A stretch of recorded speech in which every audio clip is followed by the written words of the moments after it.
All right, welcome back to another episode of Speedruns from the Crypt. It is a bi-weekly horror hotfix brought to you by GDQ to take a look at more horror games throughout the year. Anyway, before we do begin, I do want to say that Frame Fatales is Games Done Quick's all-women online speedrunning community. The upcoming event, Flame Fatales, will run from August 13th to the 20th, and the schedule will be released July 6th. You can go to gamesdonequick.com/framefatales for more information. All right, so tonight's episode of Speedruns from the Crypt is going to be taking a look at a couple of games. We added a bit of a twist to it, but we're going to be looking at games where you have, I guess, men going after their wives. It's a fun thing, I think, following Father's Day. Although I don't think Dead Space is quite Father's Day. It fits the theme well enough. Anyway, though, in addition to that, both of our runners will be doing harder difficulties for said games, so that should be fun to watch as well. And these games do get pretty difficult. Anyway, to kick things off, we're going to be jumping right into Dead Space 2 with Sharkcat87. So take it away. All right. Hi, everybody. I'm Sharkcat87, and we're going to be playing Dead Space 2 on the hardest difficulty, which is hardcore. We're going to talk all about that in just a moment, but we can pretty much just jump right into the run here. We got a little bit of time to explain some things. Give me one sec. Got to pull up my timer as well. Radish, you want to go and introduce yourself while we're getting started? Hey, my name is Radish. I have been speedrunning this game for about as long as Sharkcat, ever since 2020. We've both been, running this game. Well, he's going to be demonstrating a lot of the neat intricacies that goes into hardcore. Yeah. You might have seen 80% at GDQ a couple years, or I think a year and a half ago. This is going to be a lot different from that, but also kind of similar at the same time. Yeah. Sweet. All right, let's go ahead and jump right into it. So we can... Actually, yeah, we'll start the time once we gain control here. So let's go ahead and select the difficulty there. So yeah, as you can see, this is the hardest difficulty. One of the biggest gimmicks is there's no checkpoints or anything. Also, time's going to start in about 3, 2, 1, go.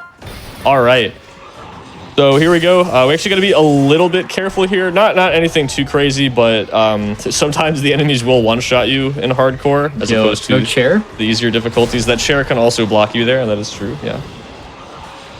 One thing you might have noticed is that there's no cutscene at the very beginning of the game. We actually we have something that we use where we have a patch of the game which allows us to skip the cutscenes like 4 minutes long. Saves a lot of time. Yeah, without going into, well, it's not really that complicated, but without explaining all the technical details, basically the game has a starting checkpoint it puts you at when you select new game, and you can just change it to do whatever you want. So we change it to be the second checkpoint of the game, which conveniently is right after the cutscene ends. So you still got to watch the load screen at the beginning, but it just takes you right into the gameplay, which is nice. Mm-hmm. Now, so we should start explaining what hardcore is. It's pretty much just the hardest difficulty Zealot, but with a few key differences. The two main ones being there's no checkpoints. You'll see my checkpoint button here is actually grayed out. You can hit the button and it'll reload you, but it'll put you at the last time you saved the game. And if you haven't saved the game yet, you go all the way back to the beginning of the game. Now, obviously, that's, might sound a little scary for a live setting, but we've got lots of practice, but two, you can still save the game. That still saves your progress. And if anybody's wondering, I do have a full set of backup saves, so if anything does go wrong, we can definitely still finish the game. But hopefully we're not going to have to rely on that. I don't think we will. Another main feature of hardcore is usually on the other 4 difficulties, you can save an infinite number of times. Well, you can in hardcore as well. But normally in hardcore, you only have 3 saves. So you have to stretch them out. You have to be very conservative with how you save. Yeah, but, it's not faster, but there is a save glitch. The one Radish is talking about on PC on the original patch of the game, which we play on. If you quit to the menu and you load back in, it just goes back up to 3 saves, which is a little silly. Hardcore is a little buggy on this version specifically. Unfortunately, another thing that happens too, it's either if you quit to the menu or if you close the game itself and load it back up. It doesn't give you the foam finger. It doesn't unlock. I think it's if you quit. Normally, you get that for beating hardcore, but on PC, on it doesn't PC work. on this version, you have to actually pretty much do it in one sitting. There's a way around it to get a save file that has it and all that stuff, but so it's a little bit of a double-edged sword there. But for the run, for a live run like this, we can abuse the save glitch just to make some extra checkpoints and some scary spots, because obviously we got the backup saves if we really need them, but just gonna be saving in a few spots where if we did die, we could just redo the segment and still be underestimate and all that good stuff. Speaking of which, we're gonna do a save right here because there is a trick coming up in about a minute here that can be a little weird, and if there's a couple things that can happen that will make us not able to do it if we mess it up. But what we just did right there is called flashlight duplication, and what basically that does is if you pull up the tutorial, restore health. What that actually does is at the very first locker where we got our first med pack and the flashlight, it respawns the flashlight back at that same location. And if you pull up that tutorial and then you hit Q and then E or heal and then interact, it actually cuts you out of any animation that you're in. Yeah, it's super in broken. 80%, we would skip this, but since there's no checkpoint restarting, we can't do it here.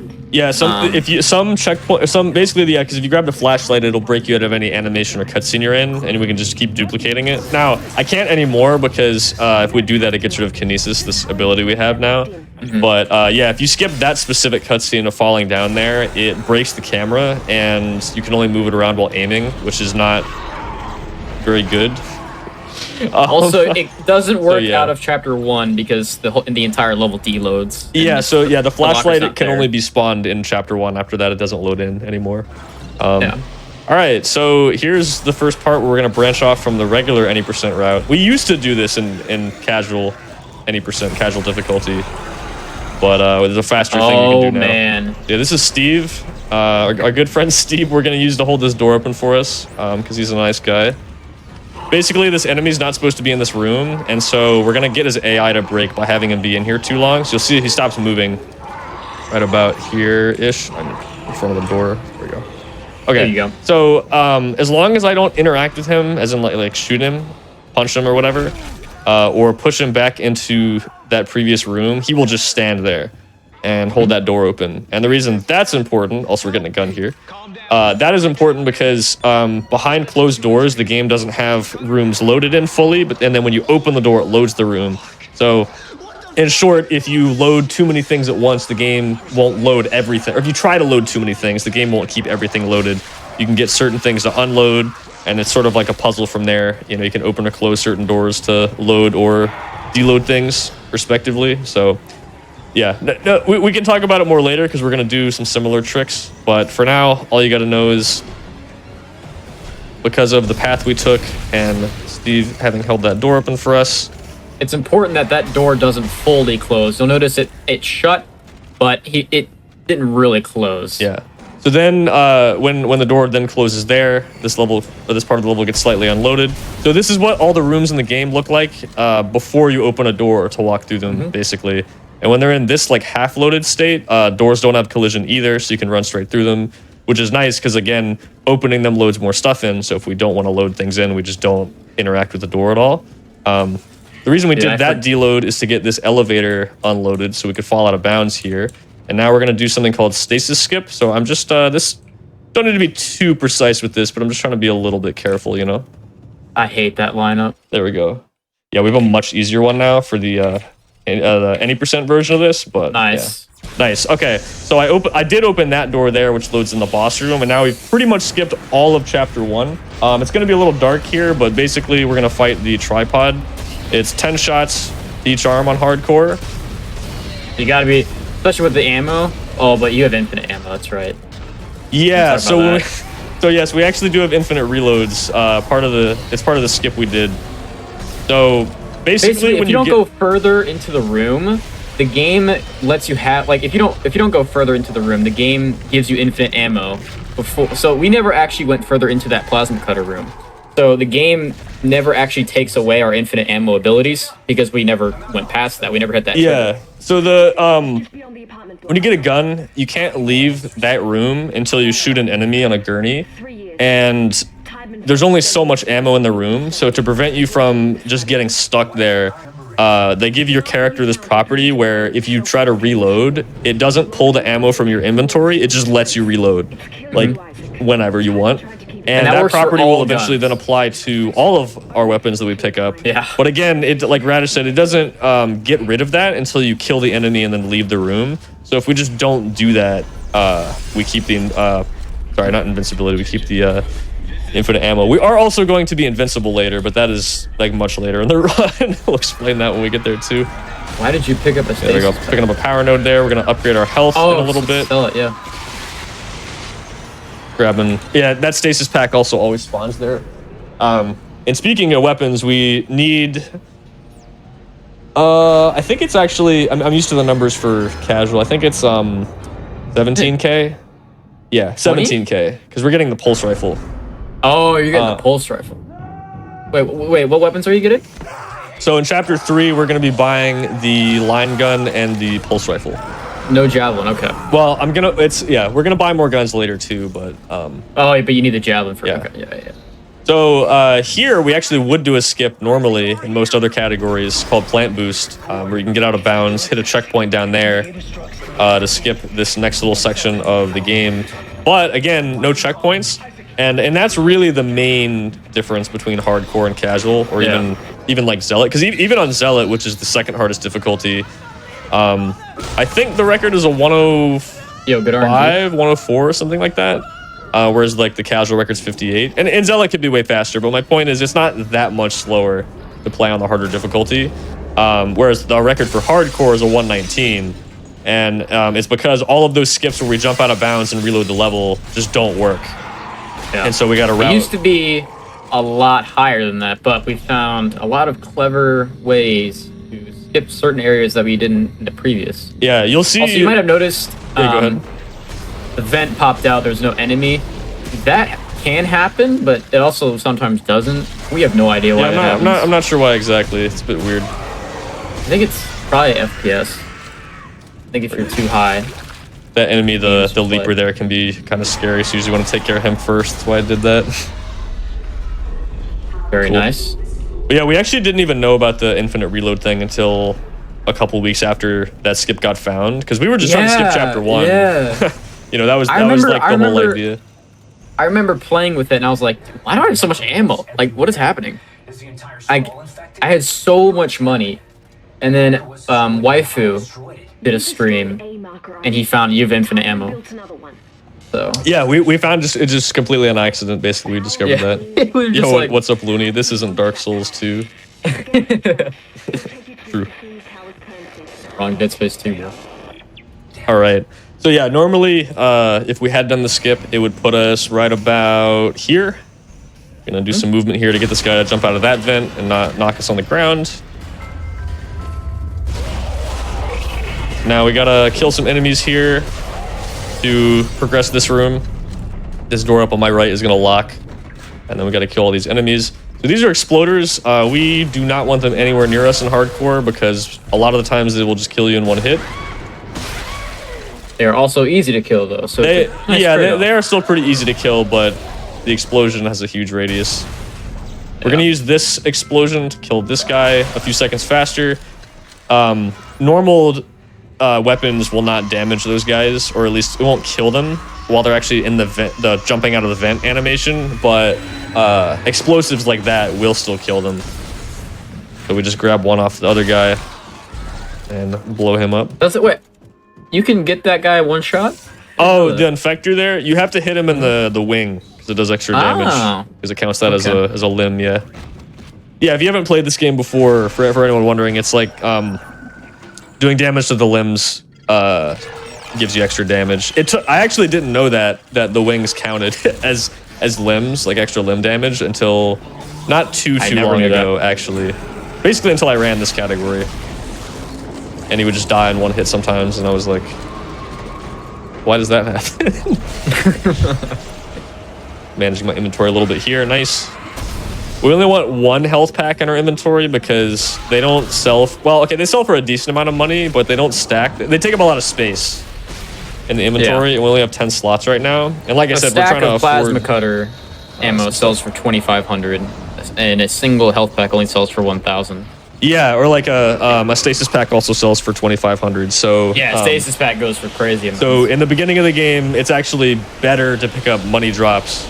Like you want a money drop from an enemy rather than a health pack, even though the health pack by itself is probably worth more than the like individual credit drops. Also, you might notice we're flying in, space there without a spacesuit on, and that's not going to change for the rest of the run.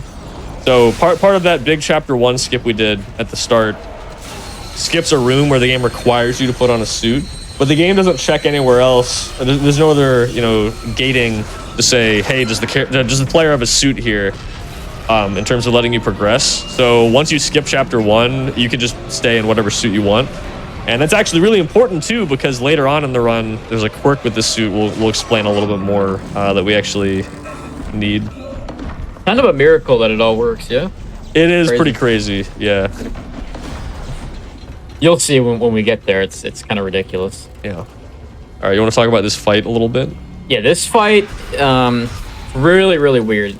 The mouse sensitivity changes in this fight. Normally, it's a lot more free-flowing. It's a lot less restrictive. But during this fight, it takes a lot more effort to move the mouse. And the most ideal way to do this fight is to take off a limb and then use their limbs to shoot another guy. Yeah, impaling them with the limbs does way more damage. Yeah. It's just a weird fight all around.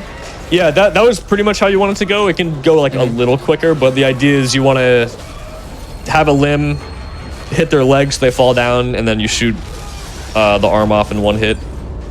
Yeah, and just go from there. Sometimes you hit them in the wrong spot and they'll fall down, and it's weird. What happened? But there's the pulse rifle schematic. Yeah, so if you get schematics in this game, it lets you buy the weapons or item, whatever it is, from the store a little bit earlier. Right? Yeah. Normally, like if I didn't pick that up, I wouldn't be able to buy the pulse rifle until probably like the whole next level. Chapter 3, probably, or maybe even 4. Yeah, I think it would show up in chapter 4. So this is the pack, and the pack always comes in a pack, obviously, but they're all one shot. The main thing here is that he doesn't want to get grabbed and get into a quick time event, because especially with these guys, that is really, really slow. So he's just going to be killing these guys as quick as possible. You see that last one there was just jumping out of the vent. The faster that you kill all of them, the faster that this cutscene pops up, and the faster that the elevator unlocks. So it is, you do want to get done with that fight as fast as possible. And here's where he's going to buy the weapons. Yes, I'm pretty much going to sell everything. That's fine. I could have kept the health pack, but we'll get some more. It's all right. So because of the reload glitch that I was talking about, the game doesn't pull ammo from your inventory, right? So ammo is quite literally useless to us. Like I couldn't use it if I wanted to. So ammo just turns into money. We sell all of it. Stasis packs. We also skipped the stasis module, so I won't be able to use stasis for the whole run, which actually isn't as big of a deal as you might think it is. We skip all the sections in like a casual playthrough where you'd be required to use it. And in terms of combat, we have some other methods of stunning enemies. Not for as long, but there's certain ways to get enemies into specific animations where they get stuck in for a while, Yeah, you might think stasis is, super important. Like, you can't get past this room without stasis. You can. Yeah, and there's only a couple of those in the game. Kinesis is the bad one. Yeah, this ability, you definitely need that to beat the game. You actually can't even beat the first level without it. Yeah, you can. Which is pretty funny. Now, stasis, it being gone it's not going to be a huge deal at all, except for one trick, but we don't talk about that. Yeah, it definitely makes some things harder, but it's not the end of the world. Yeah. We're pretty used to it now. Shark's a professional. Yeah. He knows what he's doing. All right, so we're gonna be doing something called a glass clip. That's kind of there's like a meme skip that isn't actually possible here that we always joke about. But Anyway, so we're gonna do something called a save station clip. Just so you know, the game's gonna go to about like 5 FPS for a few seconds. But before we do that, we're going to get 1 health upgrade. We're not really gonna upgrade anything in this run, but I usually, even in PB attempts, will still grab 2 health upgrades for the added safety. Also because there's some enemies that will actually one-shot you later on if you don't have any health upgrades, even if you're at full health. So there we go, we're out of bounds. So the way that works, kind of sketchy. Yeah, that's why I saved, yeah, because it's very easy to fall here. So we're going to try to open this door as we fall at a 0G here, which will load this level in, and it skips the whole garbage room.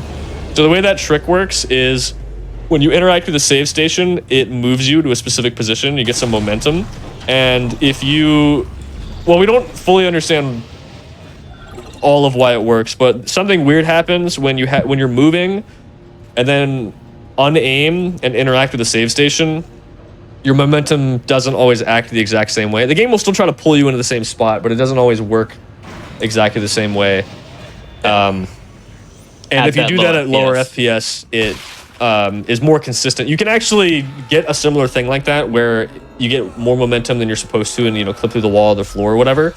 You can get that at, you know, 300 FPS, for example, like much higher, but it's a lot rarer and it only happens...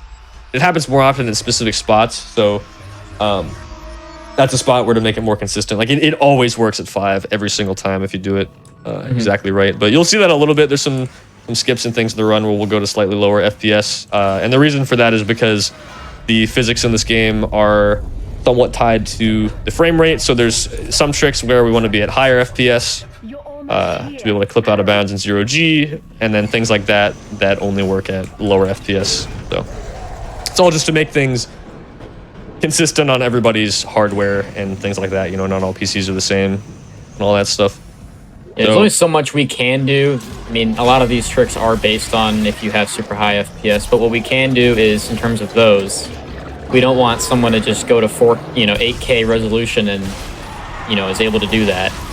So we're just having everyone, you can toggle your FPS, whatever you want. Okay.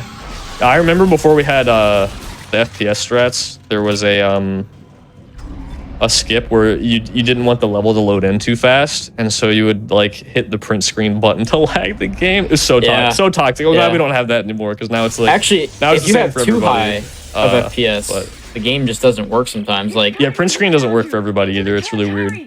So yeah, we don't do that anymore. That's kind of a meme. Yeah. But anyway, so we're in chapter 4 now. We got a really big skip coming up here. Our beloved. Yeah, you can talk about this one a little bit as well if you want to. Yeah, so this trick, what you're going to be seeing, first off, what he's going to be doing is he's going to be clipping his plasma cutter through a door in order to hit a fuse on the other side of it.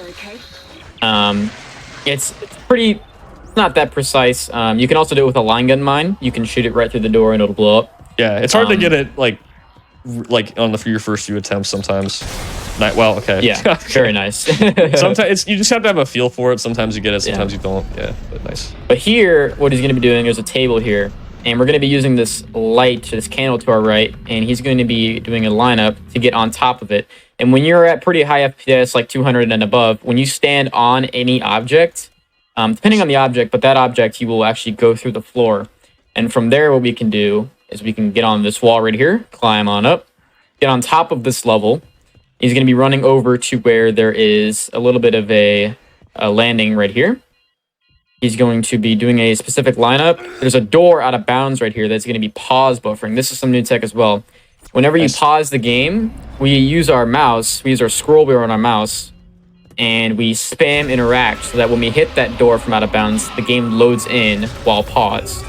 Yeah, so we're actually in chapter 5 now. We were just in chapter 4 a moment ago, but these levels are right next to each other, so we can just open that door in chapter 5, load the level in around us, and now we're pretty much at the end of the church. Just got a few more things to do. That's a huge skip. Yeah, that saves so much time. Very difficult, but very well done. Yeah, that was one of those spots where I could have safety saved before, but I got the backup, so I was like, we'll just go for it. But that worked out. Nice. It's just because there's a few spots where you can save, but the save is kind of obnoxious. It's like really far out of the way. You can't save in this game when a character's talking to you on the like the little like video call things, right? So you gotta wait for that whole cutscene to play out before you can save. And the room you save in isn't even in the area we go to in the first place. So we just go for it. I've got some downtime here. Yes, we're pretty close to being done with early game here already, actually. Well, depending on how you classify it, but we're almost done with the first, like, third of the game, at least in terms of chapters, like chapter numbers. I'm not sure about length specifically, but anyway. So, as Isaac says, we're heading to the top of the church. We're going to ride this elevator that takes us down. The elevators in this game don't actually go where they tell you they do most of the time. I always use the example, they're like the Willy Wonka elevators where they go sideways, diagonally, up and down.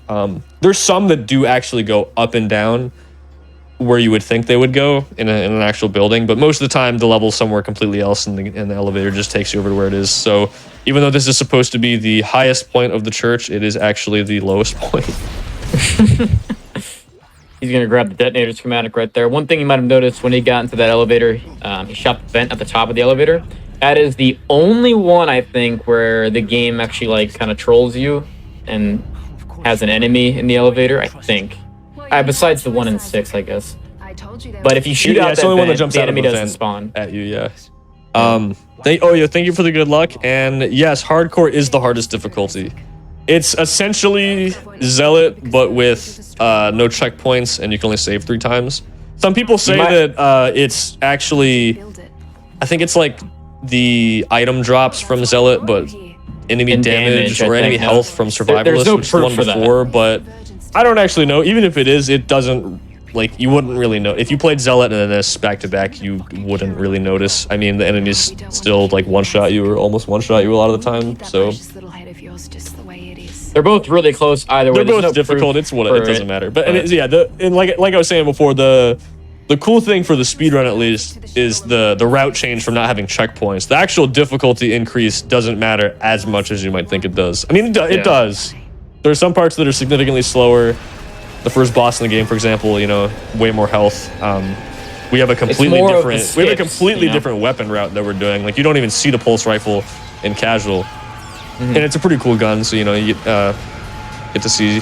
Has the highest DPS stuff with any weapon in the game. You get to see some cool stuff with a javelin gun too, which normally used for one room, pretty much. In casual, literally one shot. You buy it to one shot a mini boss, and that's it. Pretty much, at least that's the main use for it. But in this category, it serves a much more important purpose. I actually need to switch to my pulse rifle here when I get the chance. Speaking of which, I guess that is faster, yeah. Yeah, usually you would want to switch to it before the door, but it doesn't matter really. Losing time, let's go. On casual, you just one-shot all of these weak spots with the cutter, so you don't actually need to switch. But here you would either use this or there's a different route where you can use javelin gun, but this route will be a little bit better for right now. All right, I only get one shot at this, but we're gonna attempt something called Tormentor Skip. So this drop ship's gonna come in, and it has these explosive canisters on it you shoot in the next section, and that's what takes you to the next area of the game. Nice. If you shoot them like that, though, during the beginning of the cutscene, it activates it early. Because normally what you'd do is you'd fly out, and you'd fight the mini boss, and then all the canisters would go out. And if you shoot the canister, that's what triggers going into that. But the canisters are still on the ship. So if you just shoot it with a line gun mine, a well-timed line gun shot, then you can skip the cutscene entirely. It saves about 20 seconds. Also, camera glitch. It locks the camera until you aim. Yeah, nice. That's a nice little 20 seconds. Yep. And if you miss that, any percent of your run's dead. Well, yeah, but All right, so we're actually gonna do our first example of the save glitch here. So, like I said, if you're on PC on the original patch, this works. There's not much to it. It's actually very easy to do. We're just gonna save the game, quit to the menu, and hit continue, and we will have 3 more saves to use. Nice. So 1 more save. Oh man, that's my last save. That sucks. Hardcore working as intended, Oops. Obviously. Redeem content. If you have your cursor in the right spot, you can just mash there. But I think my mouse hit that. Whatever, that's fine. Anyway, so now we're loading back in. Like I said, this actually doesn't save time. It's more of a safety thing, just because. Well, you know, there's no checkpoints, so if we mess up any like little small mistake, you know, we'd be going back to the beginning of the game if we didn't save. So, right here, we're gonna hit this elevator button through this wall. Nice. So calling the elevator unloads the top floor. The idea is you're getting sent down.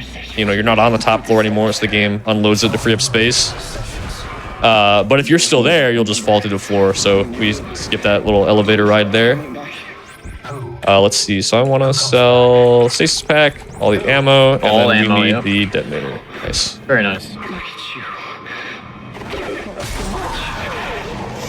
This is called Leaper Alley. Normally in any percent, we would actually do a skip that skips over this, but unfortunately, you need a checkpoint restart. It puts you right on the other side of this door right here.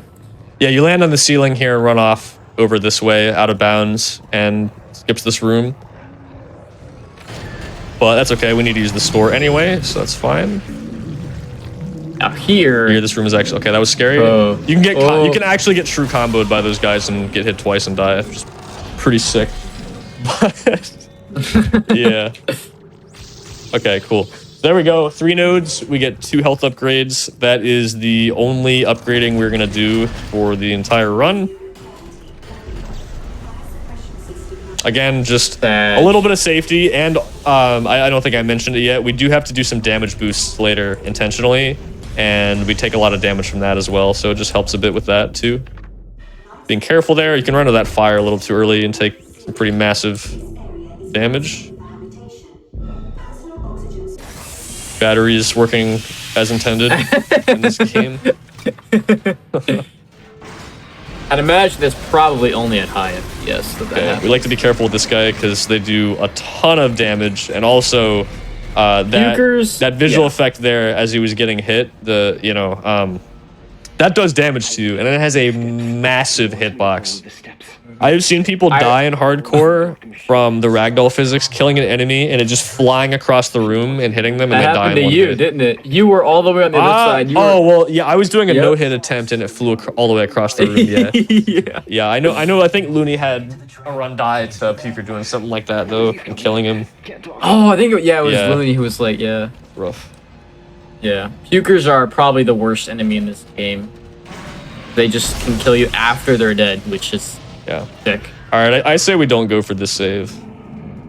Yeah, don't go. No, you don't need to go for it. You'll be fine. We're fine. So these are stalkers. You're supposed to do sort of like this. Well, I want to say. Well, I don't want to say stealth. Like a hide and seek. It's like hide and. They play hide and seek with you, sort of. So the idea is you're supposed to kill all these enemies, and then do this hack panel, because this is a timed event. If you get hit while you're in this animation, nice. Very nice. We actually got good luck there. They didn't even charge. But we put a trap there because there's a random amount of time that enemy will take before it charges you. And it's possible, even if you get not great luck, to do that whole animation before the enemy hits you, but you got to be pretty fast to do that. Yeah. But fortunately, and that's one of the main reasons we buy the detonator, is for that room right there. And it just places a little trap down, like a tripwire, and if the enemy touches it, dies in one hit. Gives us plenty of time. But there we actually got great luck, and he just didn't charge at all, so that works. Well, not only is the enemy charging random, but hack panels themselves are also random. If you notice, there are 3 nodes that he has to hit, and there can be 2 animations between 2 nodes. One of them is a little bit longer than the other one. So if you get all long animations, it's going to take longer. So there's two aspects of RNG. The hack panel one isn't that important, but it can, Yeah, it doesn't matter too much. The main thing is there's 8 positions they can be in, and they're random every time. So you just got to guess and look until you find it. Usually people, I don't know how everyone does it actually, but the way I do it at least is I'll pick a direction, usually somewhere on the bottom or something, and I'll just aim there. I'll just be buffering, aiming there. I always and go. Sometimes you'll get it. So I just go for the 4 corners, and if I see it in between, then I'll just react to that. Yeah, everyone has a slightly different method. You just get faster at them as you do them. I've had people ask some of us like, how do you guys do those so fast? But well, one, doing it on mouse helps. Doing it on controller is way slower, and two, if you're used to playing on like Xbox, PS3 or something, playing at 30 FPS, it's also just a lot less responsive. So playing on PC definitely helps for that, I think. Because if you see me running Severed on the Severed DLC on Xbox, my hack panels are not that good. They're not that fast because of those reasons. But otherwise, it's just practice, basically. So we're going to use some grenades to take out these 2 enemies that have some ranged attacks. Okay, we're good. Ooh, okay. Fine. Okay, you're good, you're good. We're good. You can get those health packs back, you're good. Yeah, we're getting 2 health packs coming up here. This room's also scary. You guys like enemies that kill you in 1 hit? Well, you got a ton of them right here. Ooh, you go. Oh, yeah. Nice. Okay.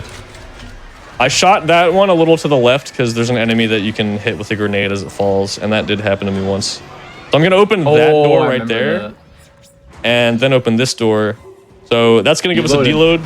Opening the first door loads in that room, and since the other door hasn't closed yet to unload that area, the game isn't able to load this. Basically, it can't load the second area if the first area is still loaded. And so the result is that we get this sort of half-loaded area. Again, this is what the areas in the game look like on the other side of doors before you open them. And then once you open them, it loads the level in. Like you see this level loads in when I open that. That's basically the idea. And then those sort of half-loaded areas, the game still has collision. None of the lights or textures are loaded. And almost more importantly, doors don't have collision. So you can keep stuff completely unloaded by not opening extra doors, or if you want to load something very specific in, you can open a specific door. So like I was saying earlier, that's how it becomes kind of a puzzle, because you just mess around with it, see what doors do what when they open or close, and yeah. But the idea there is there's a fight in the gym you have to do that takes about 2 minutes, but instead we just use that deload to run straight through the locked door and right to the end of the level here.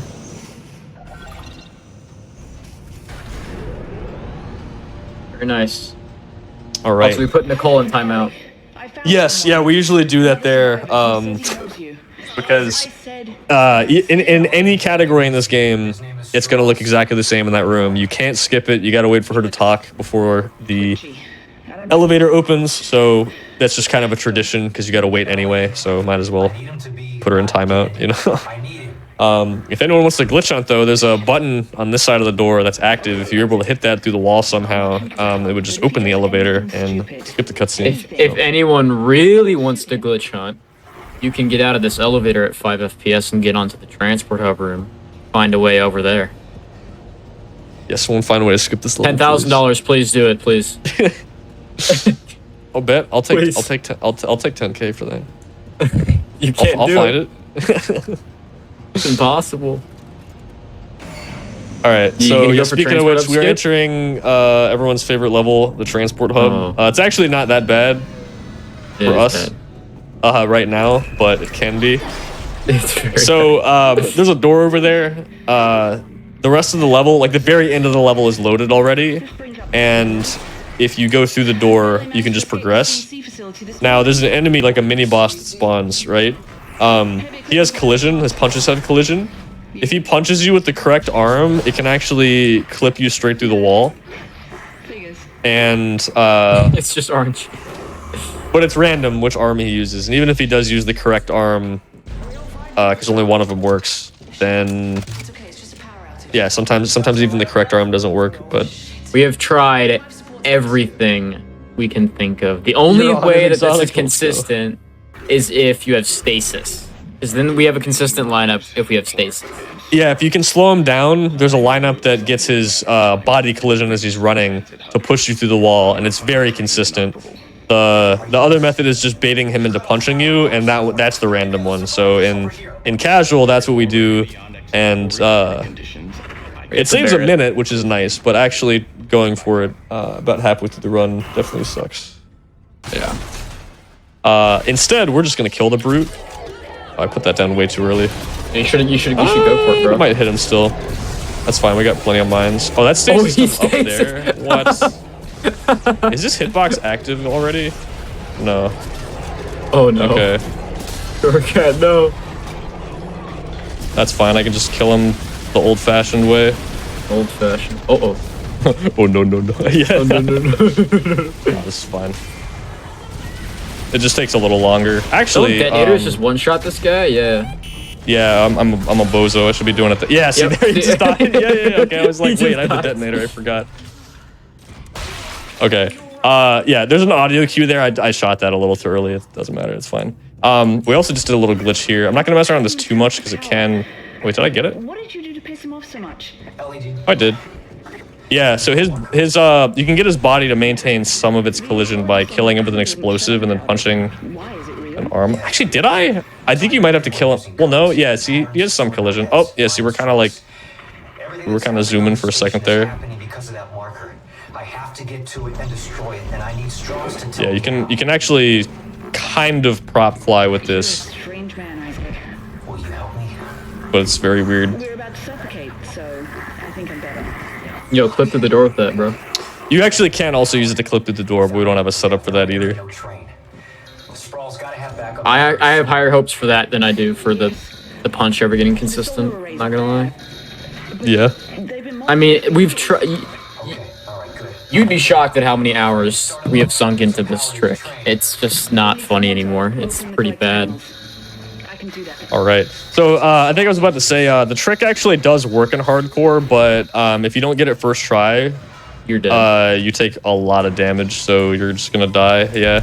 And also you get a lot of money from killing the brute, so Yeah. it can help with the money routing a little bit. So that guy's usually very scary, but detonators one shot. Goodbye. Yep, that's another one-hit enemy in any difficulty, actually. These bosses that are really not, they're really hyped up, but they're pretty easy. This is the only category in this game you'll see this cutscene because you can normally skip it by reloading a checkpoint, but gotta chill here. Just put in disc 2, bro. Disc 2, if you played on the 360 version, this is where you gotta swap to the second disc. Yeah. Which actually gives you a free save in hardcore, by the way, if you didn't know that. I actually didn't know that, really. It does, because it won't like force you to go back to disc 1, it'll just load you back. I actually didn't need to sell the semiconductors there, but that's fine. Alright, so now we have the javelin gun. That's going to be really important for this level. About halfway through. So, Yo, no hit the elevator. What? No hit the elevator. I think I might actually be able to. Yeah? The new way I've been doing it's been really good. So we'll see. Basically, you'll see what we're talking about in a minute. So this is one of the biggest differences between most normal runs and hardcore. We can skip this entire level pretty much, like almost the entire level, by, you guessed it, hitting a checkpoint at the end. But since those don't exist in hardcore, we gotta play most of it, but that doesn't mean we still can't skip anything, because we definitely can. Oh, yeah. But first, we gotta do a fun auto-scroller here. And what Radish was mentioning is, so I've attempted some no-hit runs of this game. I'm wanting to get back to that at some point, but this is probably or at least was, for me, the hardest part. But that's also because I was doing it in a bit of a weird way. So we get enemies that will spawn from any of these windows, and you can have 2 or 3 at a time, and you don't know where they're gonna show up. And so the idea was I would try to, like, if you stand on opposite sides of them, and the first one's always gonna spawn there. So if we stand here, it can't hit us. So you would try to, run around and dodge. But then a few people suggested to me, like, hey, you can just shoot them too. And I hadn't tried that, and I realized I was overthinking it because it makes it way easier. You still have to react and, reload at good times and things like that, but Yeah. it's a lot more manageable. And we don't have to worry about ammo either, so that's good.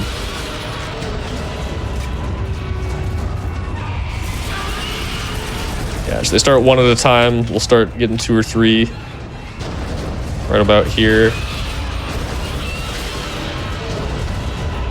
At least I know there can never be one directly behind me because that's where the elevator door is. So we just kind of sweep back and forth.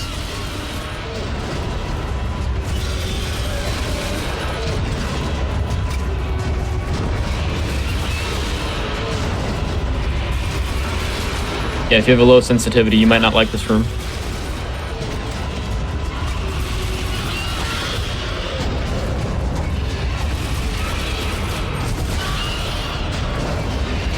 A little low on ammo. My clip. Oh, We're good. nice. Oh, no. Oh, no. Oh, that was so close. Oh, okay, wait. We're getting rolled. We're fine. We're fine. We're fine. This is fine. Oh, my goodness. Okay, that's actually a little scary, Morgan. Oh, look at him. He's Okay, you know, it's funny because I did like 2 or 3 practice runs in the past few days, right? And the past 3 times I've done this, I actually did no hit that, but you know, it happens. So, hey, we're good. We're not dead. That's good, right?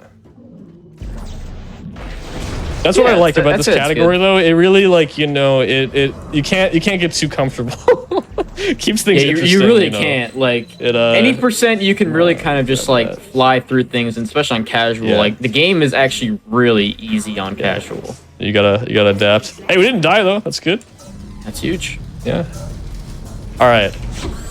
This is gonna be a unique one. Yeah. So this is cool. So this we didn't even realize was a thing until 2021. But somebody posted a video on YouTube of them doing this in 2011. Oh. Wait, how did? Oh wait. Okay, we just saved. So that's fine. How did you die? You shot. I don't know. I actually am not sure. Wait, how did you die? There are explosives that show up there, but I don't think I was standing in. Well, okay. It's possible. Maybe somebody just hit it? Okay, so it's possible because, like, you know, when things fly around in this game, it's not completely consistent, right? It's possible something flew into where those mines are here. I'm not sure if that's what happened. I'm honestly not sure. That's why I save here. Because, anyway. Yeah. Right. So, yeah, we didn't know that was a thing until 10 years after it was discovered. Somebody on YouTube just uploaded them doing this. Well, not this part, but the actual javelins. So, like where you shock yourself. Yeah, with if you use specifically the alt fire of the javelin gun, that electricity attack, it breaks the glass, but it doesn't spawn the kill plane that normally kills you if you try to walk out of bounds there. So we get in the 0G. Now this is a 2022 kind of discovery here, a little bit later. So this is called a punch hover.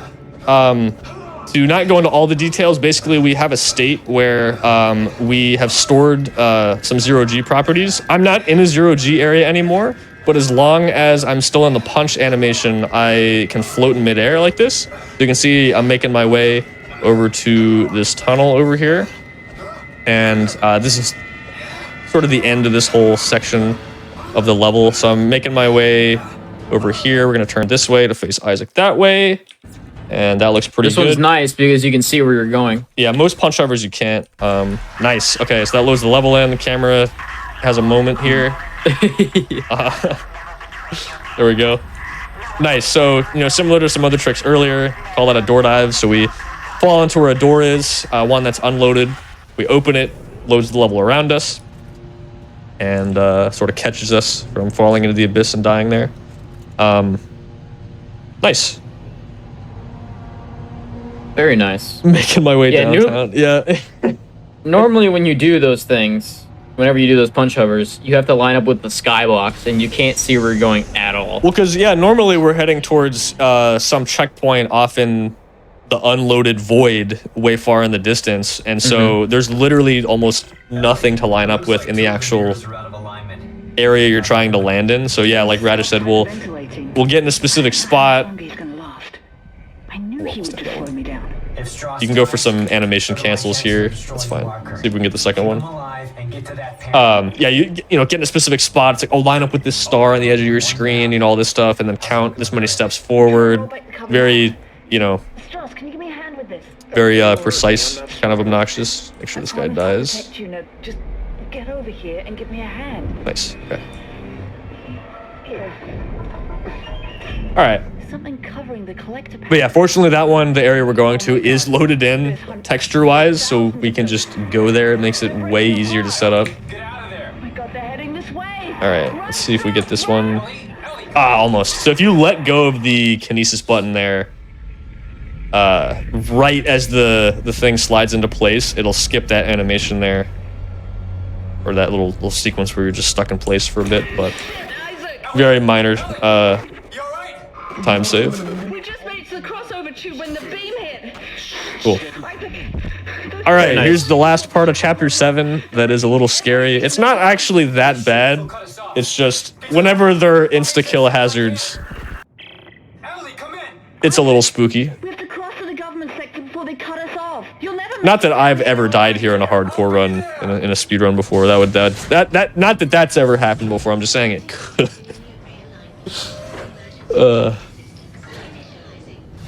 More people should Yeah, this ain't Dead Space check it out. 3. Well, if anyone wants to check this game out, you're free to join the Dead Space Discord if you wanna learn these games or whatever. We'd be happy to help you. If you wanna play some hardcore yourself, it's pretty fun. But yeah, here we're gonna try basically not to die. The only scary part is really this one right here. Yeah, this ain't Dead Space 3. This is easy. Nice. Okay, we're good. Yeah, the Dead Space 3 flying sections are actually somewhat difficult and kind of scary. These are easy. The ones in 2 are not that bad. This just happens to be the harder one out of probably. I'd say that's probably the hardest one you have to do, but it's not hard really. No. It's just if you make a slight mistake, you're dead. So, yeah. Are you going up here or down?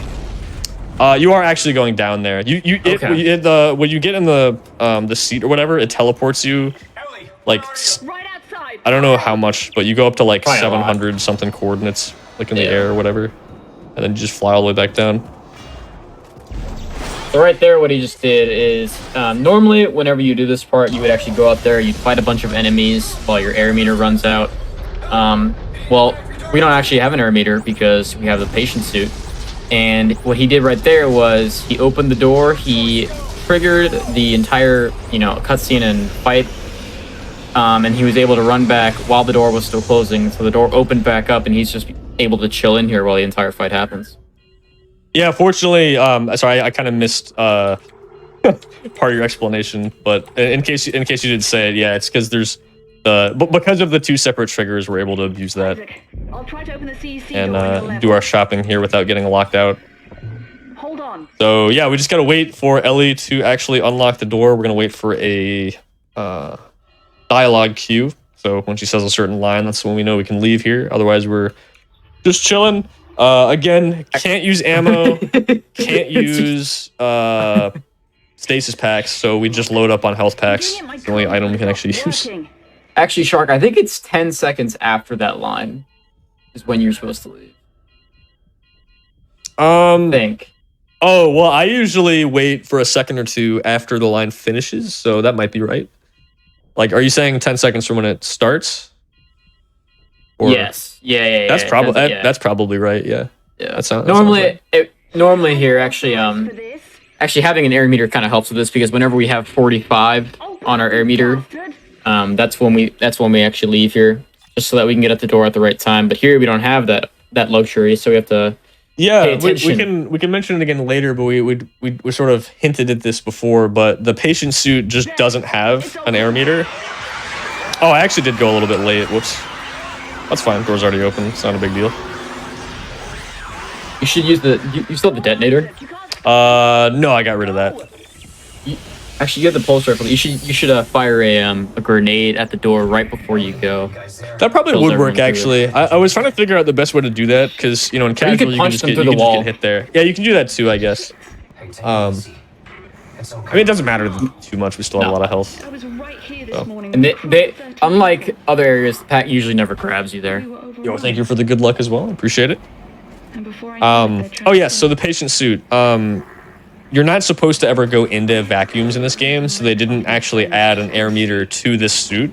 So we usually just refer to it as infinite air, but it's more specifically rather you just don't even have an air meter in the first place, so it never starts counting down. normally if your air meter gets to 0, you die, you suffocate. But if it never starts counting down in the first place, you know, you don't die. So that's why if you've seen any outdoors out in space sections that we have not had to deal with air at all.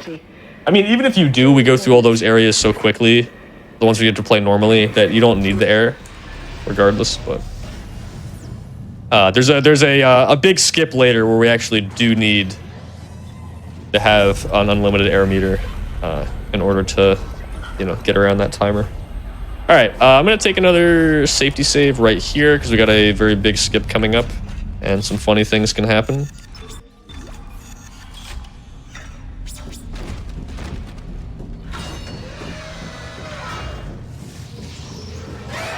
All right, so this is chapter 8. The end of chapter 9 is actually very close to where we are right now. So we are going to set up a deload here to get out of bounds. So again, a common way of doing that is opening 2 doors in quick succession. So that door behind us is still open. That level there is unloaded now. And now when this door closes, this area is going to unload. And then open that door there to load in this area up here. And now on our left is going to be another empty doorway that will just lead out of bounds. The level here isn't loaded at all. And so we're going to use that to jump out of bounds here. Going to do a damage boost with this mine.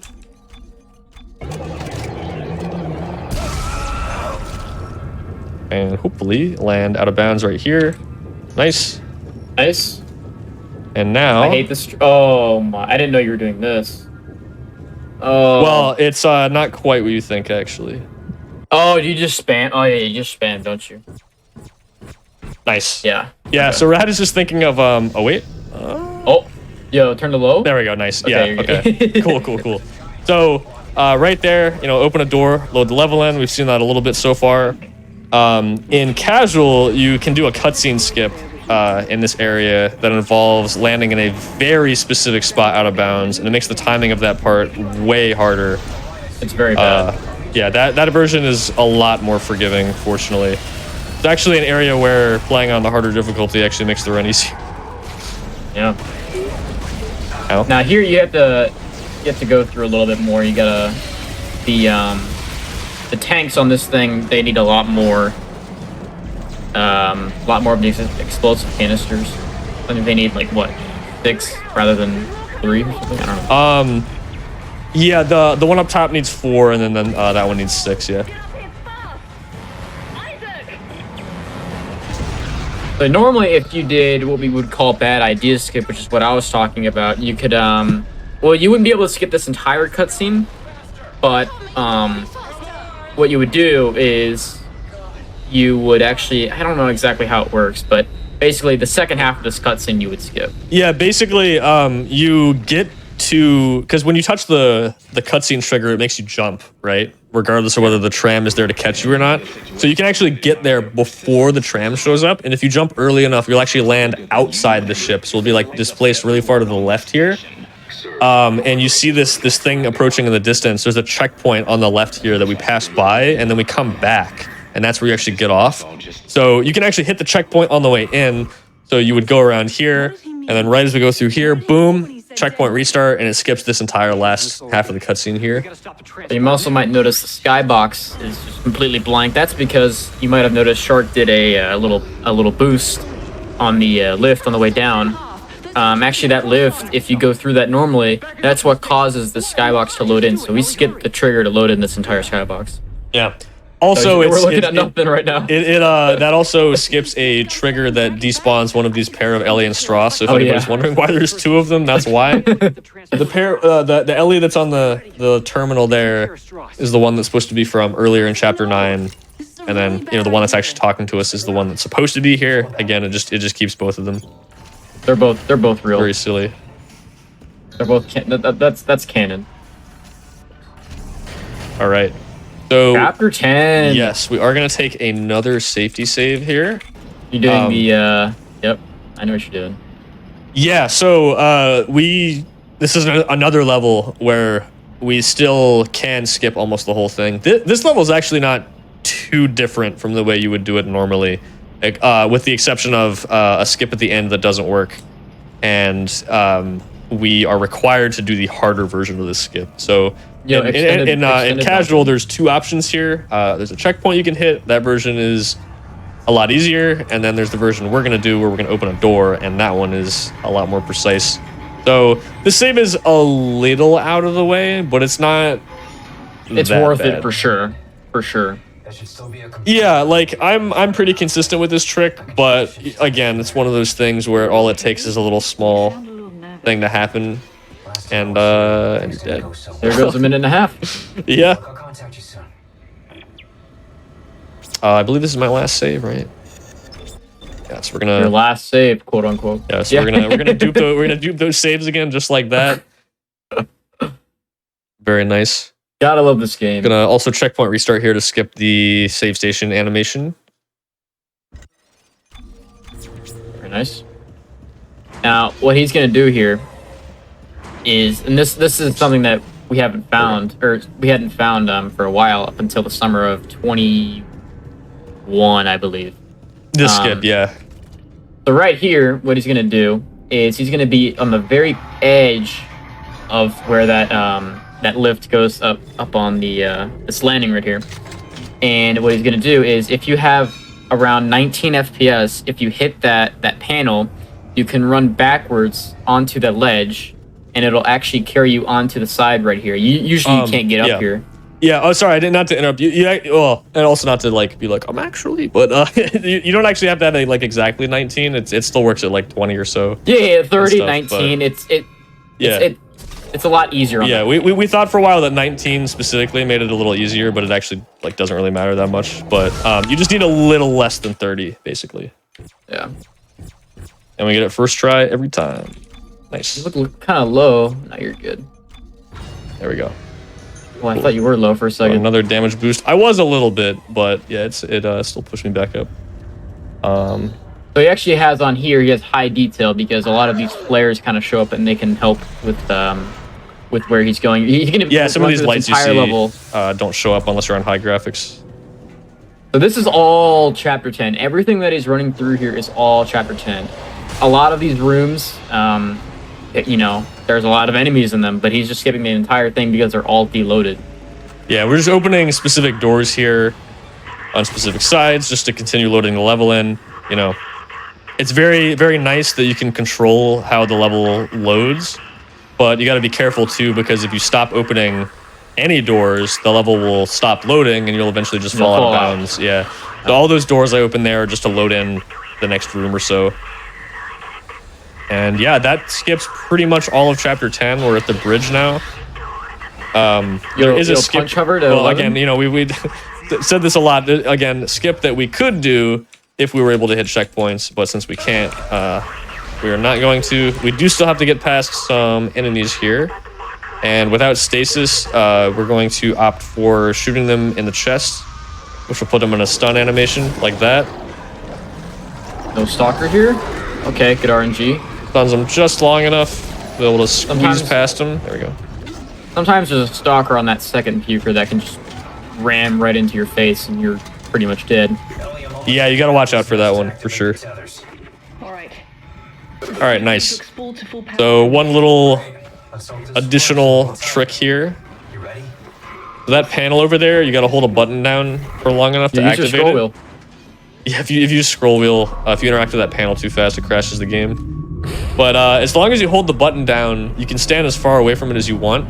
So if we open the door, then hit that, we can actually make it over here before the door closes on us. So that gets us into this room just a few seconds faster. And then we're going to do a cutscene skip here.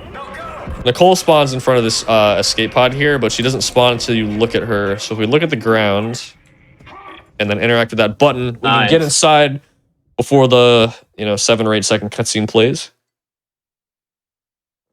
So not an absolutely massive skip, but it's a nice time save there. I remember when we found that, we were looking super hard, and when you found that, we were like, it was like, yo, because like we hadn't found anything in so long. Yeah, sometimes when the game's pretty dry, few second time save is pretty exciting. Yeah. This game is really optimized. Very optimized. Yeah. Also, there's no game sound here because of the cutscene skip we did.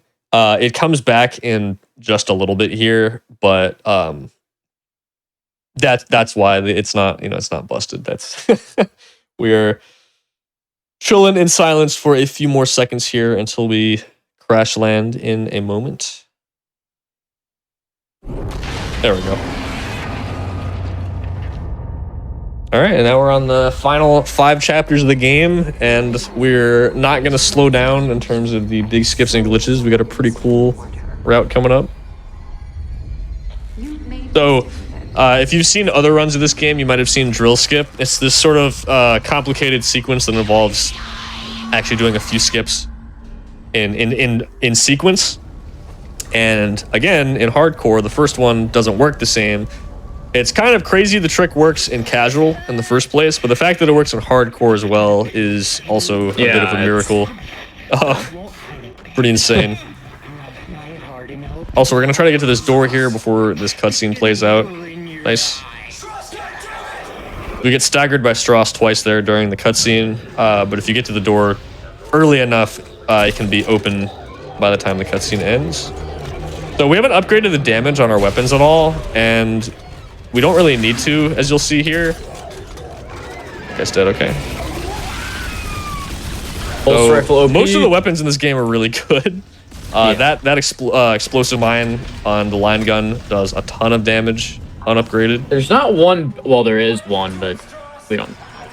There's no bad weapon besides the rivet gun. I mean, the rivet gun isn't even terrible. It's just not nearly as good as any of the other weapons in the game. All right, so we're gonna be a rivet gun safe. hardcore only. Yeah, I've done rivet gun zealot only. It wasn't too bad. You upgraded. Really, I didn't know you did that. Yeah, it was pretty fun. Yo, goopy skip. Yo, all right, we're gonna buy the last gun here. It's gonna mash, grab the contact beam. We're gonna be using that. Not exclusively for the final boss, but it's really good for the final boss. Now this room is bad. Really scary. A lot of the hardest enemies in the game, plus random spawns. Okay, nice. Yep, there's one.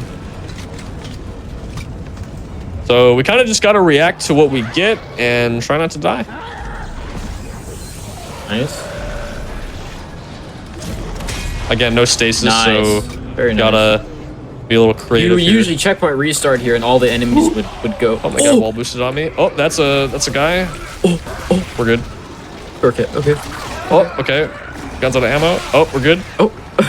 Okay. All right. Yeah, like I said, you really never know how it's gonna go. You just gotta react and not die. Don't hit me, man. Usually, right after that, you put in that battery, you would checkpoint restart, and all of the enemies would go away. But you can't checkpoint restart on hardcore, so you have to just go back, you know? So it was actually really nice that I wasn't at full health there, because when you get hit by pukers and you heal, it gets rid of the slow effect. You're normally stuck there for 10 seconds moving really slow, right? But I don't believe, at least most of the time, that projectile does any damage to you. So if you get hit at full health, there's just nothing you can do about that. And so it was actually a good thing we weren't all the way at full health there. That one slasher that hit me, even that enemy can kill you in one hit. Sometimes, even with the health upgrades, because no suit armor upgrades or anything like that.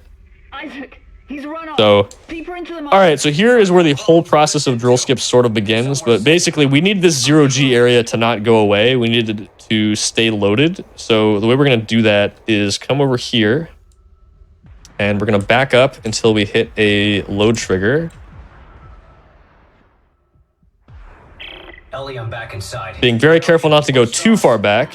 Nice. If we don't do that, the 0G disappears and this room loads in. We want it to load and keep the 0G. So now the 0G area, as you'll see here, overlaps with other parts of the level. It's not supposed to stay on for this part. But since we have it, we can skip a big chunk of this room, having to actually kill all the enemies. So we fly around a bunch of the load triggers that spawn these guys and kill these two. Contact beam OP. Yeah, contact beam is very good. You know the gun is strong when it doesn't even have a damage upgrade option. Yeah, you know, there's no damage it's just upgrade. You get more ammo, you can shoot it faster, less charge, you know, or less charge time. All right, so now we're in a deloaded area. We do need to unlock this door on our right that's unloaded, and we're going to do that by using this hack panel. Normally, when you do the second one, it starts a cutscene with Strauss. Again, unloaded, so it doesn't play, but it does unlock the door still, which we can then open. I like how you can see his hands. In the, Wait, where? I didn't even see that. Oh, you mean Isaac. Oh, okay. Yeah. I thought you meant Strauss, and I was like, really? Never even noticed that. No, I meant Isaac in the hack panel. Yeah, Like I got you. All right, so that gets us through the level, and you'll see the 0G area is back over here as well. This is where it's going to be really important. So, kind of like the hover glitch we did earlier, this is also going to abuse punching in 0G areas. So, another property you can store by punching is the ability to stick to walls. Like you see Isaac kind of sticks a little sideways here to the ramp when you walk up it.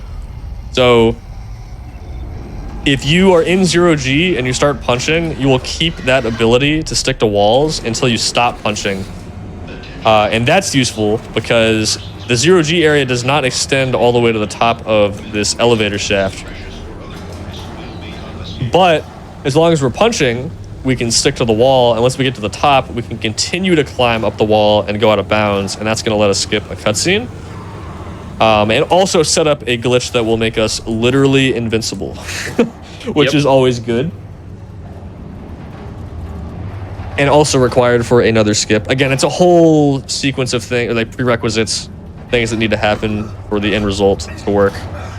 But this particular trick is referred to as punch up the shaft, for I feel like pretty obvious reasons. But yeah, we gotta just wait for the elevator to push us all the way to the top. So here we're just gonna wait for a minute or so.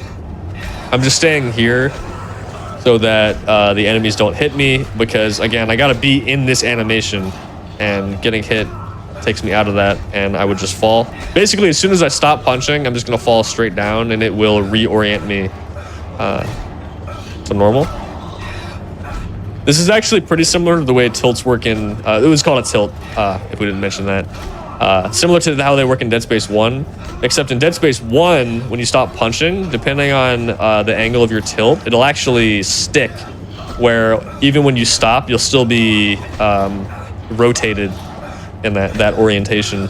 So if you're tilted a little bit to the right, you know, the whole level will still feel like it's tilted all the way to the right. But in Dead Space 2 and 3, it doesn't do that. It always fixes it, so. This is always very, very scary, though. I mean, I hate... This trick is yeah, this trick can honestly be pretty terrifying just because of the fact that, again, if you fall off, you gotta go all the way back. All right, fortunately, because of the way the level's loaded, the lights are still on here. It's still pretty dark, but trust me, it is, well, it's a lot worse. Pretty dark. It's a lot worse normally, yeah. But there it's a little bit easier to see. So that gets us all the way up on that platform, and now we're gonna do more platforming. I'm just taking my time here. Not trying to die. Nice. All right, not over yet though, because we have to open this door to load the level in to catch us. Make sure I'm over the door pad. Slip off like that, nice.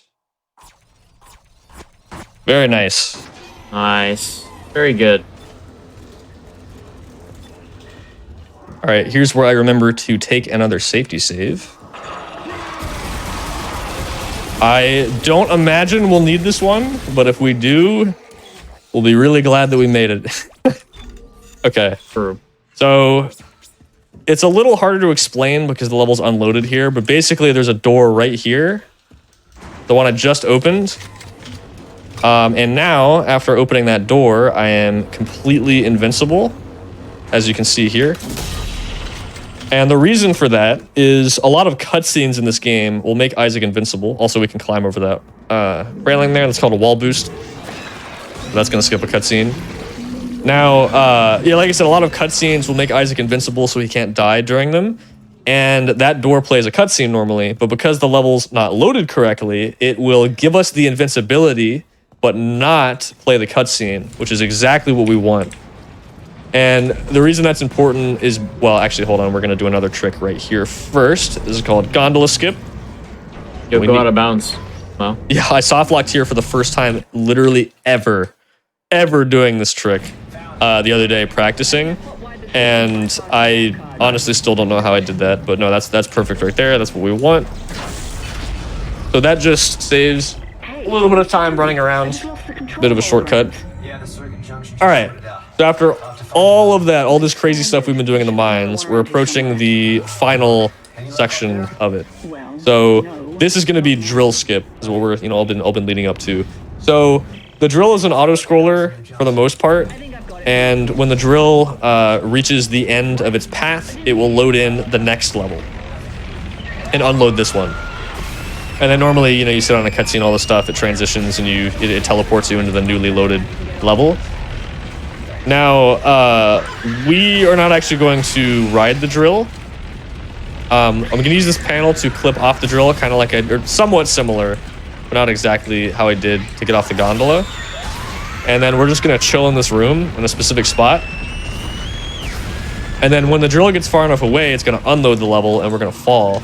And we're actually going to land in that same 0G area we were just using a few minutes ago. It's still there below us.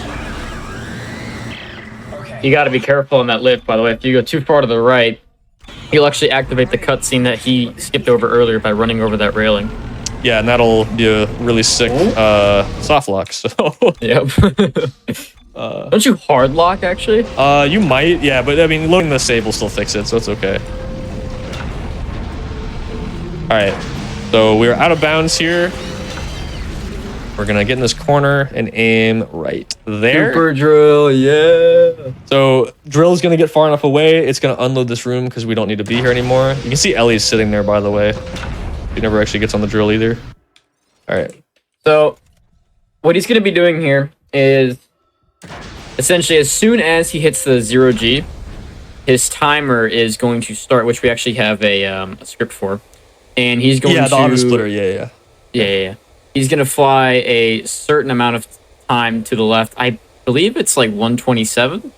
27, and then...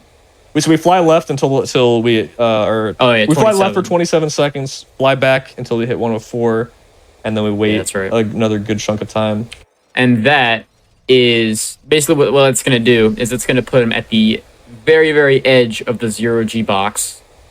And once the very end of because the drill is still going, so once the drill actually gets to chapter 13 and all of chapter 13 starts to load in, what we're going to be able to do is we're going to be able to fly out of this 0G box and actually hit a door that's going to just have loaded in from chapter 13 because of the drill. Yeah. Also some lights here. Interesting. Yeah, that happens on hardcore specifically. That you'll notice the audio is a little different as well. It doesn't play all the same sound effects.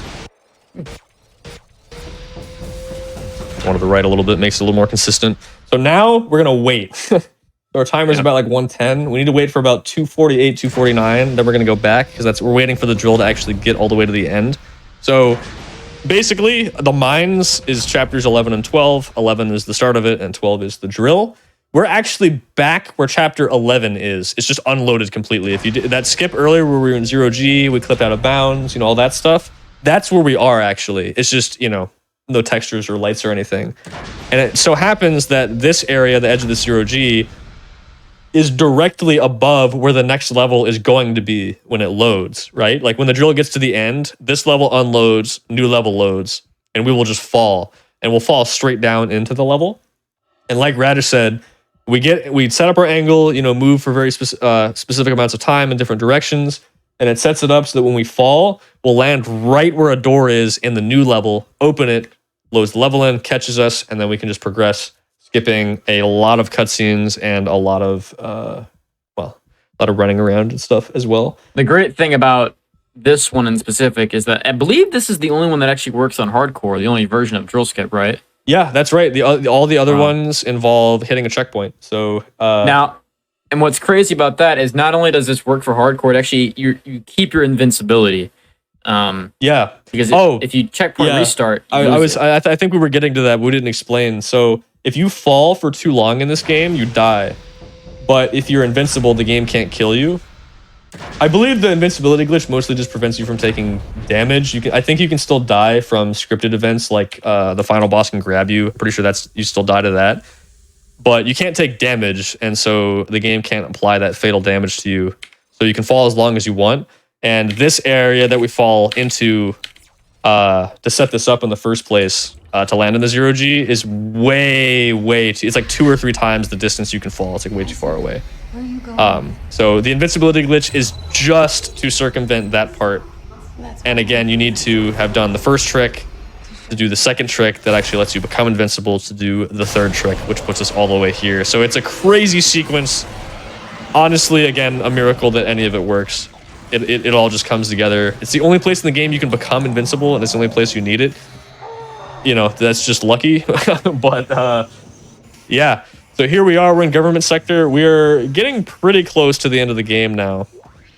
And like Raj was saying, the invincibility glitch does not go away until you go through a load screen. You know, if you do a checkpoint restart, quit to the menu, load a save, anything like that. So I still cannot take damage. Fun fact, you can't even use health packs either. You can't gain or lose health. I actually didn't know that either. Yeah, it'll still play the sound effect, and I think it might use it, but you won't gain any health. Doesn't really matter, you're invincible. Yeah, so these lasers, you can just run through them. Again, invincibility glitch. That guy got obliterated. Yeah. Yeah, drill skip has got to be, especially, or at least conceptually, the coolest skip in the game. I mean, it's just... Oh, yeah. We literally sit there for like 10 minutes explaining the whole thing, right? Because it's like there's just so much that's happening. It looks very slow. Yeah. It looks very slow, but it's not. It's a very, bro, trust me, this is fast kind of thing. Because, yeah, you just sit there. You just wait. All right. So we're going to get this guy a little bit closer. Oh, that should work. I don't think that'll mess this up. Wait, why was that guy there? He also spawns there. He can grab you if you wait too long. Oh. The guy ran away. Okay, that's fine. So I was attempting to set up a deload there. It doesn't save that much time. It just skips all these door animations here. You don't have to wait for them to open. Not a big deal. We're literally invincible. Now that the doors are here, you actually get to see a slightly different strat. So I'm putting these explosives down to kill the enemies. We're pretty sure the devs knew about deloads to some extent because some doors will not open, like this one. You see it was hanging there for a second before it opened because there's an enemy behind me holding another door open. So not everywhere, obviously, fortunately for us, but in a lot of places, the game will prevent deloads from happening or prevent you from walking into a deloaded area by making sure the door behind you closes, unloads that area, and then can open the second door. Yeah, there's an enemy behind me, but he can't hit us, so it's fine. It really doesn't matter. He's invincible. All right, we're coming up on the last skip of the run. We're going to try to skip basically all of chapters 14 and 15, which are the last 2 levels of the game. So this is called eye poke skip. I'm going to make my last safety save as well because this trick is pretty difficult. But basically, using low FPS to prevent the elevator from the elevator door from loading in too quickly to block us, we can activate the elevator to send it downwards, which will unload the level because the game doesn't need the level loaded anymore if you're in the elevator. And that drops us onto the ceiling here. Now, there's a door down there that is unloaded. We're going to try to open. Pretty common theme in hardcore here. I found this skip. Let's go. Radish did find this particular door dive here. Okay, so we didn't get the fastest version, but I think we're okay here if I do that. Nice. Yeah, nice. Sweet. This is a backup, yeah. Yeah, this is a pretty decent backup we got here. So there was an older version where there was this door on the ground that said "Watch your step," and we always called it "Watch your step, skip." And it was always kind of funny because you would always see that right before you realized you opened the door too late. Okay, so yeah, watch your step. You can see it there. So. That's a good example of the enemies can't damage me, but they can still grab me. And you can just kind of sit there indefinitely while they're grabbing you. But yeah, I tried to just run past him, but sometimes he goes for that grab. But yeah, so ideally we would have landed, well, actually I'll point it out in a second, at a door on the upper level, but we opened the door just a little too late. It's a really tight timing to land in the right spot there. It's pretty difficult, but... That's all right. So normally we'd open this door instead of the one directly below. But again, like I said, not a huge deal. We do have to open that door to load in the final boss here. Otherwise, we would soft lock.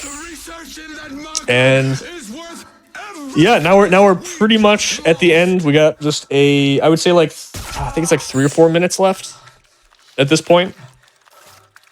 Something like that. So... Technically, I could still die in 2 more spots, but we're looking pretty good here.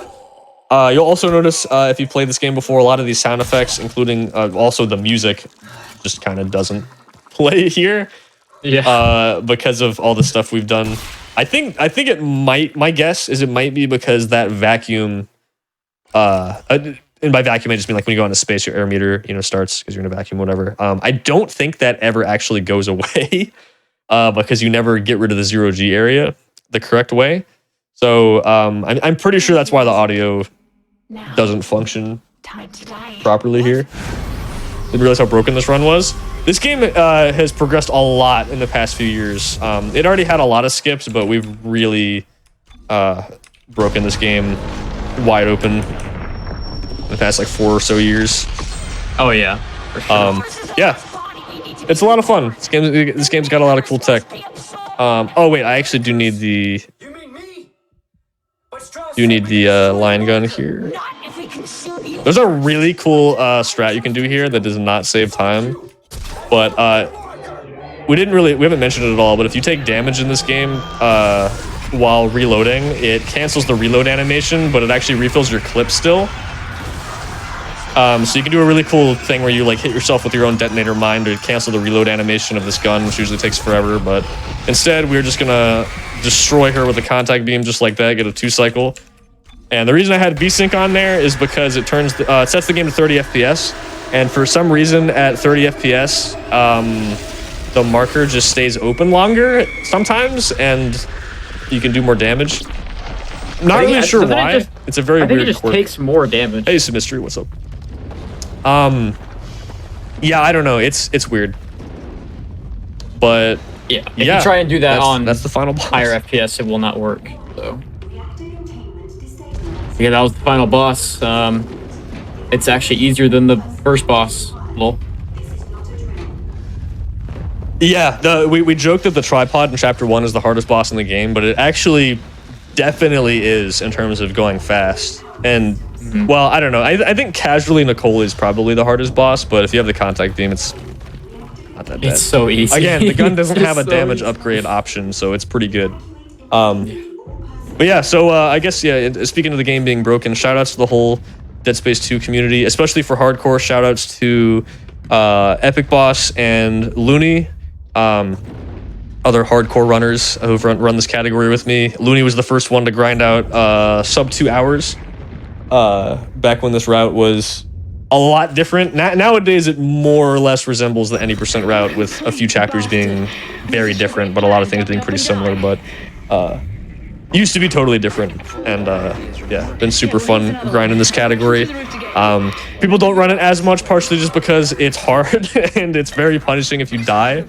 But you know, it's a lot of fun. Like I said, if anybody's trying to give this category, any of the categories in this game a shot, you know, feel free to hit me up or anybody else who runs this game, and we'd be glad to help. And before dies to the flying rocks. That is possible, you know, again, insta-kill hazards are never super fun. So we'll see what happens.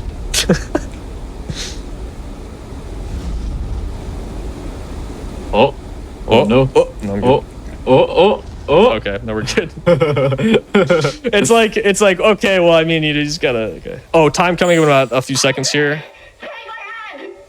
and that's time. GG. Jeez, dude. Let's go. Oh, thank you. Yeah, that's been Dead Space 2. Any percent on hardcore difficulty.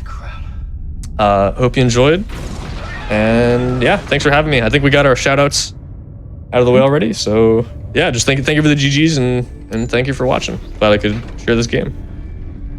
It does fit well. Thank you once again, and it was a pretty spicy run there, I'd say.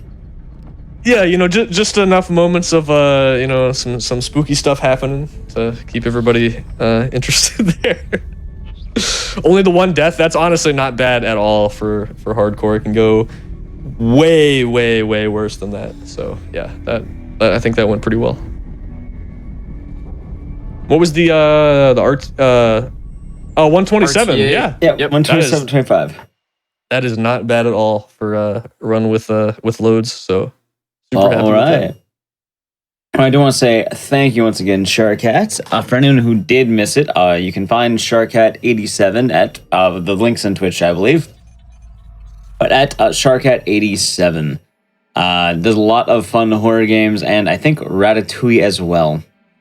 Sometimes we play the rat game, but yeah, but yeah, if you want to see some horror game speedruns or other funny games and things like that, yeah, that's what I do. If you want to come hang out, come say hi.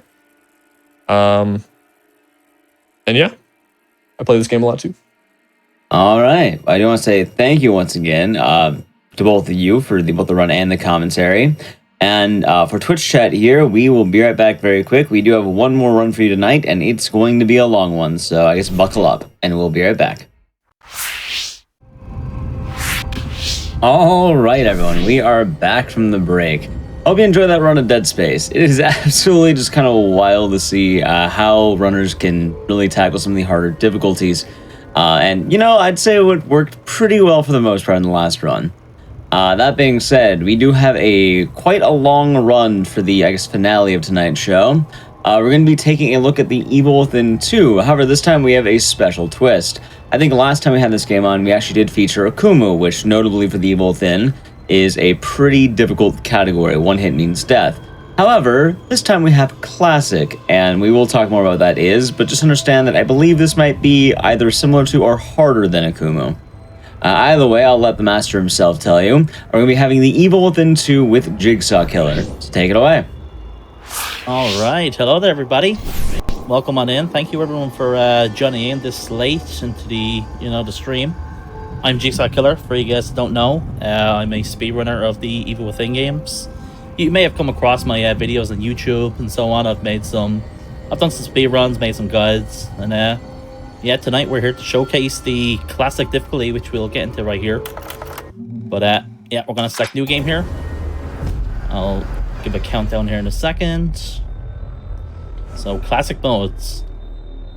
So yeah, 3, 2, 1, and go. So classic mode is the hardest mode in this game. It is the original hardest mode in this game. Akumu is actually a patched in difficulty for this game where you need to connect your Bethesda account if you want to play Akumu, but classic is the difficulty that they intended for the game originally. And basically what it is there's no checkpoints in the game.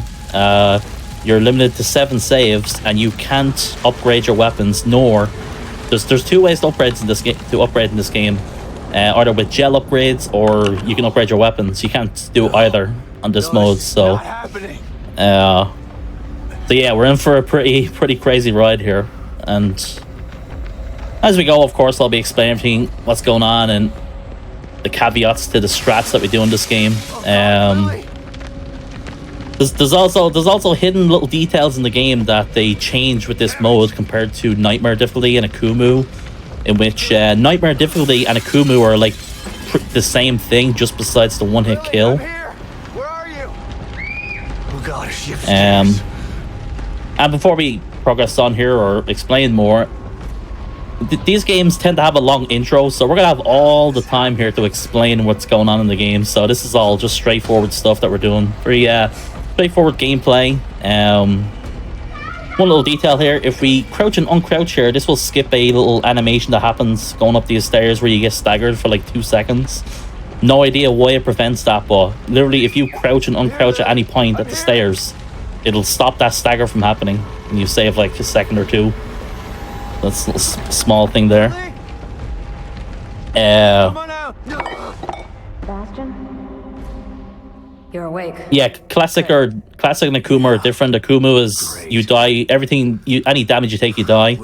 Classic, you can take damage. It's sort of the equivalent. It's kind of hard to tell what the equivalent is. I haven't done like damage values, but it's somewhere probably around the same as Nightmare. But there is little things that we've done with this difficulty. The enemy placements and all are pretty much the same.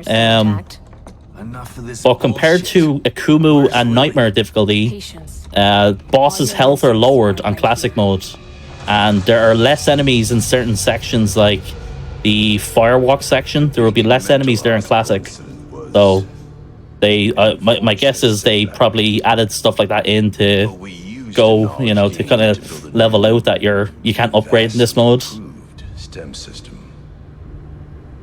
So here we're just skipping through these cutscenes here, and so I've mostly speedrun this game with like Akumu and so on, and we do actually upgrade certain things like the smoke bolts and so on. So with this mode, we're going to be doing strats, without certain upgrades. So some of the boss fights are going to be very different if you've watched any sort of Akuma run or anything, but you'll see as we go here. One highlight is the O'Neill boss fight, which is one of the hardest parts of the entire game.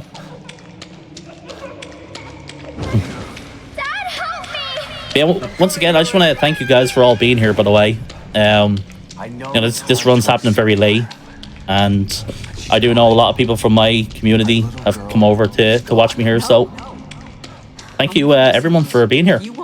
We're gonna have a good time here showing off this crazy difficulty. What the hell is this place? Detective, we've got So at the beginning here, this is all just basic stuff here. We can get a little bit of a time save here. Sebastian usually gets staggered here, but if you look away from the beacon there in the distance, you'll just be able to like sprint here the whole time.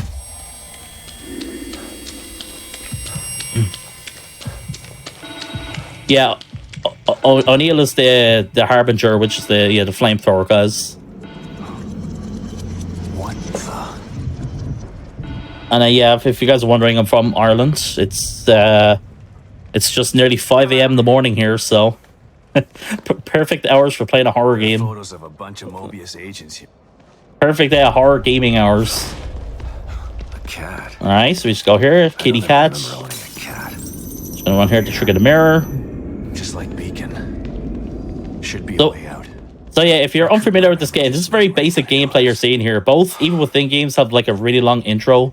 Here we go The again. intro for this game is a bit longer, but I actually prefer the intro of this game just because there's a bit more that you can actually do within the intro. You can manage your stamina, there's certain movements you can do. Whereas the first game is you're literally holding forward while limping the whole way through, and it's like just the most slow like process ever.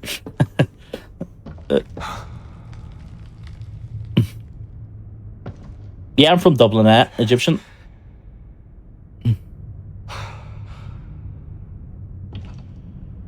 And if anyone's wondering about the story in this game, basically this game happens 3 years after the first game.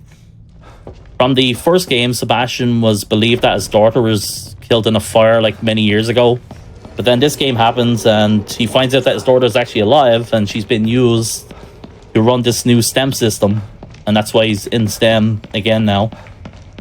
And his wife also went missing, and he also finds out that she's actually like working for the big bad in this game, and then goes from there.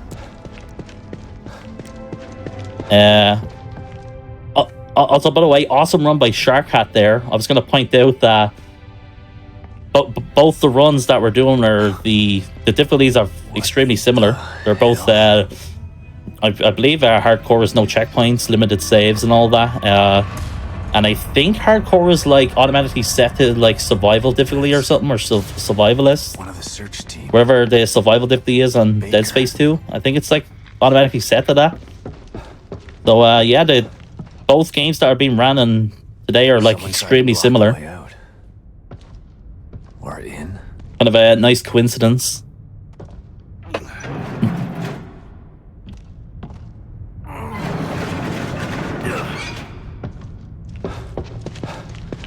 So yeah, so in the first Evil Within, your default stamina, you can only sprint for 3 seconds.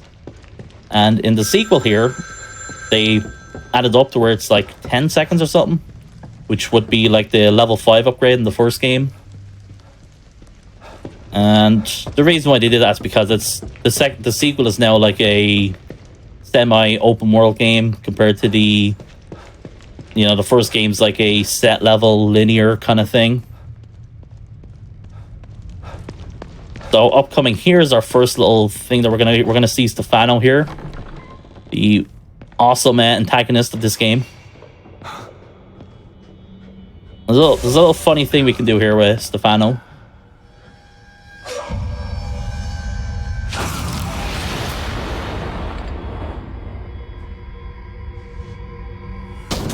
What was that? Yeah, we're just gonna immediately stand up here. He doesn't see us.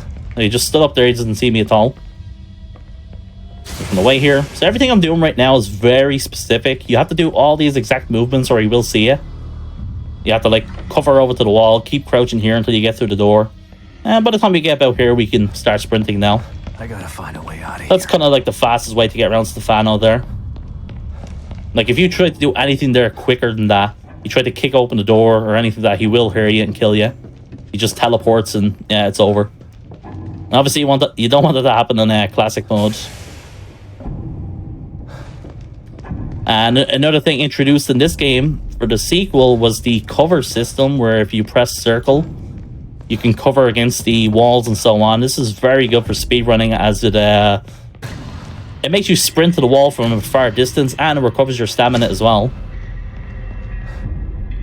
So yeah, very, very helpful for this game. Especially with when you're in combat in this game, your stamina drains like 3 times as fast. It's crazy. You basically want to like not sprint much at all when you're in combat.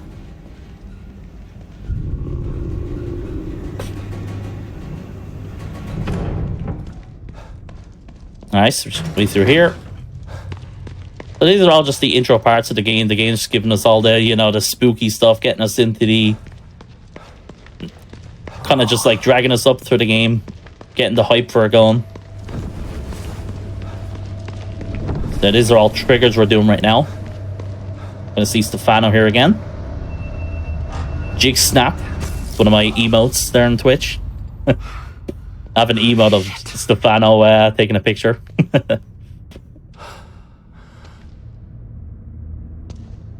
Alright, so once it's over, we're just gonna turn around here. We're gonna cover against this because my stamina's just about gone. What the hell? Hey, thanks there, Prince. Yeah, I've been I'm very curious to see how this run will go. But very different run than a Kumu. You know, I don't have to worry so much about taking hits and all that. So I'm very curious to see what this run will entail. So at the beginning of this, you don't need to worry about her hitting either. You just run through her. We can, as long as you don't get blocked. The only way we can really die here is if we get stopped at this rating here, which does happen. But it's like extremely rare. Like sometimes the bats just won't climb over it.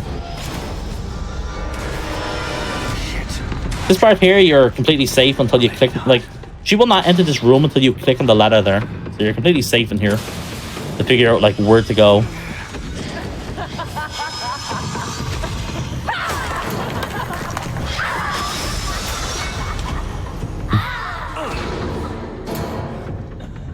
Alright. God damn it. So coming up here, we're going to do a little bit of a thing here. There's going to be like a blade here, whatever that's going to happen, and you get staggered. But and then knock Sebastian back. But what we're going to do is we're going to turn around so Sebastian knocks forward for us instead of going back on us.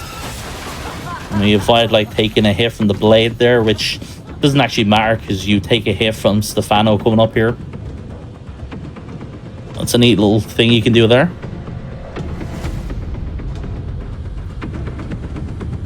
Yeah, I see someone saying like this game has a bit of Silent Hill vibes. It actually really does, because I don't hear it.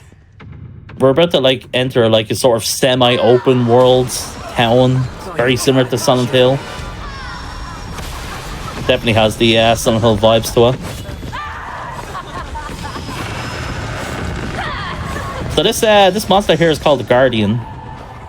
She's constructed here from Stefano.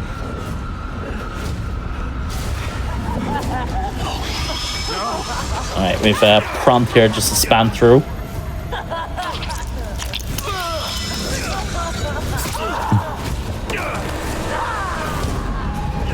Well, one of my favorite things with these games is the design of the enemies. Ikumi Nakamura. She like designed like most of like nearly everything that you see in both games. All right. What the fuck is going on here? All right, we're getting close to finishing the intro here. And now where am I? And we're gonna pick up this heal. One thing that's nice as well with the heals in this game is when you heal in this game, like you can put the heals on the shortcut, so you just have to press like, you know, down on the D-pad, for example, and you can do that. You can actually heal while you're sprinting, and that also recovers your stamina as well.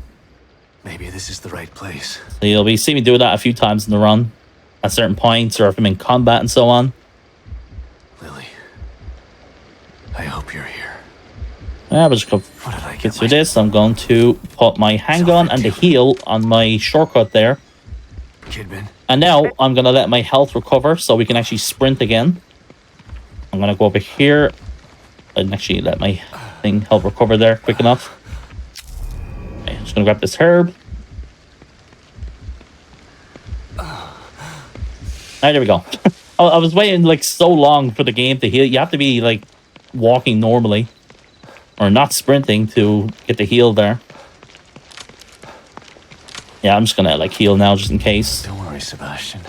I usually would actually save this heal, but there's like a 1 in a million chance I can take a hit coming out this door here. I'm not gonna take that chance, because I will die. Hello? But very simple stuff here. Spooky enemies. What do? We run away. Let me just get out. Oh, there. Yeah, that enemy there can... I can't even remember the last time he's actually hit me, but yeah, he will kill me if he does, if I don't heal. And one thing as well you can do in this game is you can... when you while you're sprinting, and if you aim the gun, it stops your stamina from draining momentarily. So you're gonna see me do that like whenever in combat. It's way quicker to aim run like that whenever you're close to like a cutscene trigger, or when you're in combat, because your stamina just drains so fast. All right. So coming up here, we're gonna run into some Mobius soldiers here. They've been sent in here to get Sebastian's daughter. But yeah, they they are not the protagonists, so you know, bad things are happening. Okay. Mobius members.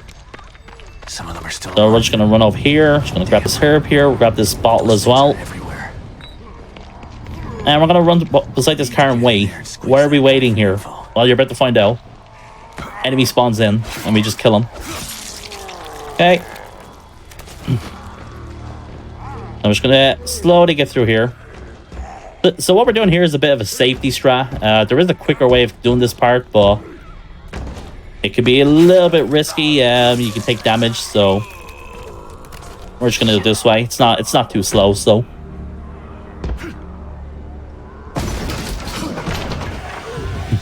Oh fuck. Skin and bones, gotta eat.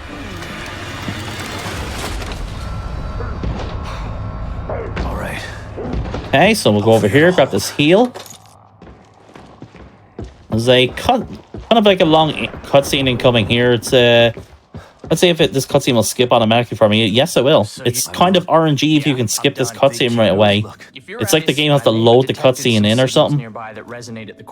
Where like sometimes we have to wait like 10 to 15 seconds before we can skip it. Here, listen to this. It sounds like a little girl, right? Quiet. Was that? I think's no way to. Alright, so we're just so this game has like side quests Let's pair up our similar to like, you know, like The Witcher or something, you know, where you have like the dialogue and the optional stuff. Alright. So this is our little workshop here. This is where we can craft bolts and so on and ammo. I'm purposely just entering it and exiting out of it because you can field craft as well. And for certain things, field crafting, it takes up more resources when you do it like outside of that desk. What the? Who is that? But you still want to like activate as soon as possible anyway, just for crafting certain things.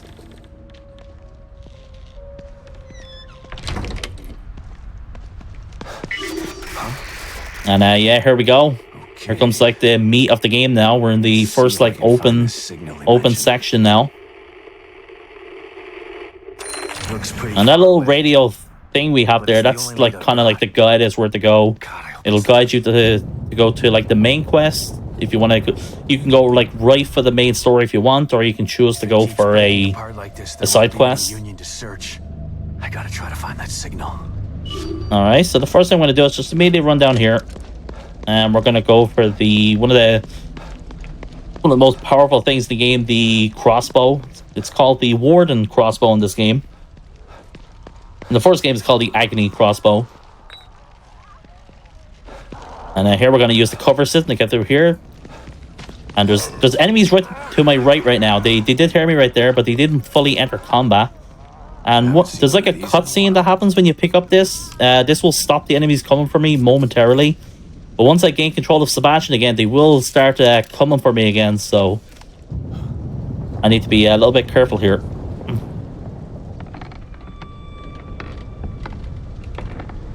Oh yeah, we're picking up the bolt here, and there's also 2 harpoons that we want to pick up here. So here I'm just gonna walk over here, grab this bottle. I'm just going through here. I'm going to aim run a little bit just to get up here. Just so I can escape and get out of here. You can see the enemies are sort of chasing me. I'm going to heal mid-combat there. And the route I'm taking right now is kind of a specific route. There's 2 routes that I can take at the beginning here. I am taking this specific route for this nail here. Nails you can craft explosive bolts with them. And that's kind of what I'm getting that for. It's like the closest one to get. That doesn't waste a lot of time. And for this axe as well. This axe will be very, very useful as we go. Let's see, can I grab that? A herb. I probably don't need to grab that now, but because we will be coming back here in a bit. And now we're basically kind of just going for the main quest now. And on our way there, we're also going to pick up some more loot that we will need for the actual run. I'm going to open these boxes because there's a chance of getting smoke powder or smoke bolts, which are even though we can't even upgrade in this, they're still pretty good to use, which you'll see as we go later. Yeah, here we go. It's a metal pipe. The metal pipes are for harpoon bolts. Let's open all that, see if I get anything. And yeah, now we're just going to go to the main quest. The main quest starts up here at the top of like this big hill over here. Sebastian is looking for his daughter. His daughter's like, he's trying to like find our location. At the moment, Lily has been stalked by Stefano. So like Sebastian is seeing like sort of memories of that, and he's sort of like following her trail. And when I'm going over here, I want to sprint too quickly because this guy will hear me, will enter combat, and then takes me longer to get up here.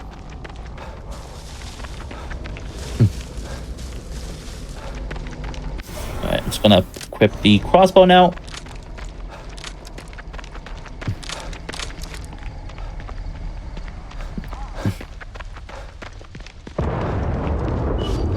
His shop.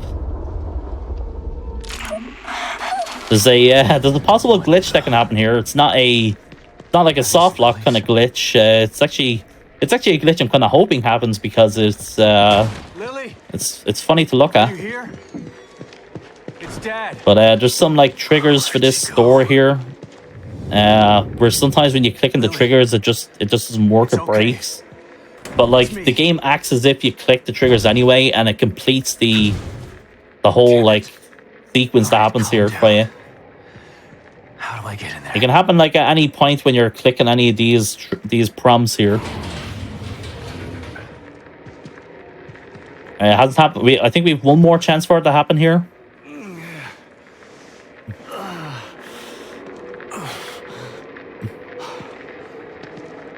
All right, no glitch this time. Okay.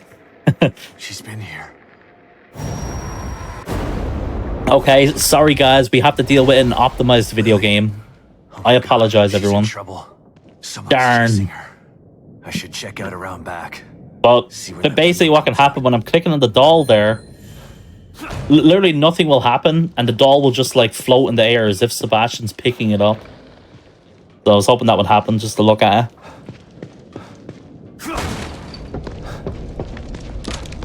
It's funny, it's a glitch that's been in the game since the game came out. Alright. And they never patched it. Run off to? Even though they did like patch the game a couple of times. They probably don't even know about it. Yeah, so here after this part is What the? after this little scene here is done, if you go to the left side here, Signal. these little two-headed demon dog enemy things will spawn. Just Which hang I in there. think their actual name is just called Spawn. But if you go to the right side here, you won't get the cutscene. They don't spawn in here, so... And it's actually convenient that you go here because there's actually extra loots we can get here as well. So we're just going to go this way. Be completely safe. We can get some... some fuse for electric bolts. Some gunpowder. Gotta remember to collect these herbs as well. Yeah, but with this game, the herbs, obviously you would think they are for heals. For 3 herbs you can craft a heal. And then I think 5 for like a big heal. Alright, so we're gonna use a electric bolt here. We're gonna be coming back here in a bit. We actually like progress the game from that shutter we just opened there, but we can't actually like progress there at the moment. That's going to be like something that's coming up in a bit.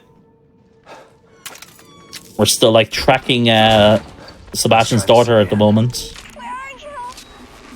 We need to go through all this, and it's all 4 stuff that we need to do. Incoming a bit soon is the first possible like troll in the game that can happen. There's gonna be certain enemies in my way here, and basically I'm gonna be intending to use my axe on them, and usually they'll both just get decapitated by it. But sometimes one of them likes to avoid the axe and then mess with me. So I'm curious to see what's gonna happen, what they're gonna do this time. Before we get there, we still got more stuff to collect here. And yeah, this is all stuff we're going to need for the run. All these nails and all that. We'll be using some of these explosive bolts for the Stefano fight and so on. Nice. There's a random smoke powder. We have an extra smoke bolt now for later. Alright, and now we just have a couple of more of these triggers that we need to do. As you can see, it takes a while to like get into this game. The game has a really long intro.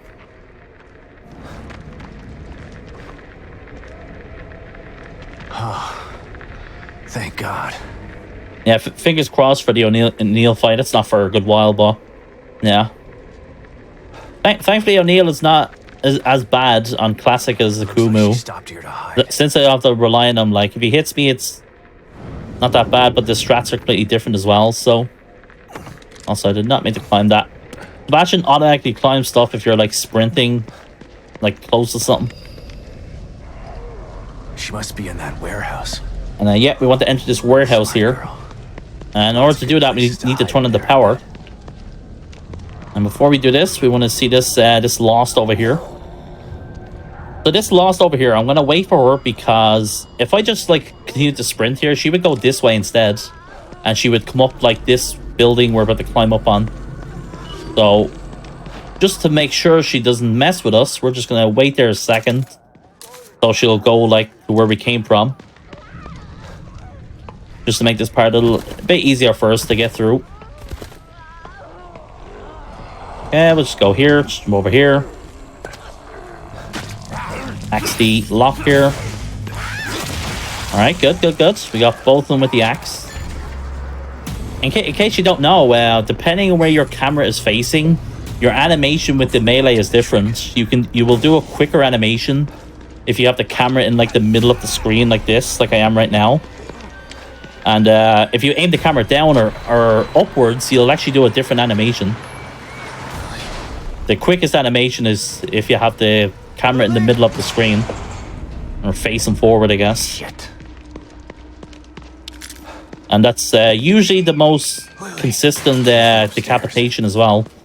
The decapitations aren't guaranteed in this game. Sometimes they just don't die to an axe. She probably even though axes, you know, usually are very strong in these games.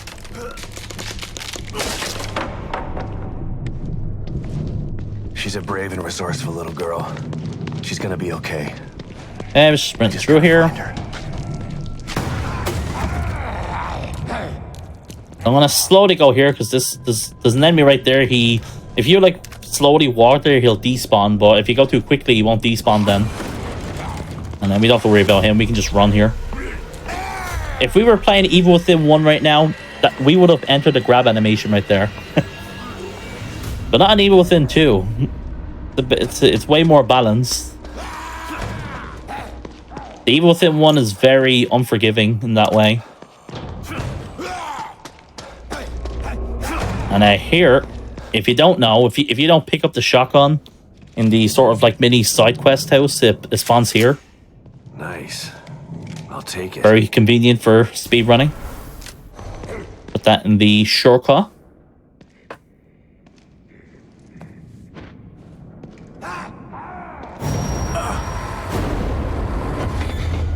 Alright, so let's just skip through the scene. So during that scene right there, Lily just got captured by Stefano. I was so close. Damn it. Calm down. So now he's gonna go looking for Stefano. I gotta save her. No more signals coming into this communicator. I need to find another way. Yeah, we can't sprint at the moment, so we're gonna cover against the wall. Just go a bit quicker here. There's also gunpowder here. I want to find Lily. We want. O'Neill, it's Sebastian. Okay, we're just gonna go here, sprint over here. We don't need to climb down the ladder. We can just hop down like that. It is a speed run after all.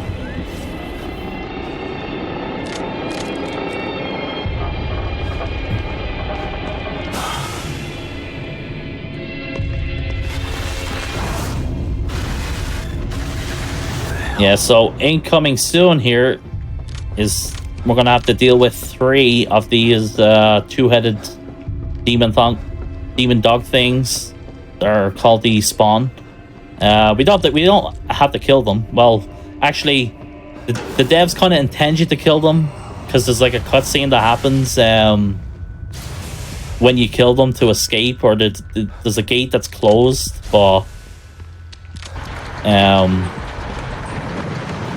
But you can actually just climb out of the area as well if you know what you're doing.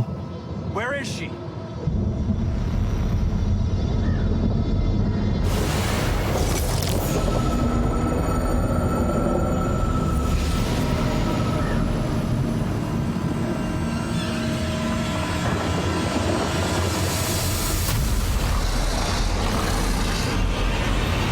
Alright, so to start this off, I'm just gonna set down electric bolt there, shoot him there. Literally just shooting those guys will stagger them. it's very good for just like if you want to get around them. And then here we're just gonna wait until. Yeah, there we go. And while they're just like busy, we're just gonna sprint out of here. Gonna use the cover system so I don't like drain all my stamina. Shit, lost him again. And right now, I can reach O'Neill this time. as Sebastian is just saying there, he's talking about reaching O'Neill. We want to go back to O'Neill now, It's Sebastian. and that's where we're heading. O'Neill is his hideout is where we originally came from. This is also the end of chapter 3 as well coming up.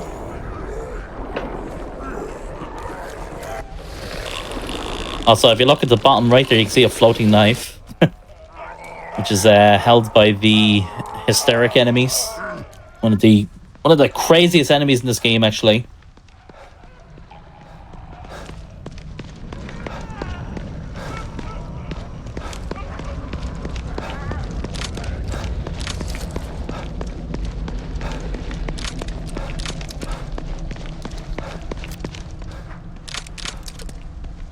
So once we come back to O'Neill here, we'll begin chapter 4, and then coming up pretty soon is one of the first really tough sections of the game.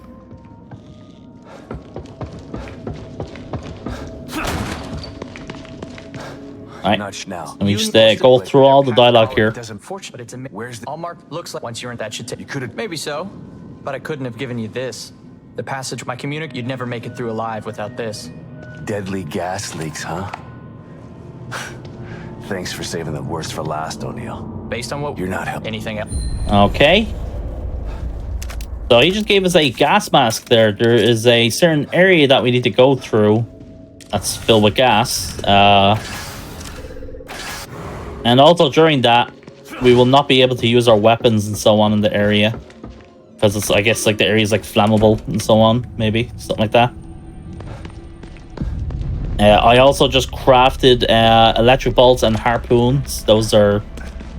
You're gonna see me specifically crafting at the table because it takes up less resources, so you'll be using less gunpowder, less like things like the fuses and so on. Especially the best thing you want to craft at the desk is the harpoons. I highly recommend never field craft harpoons because it takes up 2 pipes, and pipes are very kind of rare to get. Yeah. So now we're making our way back up here to this shorter door I was talking about earlier. This will get us to where we need to go.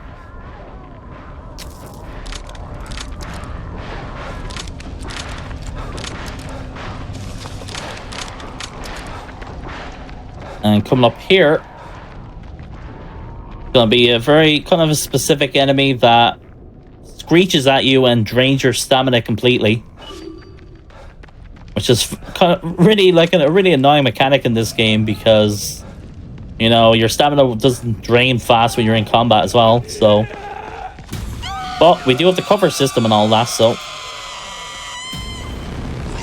right, yeah, we can just pass through here as long as we're quick enough. Probably should let Kidman know what's going on. Alright, so we're just gonna skip through all this.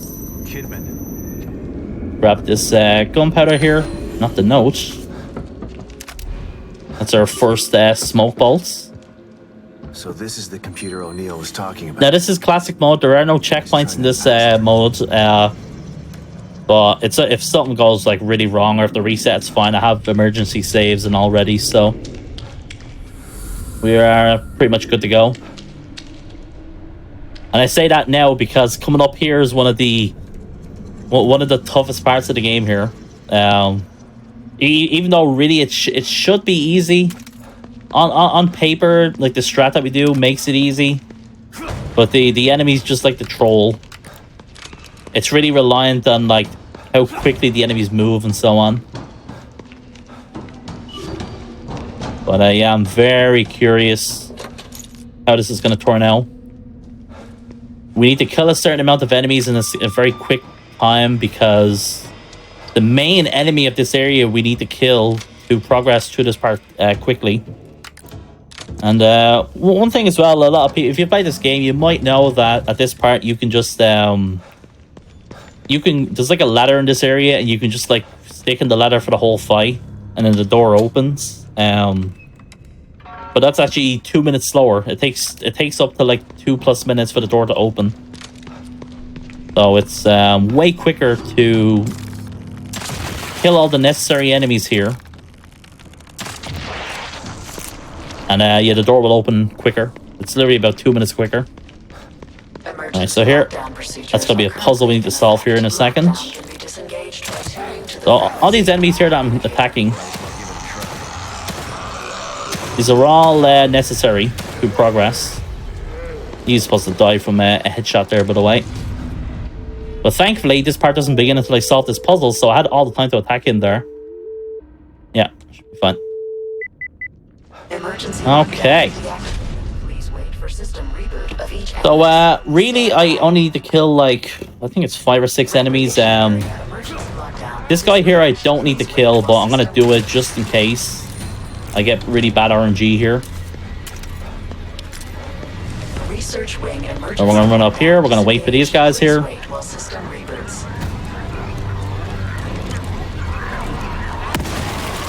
Alright, shoot him, he falls over. Shoot him, he falls over. We stomp them together. And now, this is the most important part here.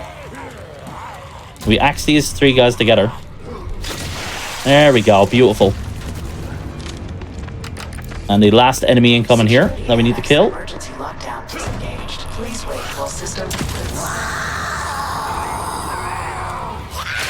Yeah, I was waiting for her to do that. Nice, beautiful. Very good. I hope that's it. So you notice the way she fell on the ground there.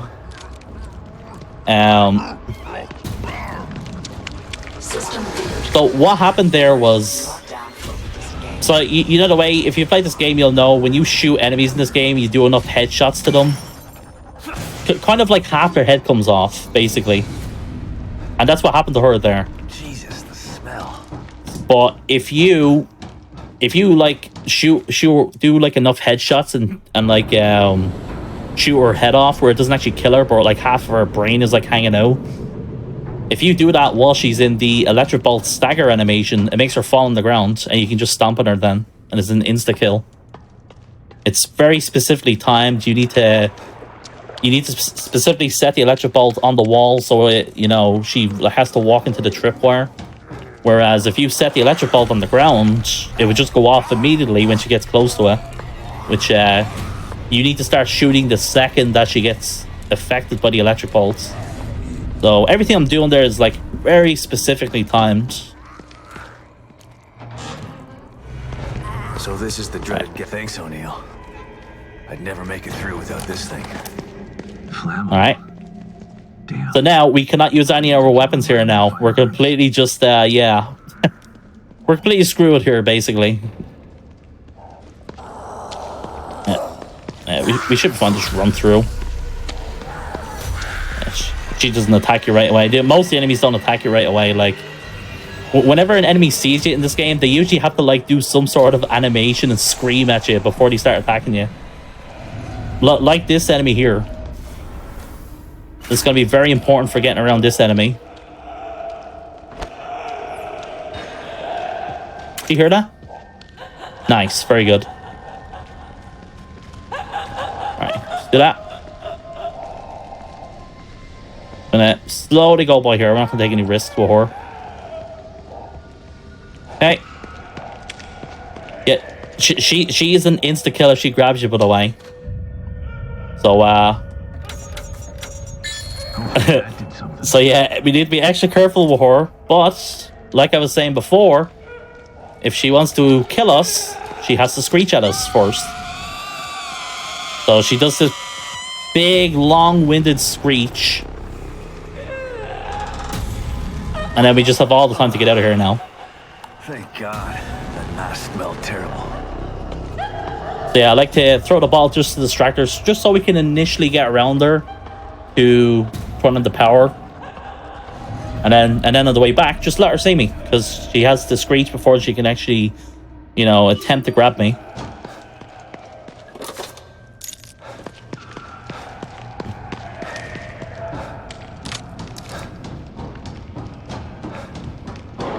So during the end of like chapter 3, O'Neill was telling us that we need to go to a city hall. So that's what we're doing right now. That's where Stefano is apparently located. That's where we're making our way to.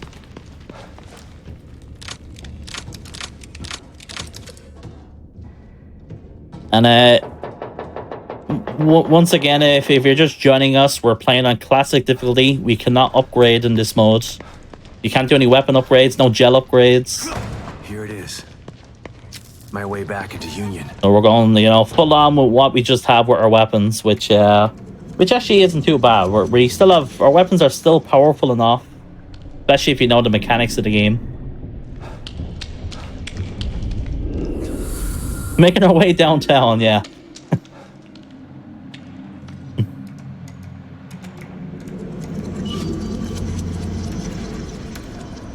Also, rip the console players that have to stick in these loading screens for like a minute plus or something.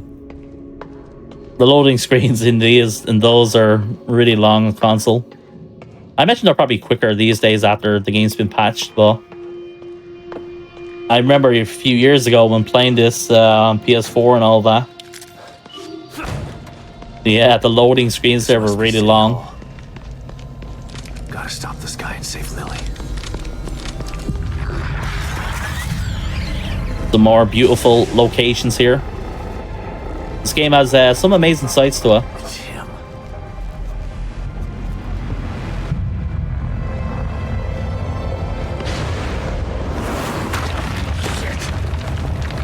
What the fuck is that?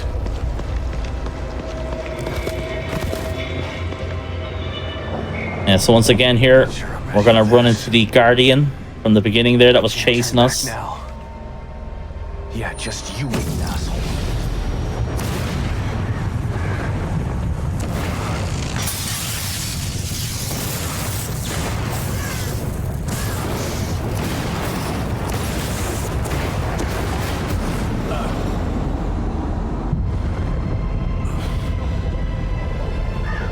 If you look at all the bodies in the ground, that's the Guardian right there. Her body's like split apart, and then she like reattaches herself.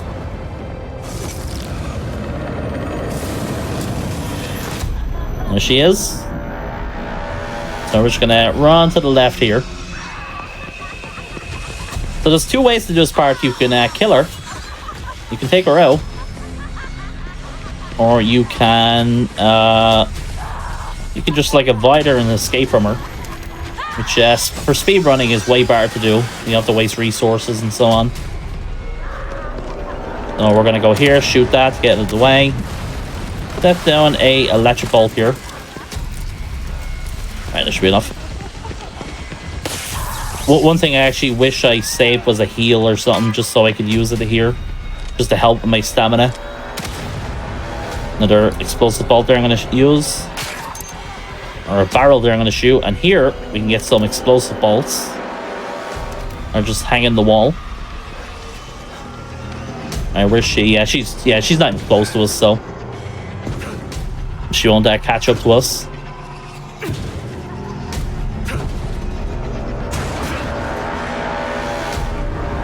This is an optional way of doing this part. Don't have to worry about that thing for now, at least. Let's see if I can find out where that psycho went. Well, usually I would use a bottle here, but kind of low on the bottle, so I'm gonna just take out these guys with the shotgun and stomp them.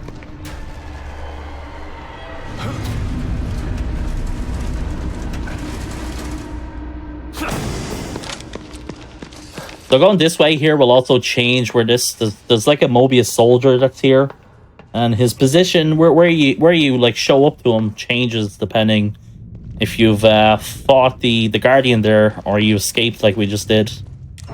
And while we're here, we're gonna craft all the bolts here, just so it saves all the resources. So just go ahead here. Is that? It's okay. Don't worry. I'm looking. This minute you without on it all. His power. You mean Take this. Use it to turn on the emitter.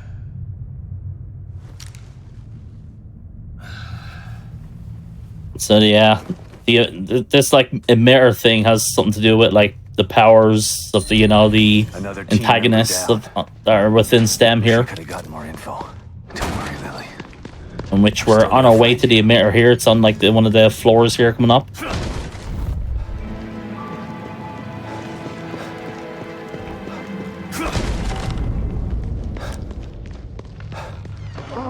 Oh boy, and there we just seen another boss in the game by the name of Obscura. Like this, like very, I would like to say like Silent Hill-ish like enemy. What's this about? We'll see her very, very soon again.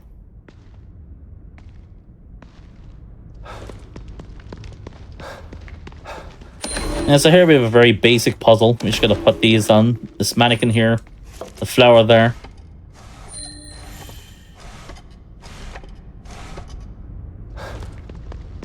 What's this? This camera's so old. Okay. And once you solve it, you can actually like go inside here now.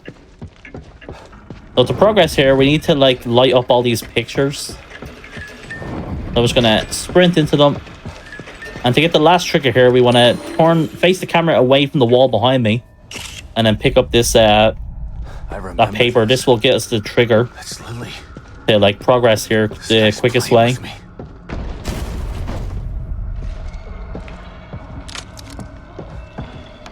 Usually, you would have to like run back from where we came from a little bit, but I discovered if I look away from the wall and then pick up the newspaper, like gets the trigger like way quicker.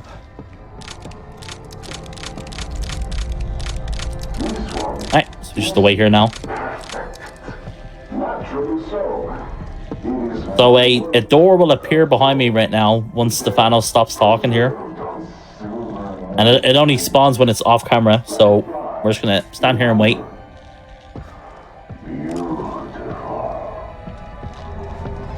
Okay. And let's scrap this herb there.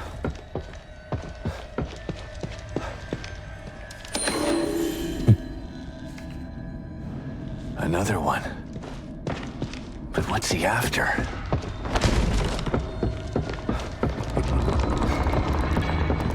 So here, the progress, we need to shoot at Stefano there so the door shuts. You can either shoot there or you can like run up to the door, and once you get close to it, it'll shut in your face. Well, it's obviously way quicker to just shoot her from the distance and then go this way.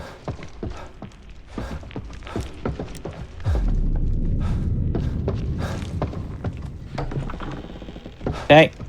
So you can save a little bit of time here by looking to the side here and then walking to the side like this. The Sebastian's walking animation is a bit slower if you're just like walking towards the middle of the room there.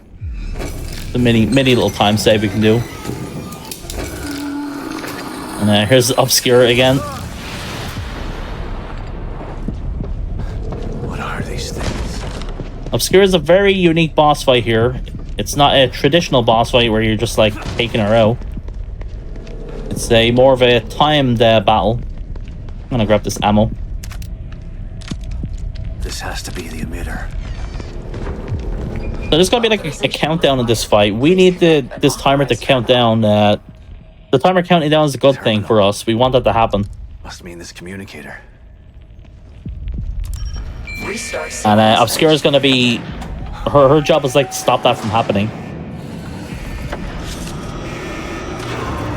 Meet my beautiful Obscura. Restart sequence. You gotta be kidding me. So she's gonna freeze the timer here. 90 seconds. She like takes a picture of her or whatever and it stops it. And by doing enough damage to her, the timer will be back now. And now she will attack me now for a little bit, but after a certain amount of time, she will go back to the thing again.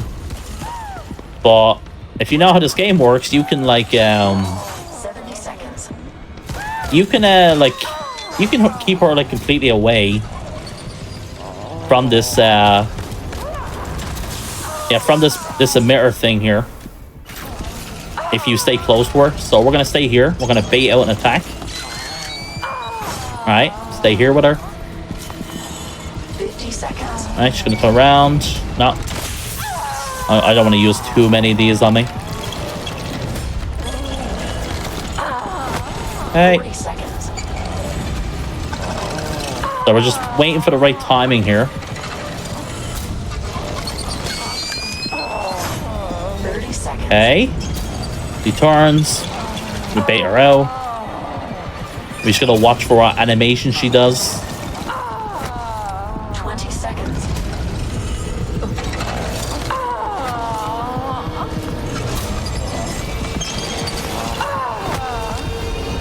And yeah, we should be good after doing this dodge now. Yep. And that's the Obscurify. Stable field emitter started.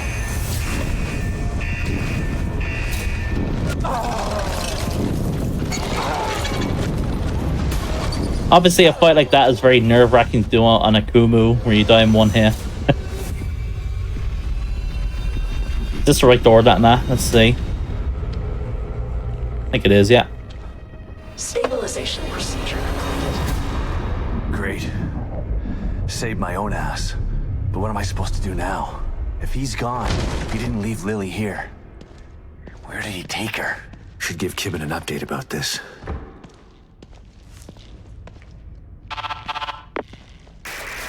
Shit. Okay. Maybe I'll get a signal outside. And we'll get these resources.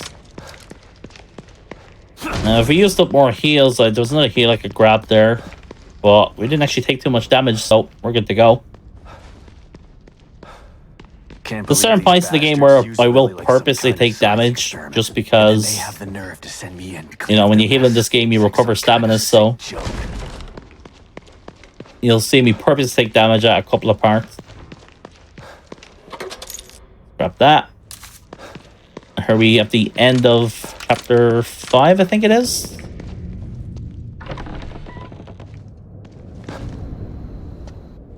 Thanks.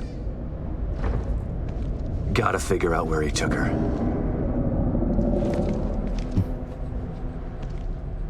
Think I might have just figured it out. Yeah, so what Sebastian is looking at in the... It's almost as if he's taunting me. Well, in the if it's distance fighting there once, is the he's gonna next get sort it. of I just open have to world find my way there. section that we're about to get to in a little bit. O'Neill, It's a theater that's going to be like the main thing we'll be looking to get. We won't. It's going to take a little bit of time to get there before we are actually able to get in there. That's like sort of our next like objective.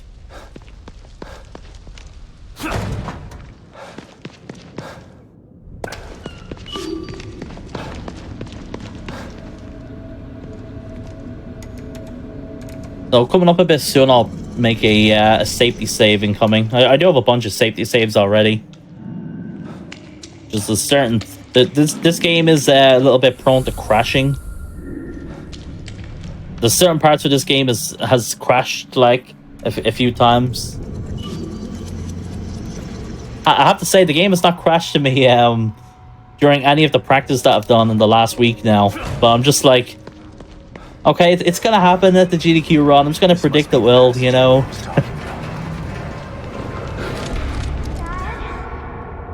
Lily? I'll be very curious, but there's two spots where the game is notorious for crashing. It's when you enter the theater and after the firewalk. At least for me, that's where it's infamous to crash on me. This game's very weird with the crashes. There's like people that have never experienced a crash in this game, and then there's people that get crashes all the time in this game. For me on PC, the second I started full screen in the game, I rarely ever get crashes now. Whoa. What the hell is this stuff? But I used to have the game in a borderless window or whatever, and then the game would just crash more on me.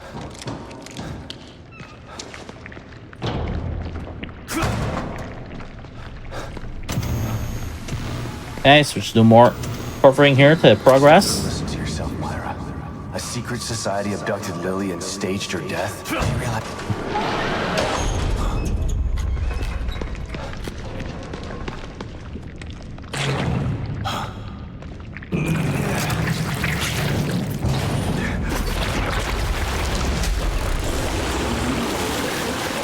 There's a very unique enemy here.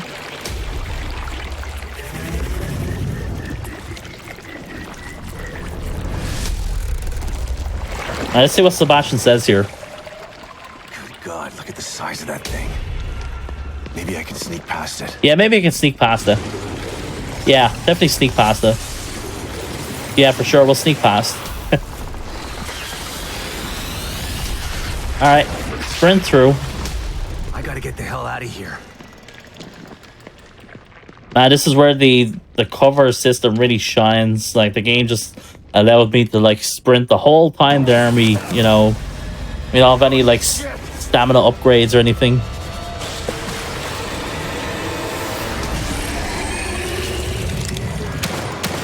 Okay. Scripted on rails shooting segments.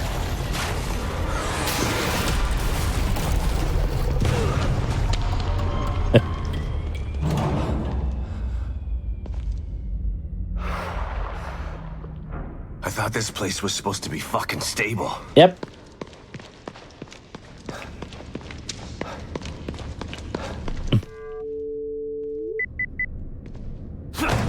Yeah, that's something that the administrator says to Sebastian at the beginning of the game. That this stem is a more stable stem than the beacon stem from the first game. As you can see, it's not literally like the same. The administrator Captain.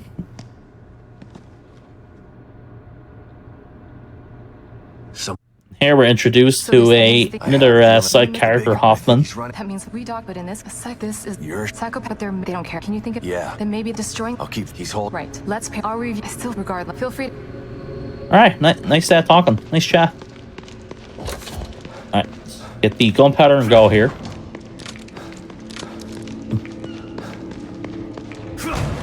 Let's see, we get more smoke powder here. See if there's anything in the drawer.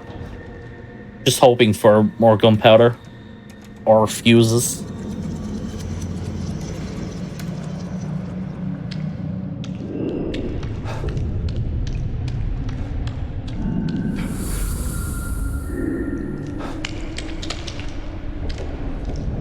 Kind of funny, the game makes you go through like two like loading screen things here.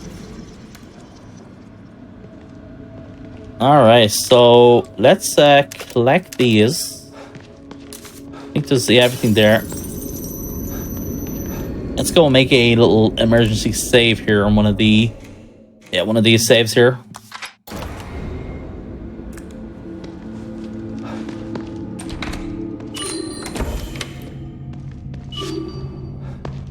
Here we go. Now we have the. All right. So with this game, they wanted to make this game more like open world than the first game. And the design of it is that, they have the first open world section in Chapter 3, and now here in Chapter 6 is the next, semi-open world segment. Originally, they actually did have a plan to have it be like one big open world. The hell are these things? But then they thought it was better to like split it up and like have linear segments in between.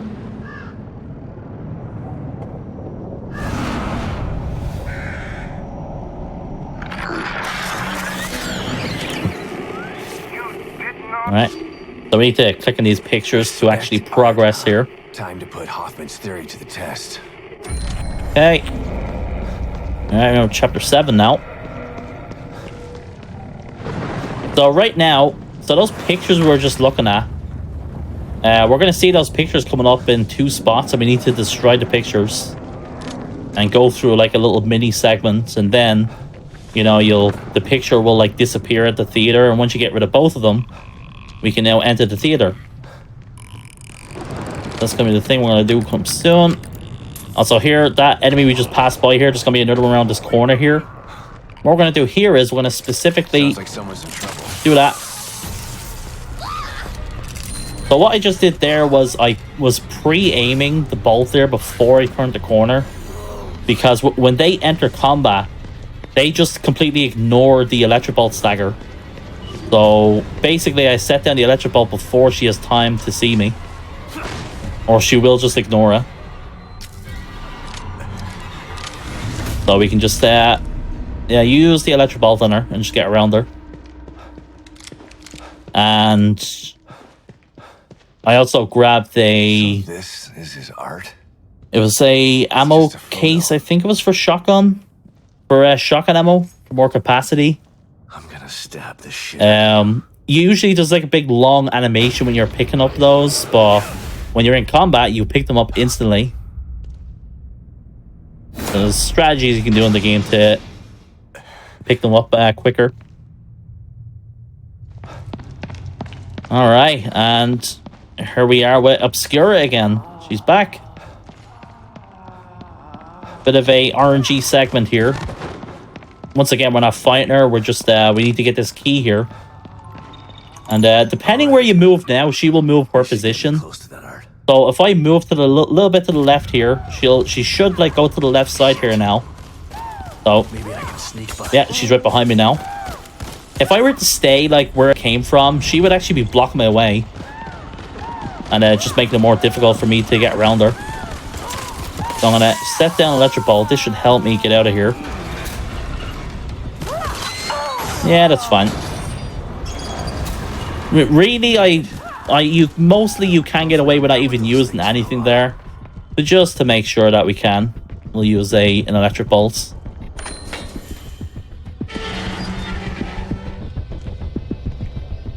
Well, there it is.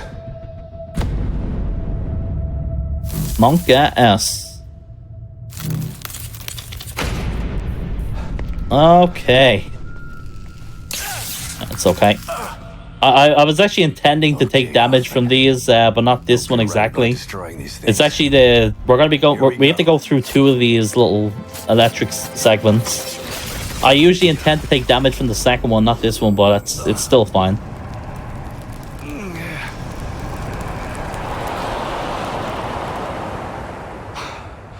Destroying that freak's work was actually therapeutic, but I'm not done yet. You see, the game just did damage to me. The game thinks it's, ahead of me, but the game doesn't realize that I can now heal while I'm sprinting in combat to, keep running for longer. Alright. And look who's back, the Guardian. There's actually like 2 or 3 Guardians in this section here. So let's heal up. He's gonna keep chasing me here. No, get away from me. Please. Stop laughing. Alright, go. Right. So there was a car alarm going off in the distance there. That stops Sebastian moving for a second. Almost make me get here. Sebastian, one of the things that really irks me in this game is your movement is hindered in this game a lot by like certain things happening. When Sebastian enters combat, his movement is obscured. You can't really do things as accurately. He hears a car alarm. He stops for a second because he's getting startled from it. Same as when you're in combat in general.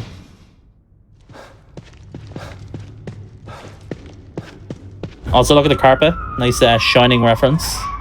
Don't cry. You're becoming art. You shall be part of my obscura. Flesh. Less malleable than clay. Softer than marble. It really is the perfect medium.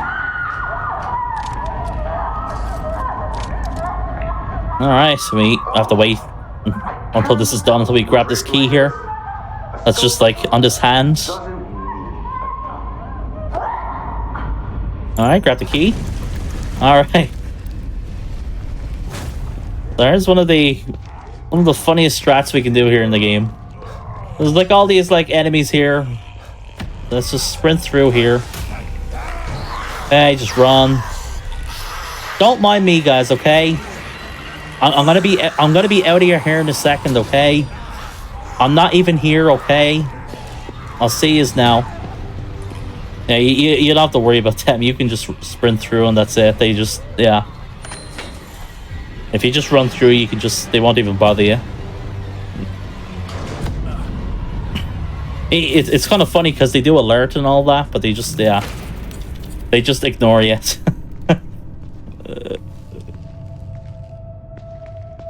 Another segment here.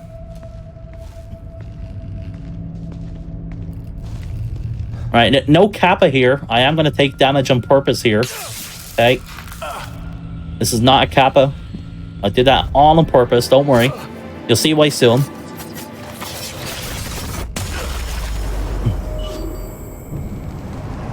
Completely on purpose, I swear.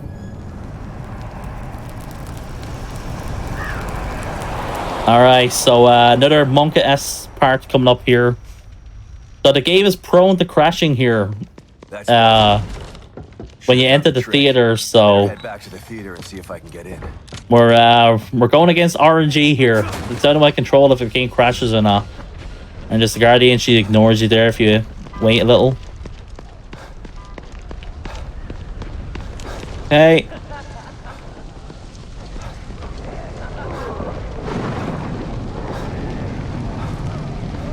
I'm just gonna sprint through here. Gonna slowly walk here because I want my stamina to be full here. Once I get to about here, these enemies are gonna see me, so and sprint. Run through. And like I said, we wait till now to heal just so I can sprint up. Just so I can run for longer. And once you get to the theater here, the enemies, they just back off now. They're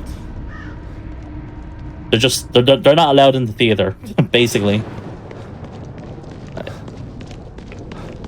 Alright, here we go. Once you go through this door here, there's a possible chance the game will crash here. Don't do it, game. Don't do it. This is not the time. Alright, we're good so far. We're good so far. He's got to be in here somewhere. Alright, everything for fine. Okay. We should be fine now. Okay. Easy clap. Me to bend to your will, just like them, thinking they could sculpt me into what I am not. Alright, so now is the main Stefano boss fight. I'm gonna craft another explosive bolt. It's marvelous. They wasted it because they had no imagination. Because they are not artists. They want to control me, manipulate me. You want to stop me, but you have failed. Because with the power of the core, I can create my art forever. Alright, fun game. And the prompts are so weird in this game. You have to be standing at a very specific spot to click on the prompts. You would do nothing with her power. This doesn't even matter if you're right at the door. She's useless in your hands.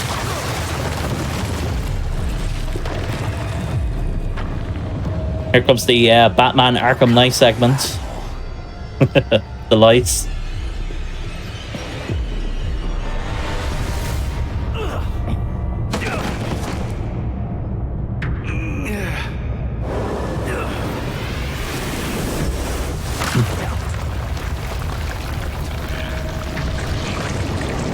Alright, so here, very simple part, avoid the light. Well, you can actually get seen by the light, just not for too long. You can mostly just run through this part, where obviously I want to be safe, so. And the animation of Sebastian jumping down there is RNG. He'll either do a quick animation or a slow animation. The slow animation is very slow, as I just said, but yeah. I'm not relying on Sebastian. I'm not, going to take the risk with Sebastian. I don't trust him. I'm sorry, Sebastian, but I do not trust you. Alright, let's stop for a second and sprint. As you can see, you can last a good amount of time there as you run through.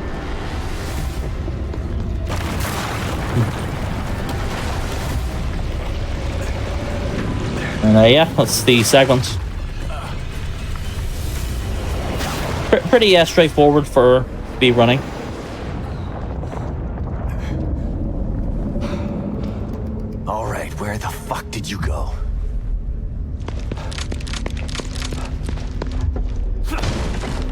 Okay, so we'll get fused there. There's another nail waiting for us here. There's a heal. There's more gunpowder.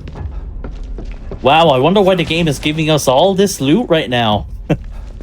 Gee, I wonder why. Come along. Is there a boss fight incoming?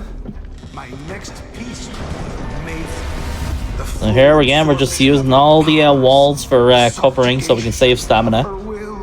It will be art in every sense of the word. We just got a med kit there. The med kits are like first aid sprays in a Resident Evil game. Basically, they're the big heal. So the Stefano boss fight, Stefano like teleports and so on. And basically we want to input as much damage like as quickly as we can before he starts going crazy. For the most part. So at the beginning here, we're going to set down 2 explosive balls. He's going to walk into them. Or he's going to teleport onto them, I should say.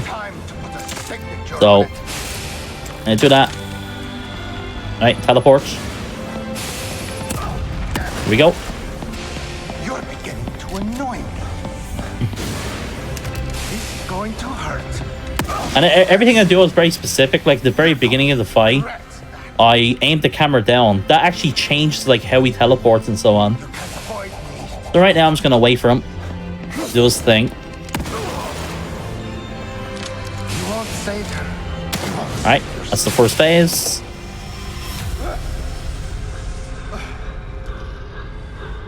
I've had enough of this.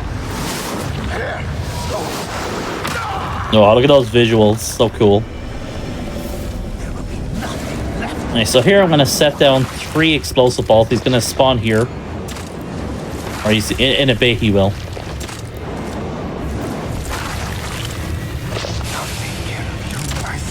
Is he here? Nope. It's kind of random where he spawns here. Hello, Stefano? You okay?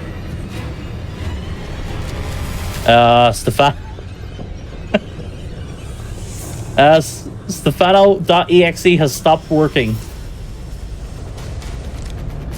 Alright, let's see if he does that.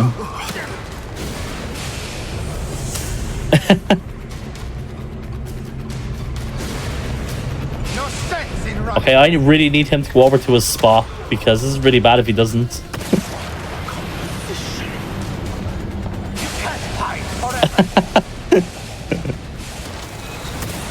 Oh, no way. That's actually the worst thing that actually could have happened right now. Because, I need him to go on the explosive bolts.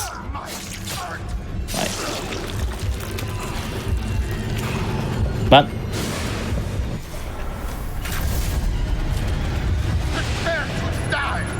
Alright, good. That should be fine. No, not this time.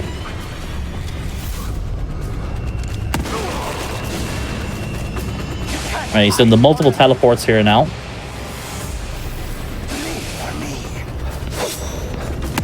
Alright, okay. I guess that's gonna be the GDQ luck of this run. You always need one, right? Yeah, you. On Evil Within 1, on the first Evil Within 1 run I did here, we had a soft lock happen in chapter 6, I remember. And which requires you to like read out the game. And now we had Stefano just like not work. Oh god. Never seen that. That's never happened before, by the way. Never happened before. Well, we're on GDQs, so. Alright, so after we get in there, we're just gonna go here, get our stuff, and progress.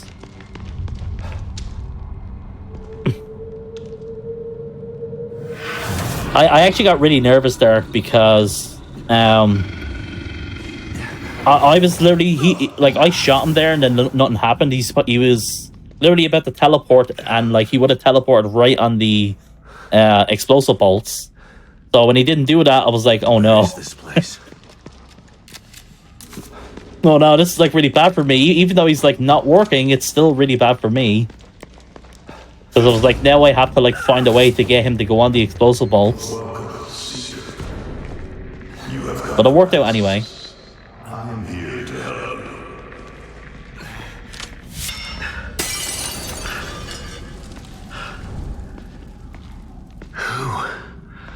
What was that? Oh yeah, I remember there's a soft lock on the projector where like just nothing happens and you have to. The only way to fix it is to reload.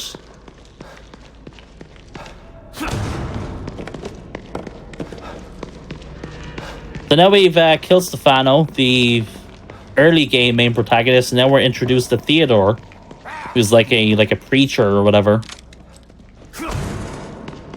In my opinion, he's a very boring antagonist. Definitely not as cool as Stefano.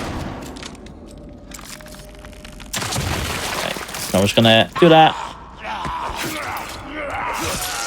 We need to kill these two guys for this strat we're gonna do in a bit.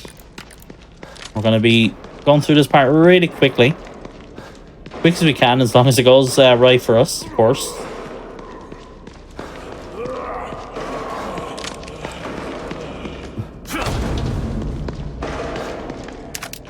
Okay. Looks like I can use this. So there's gonna be a lot of enemies that are gonna. There's like a bunch of cells here in this area, and they're gonna be unlocked now because we took this crank. And now we have to get out of here while these enemies are around. So what we're gonna do is start off, use a electric bolt for there. Gonna switch to the smoke bolt. Set the smoke bolt off there. Sprint here. Specifically, stop sprinting here. Just so the enemies can't hear me now, because I'm not sprinting anymore. And we should be literally just be able to get out of here now. I'm just waiting to turn the camera here. Alright. So you can see the hysteric there in the distance. She doesn't know where I am right now because I stopped sprinting at a certain point. So she probably thinks I'm like in the area where she is right now. Because I started using the cover there right at the end, which like doesn't have any sound. So if you do that correctly, you can just go right to the crank and escape. And that's the prison segment. And of course, there was a bunch of other enemies chasing us as well, but I set down the smoke bolt just so they would run into it, and that would keep them away from us. Very specifically timed segment. You lost everything. Your failure to the game led to inaction, which led to despair. And despair led to self-destruction.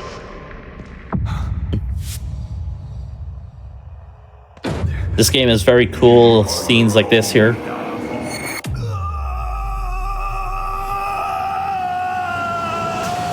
How can you not love that, man? You didn't believe your wife.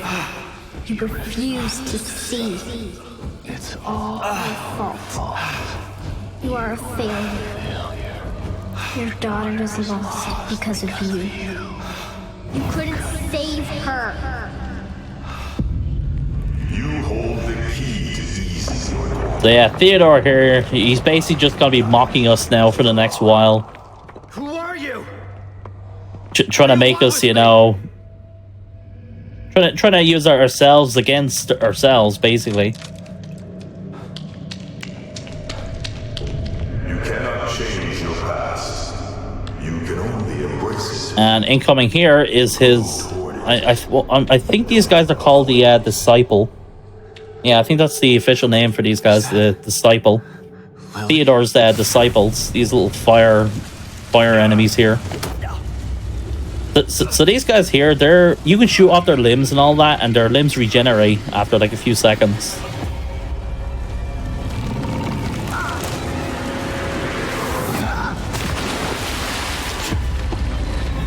But you can also shoot them in the legs and so on to make them fall over. You can also stomp on them when they're not like actually lit up.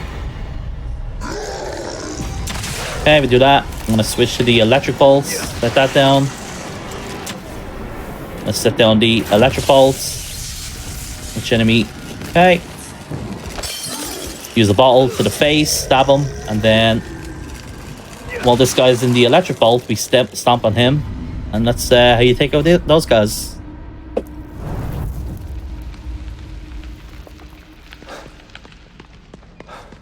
Once that's over, we need to run to here to get this trigger. I think I used I used the big heal, didn't I?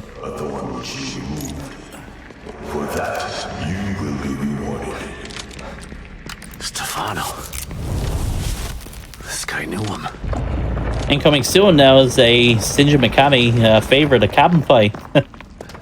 Even though like he didn't direct this game around, but yeah.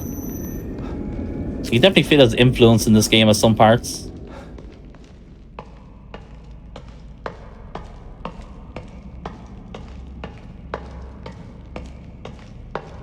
No man on fire joke. Alright, got a little puzzle here.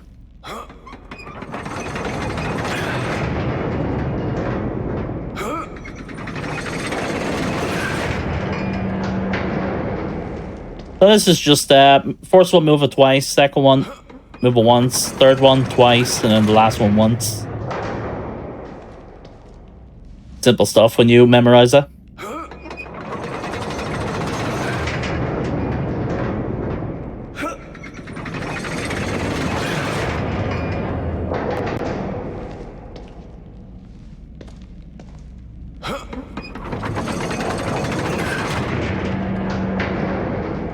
Yeah, in case you guys didn't know, the director of Hi-Fi Rush directed this game. He literally worked on Hi-Fi Rush right after they finished this game. Two like banger video games in a row. What a resume. Do I like the stomping of the matches better? It really depends. Like the matches are just more cool, you know. The thing with the matches is that the matches fit the theme of the first game. The theme of the first game is like all about like fire and so on. I guess you could say the same for this game as well, but definitely more for the first game. The theme of the first game is fire, so the matches really just go in line more with the first game. Okay, and here we are, another character we're going to be introduced to, Torres. Until they're dead or we run out of ammo. Alright, so we're just going to shoot these enemies here. Start off. We don't want to use like our shotgun yet. Aim for the head. Takes less ammo. Basically, for the most part of this fight, we're going to be using a mixture of the shotgun,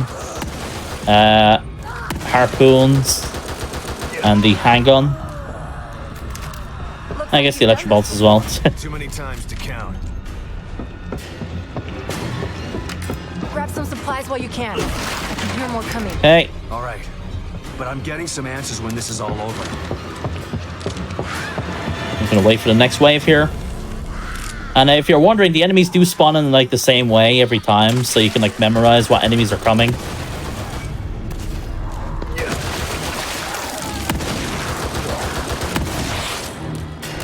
Okay. Alright, so once those are down, the enemies from here will start spawning in now. So I'm just gonna go here, bait this guy. Try and make him so he doesn't attack me right away. Okay, that didn't work.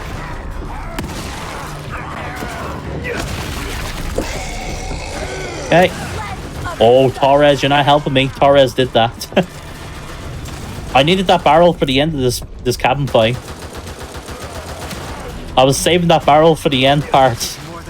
And she just shot the barrel at me. Torres, you're not helping. You're not helping the strats. Alright, let's let me grab that actually. I didn't start against the wall. Let's actually stomp on here. So I set down the electric bolt there on the wall because it's random how quickly it starts attacking us. So just to make sure that we can. Alright, here's another hysteric enemy. And shoot. Axe. And shoot again. Torres can kind of screw you there as well. If she like spams hits like as she jumps to the window, she'll immediately start like sprinting at us, and then she'll ignore. So basically, like it can ignore like certain shots and can actually get me killed. I gotta be careful here. So usually I would use the barrel here. I'd knock it over, and then oil will be placed in the ground. Give me a hand over here, would you? Hey. Game's gonna force me to be in this animation. Now I'm just gonna see what this thing is doing.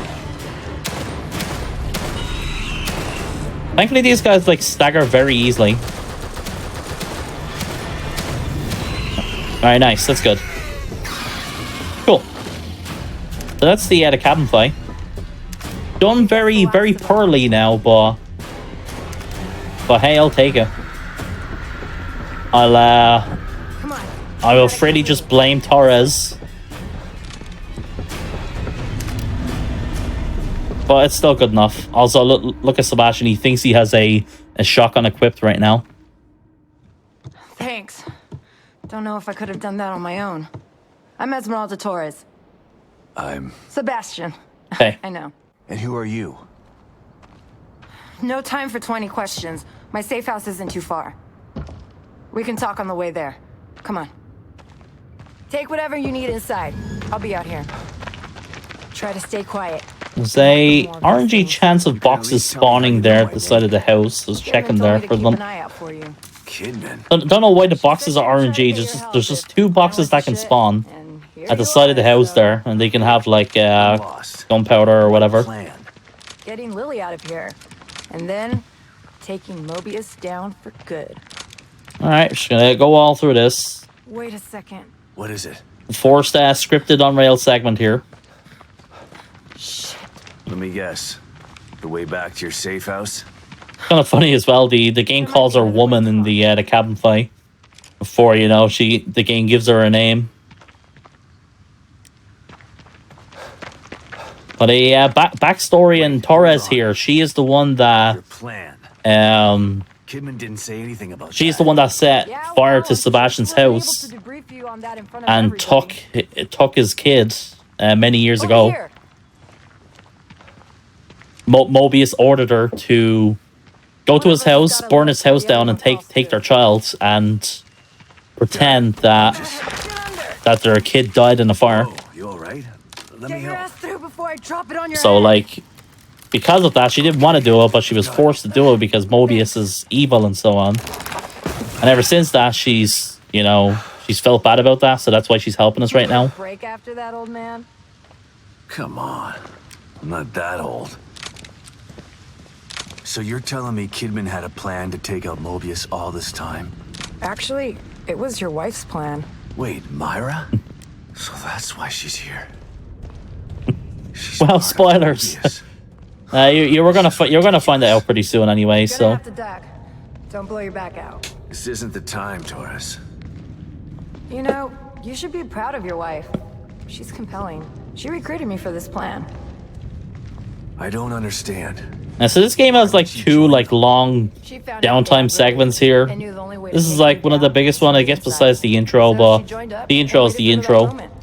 All these years. That's where she was. Damn it.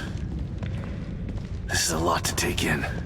Yeah, that's another thing when we were going through the Torres wanted to pick up the big tree there, even though there was like 2 obvious gaps that they just could have climbed through. Yeah, of course. But of course, Torres had to show off. Ready?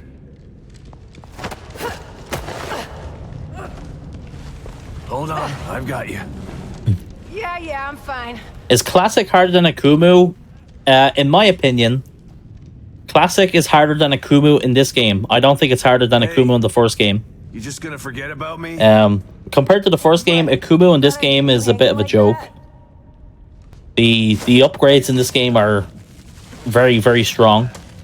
There is a upgrade you can get where if you get grabbed by an enemy, you can like use your bottles to get out of the grab and so on. There's things like that. You can upgrade certain bolts and so on. Who else? Like if you upgrade like the electric bolts, smoke Just bolts, 4 of us. Me, things like that. Kidman, Myra, and Theodore. Theodore. You can make yourself very powerful. Father Theodore. Father Theodore. And then I just call like him just Theodore general Wallace. You know him? better like quality of life things with this game that the first game He wants her for is like himself. infamously known Hunting down for Myra, like too. being He's the one who you screwed know everything up. like the first game is like bear How's traps this and whole so thing on. supposed to go? Once Myra and Theodore got Lily, Theodore Like and I were gonna get her out while Myra stayed the behind to design take of the Lily. enemies Stay outside and make sure we got out of STEM safely. Shit, it was supposed to. yeah be easy. this game is just more accessible compared to the first game.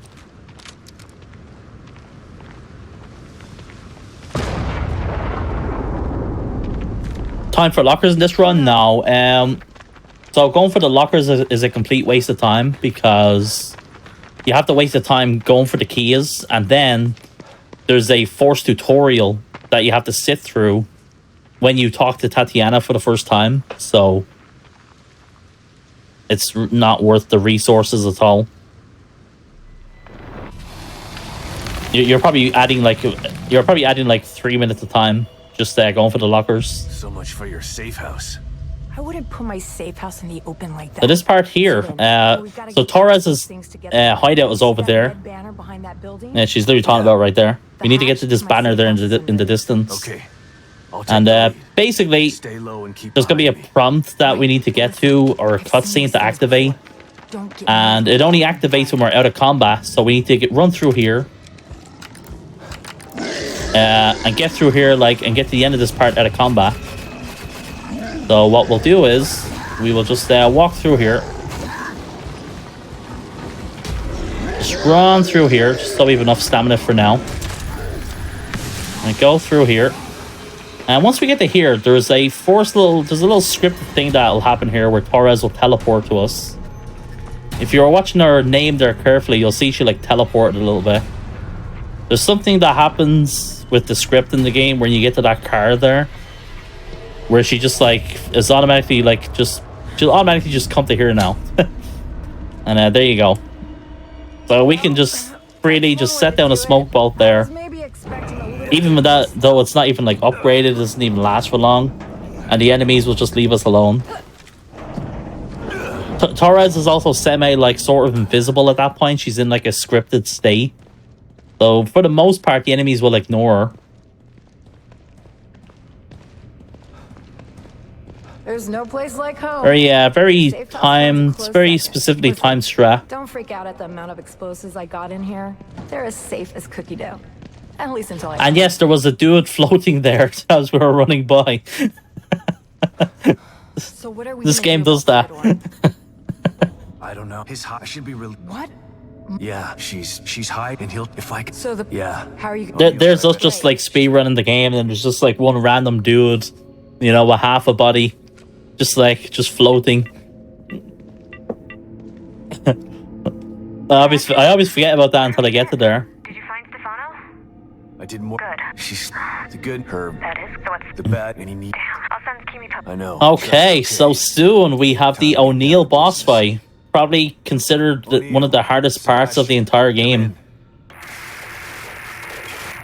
And we're doing this on classic difficulty, where you can't upgrade or anything. So try and find him.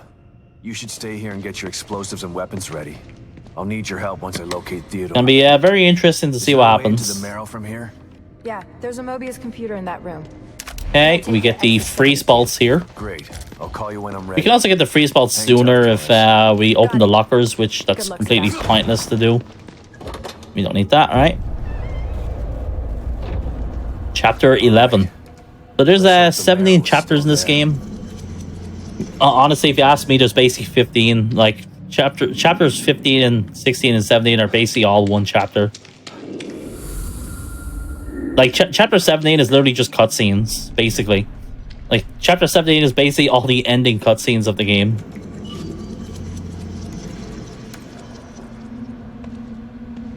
Let's see if anything's in there. Here. No, empty. Get a condenser. Those are for crafting freeze bolts. Get more nails. And here, we're returning again to a kind of a familiar spot here. We entered here earlier, going into the open world where we were going to the theater and so on. Going through here again. This is a Hoffman's hideout that we met earlier. Is nearby. I should check up on her. Hoffman, another you here?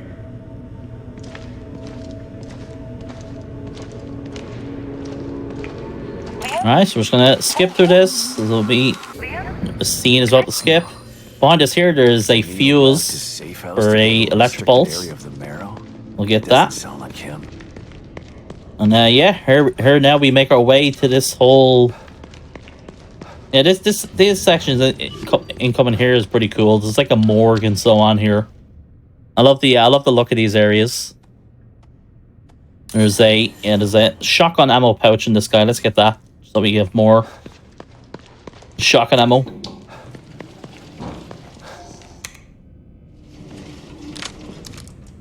I guess O'Neill had evil within him too. Man, I wish we could do that Easter egg on a run. Feels bad, man. It takes like 20 plus minutes to go and do it. Looks like they had extra security for this place. Alright. We don't exactly need to go in here, but I'm gonna do it anyway, just so we can craft more stuff. I wanna just craft stuff here so we have saved resources.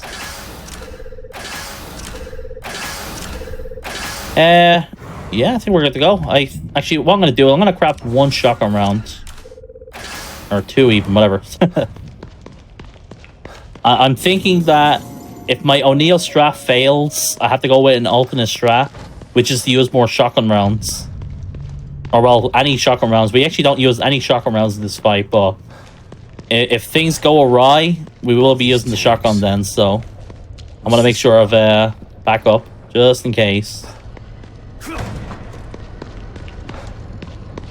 Okay. Let me run to here. Oh, yeah, the camera flips out there. The game's like forcing you to look at Hoffman there, so I'm trying to run around there to get the fuse.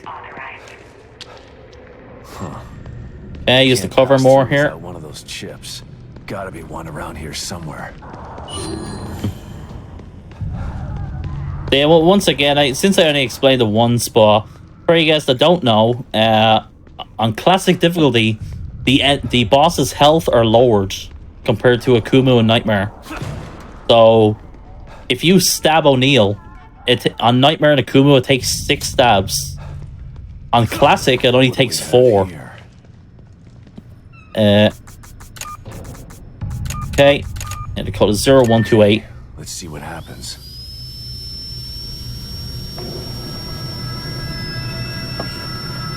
And segments like the Firewalk has less enemies on classic difficulty compared to Nightmare and Akumu.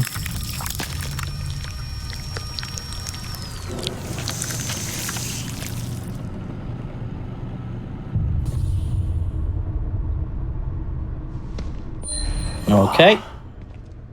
So we need this chip here to get through certain locked doors. That's what we were just looking at a bit ago there when I was looking at the Hoffman memory. Alright, here we go. So the enemies are out now. They're blocked. They're investigating the area. They're looking for me. So let's go through here. So let's we need to take out this guy. Now the enemies, it sounds like they're alerted now. They're not really, honestly. We can still like go here, no problem. Alright, so we're just gonna walk here. Walk over here. We're just gonna slowly go here. So there's a screeching lady over there, the ones that grab you and kill you in one hit. So what I'm doing here is a slightly slower strat. There is a much faster strat I can do here, but for safety measures, we're just going to do this strat here. The fastest strat here is literally just to run to this door. We're just going to do this a bit more safer like this. Let's go. Good to go. This is actually, it's not even that much slower, honestly. I never really timed the ball. Yeah. There is the fastest strat than what I just did. It's actually crazy because you're dealing with like the movement and like Sebastian's movement being obscured during combat. But yeah, here we go. The O'Neill boss fight. Voices. When I did this, we did a Kumo on this a few months ago on GDQ, and it went really badly.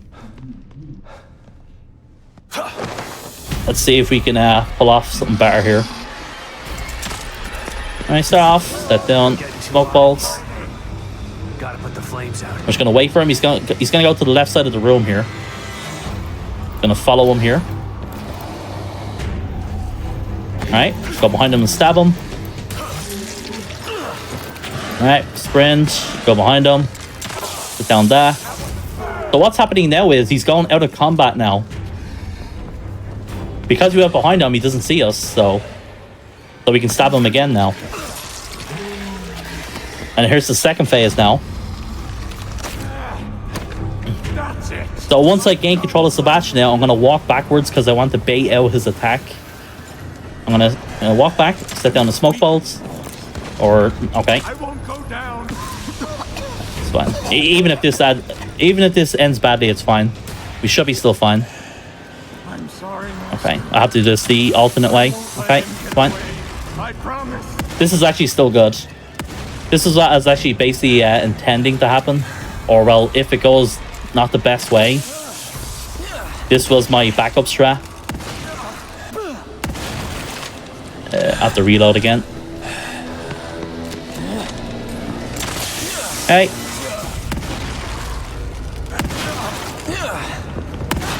Okay, this is not the intended strat. If everything went correctly there, I would have been able to just stab him the whole time, but I messed up I set down the smoke bolt on the table and it didn't go off, so I had to do it the alternate way. But the good thing is, if I was able to stab him on the first phase, it doesn't really matter then. There's a lot going on that you don't know about. I could just do the alternate strat, which I just did there. So if I messed up on the first phase, it would have been a lot worse than, yeah.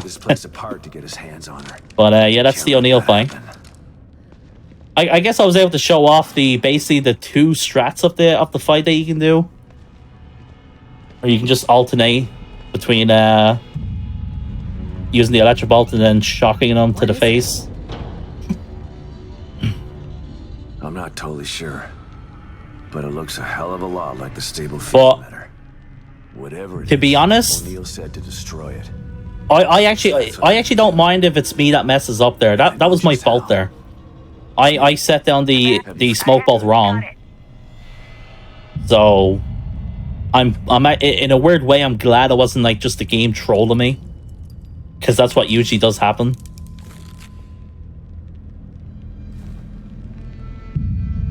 But hey, I'm vindicated. So I did Akuma mode on GDQ here a few months ago, and O'Neill made me reset like 5+ times, and I was like, why? Well, why now? I practiced this so much, and you're making me do this, O'Neill. Why? So again, I'm the first try here on Classic. Is a highlight. Okay, here we go. Operation Kick Ass happening in 3, 2, 1. But yeah, we got 2 stabs in him. It takes 4 stabs to kill him. If that smoke bolt actually did go off, we would have been fine. Torres? It's a very, very specifically timed strat.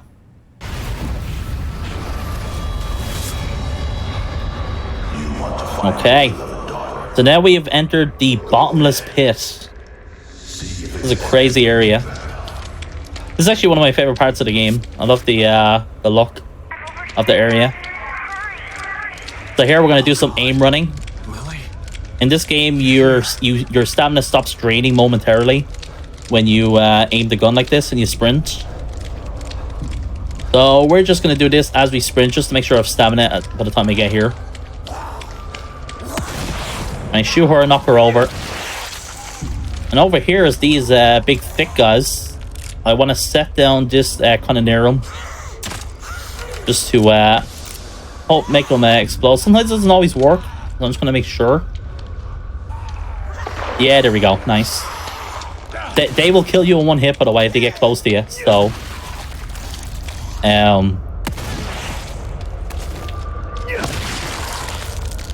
so I just wanted to make sure that we get by those, no problem. Make this experience a lot easier. What's this guy doing? I don't think he'll see me.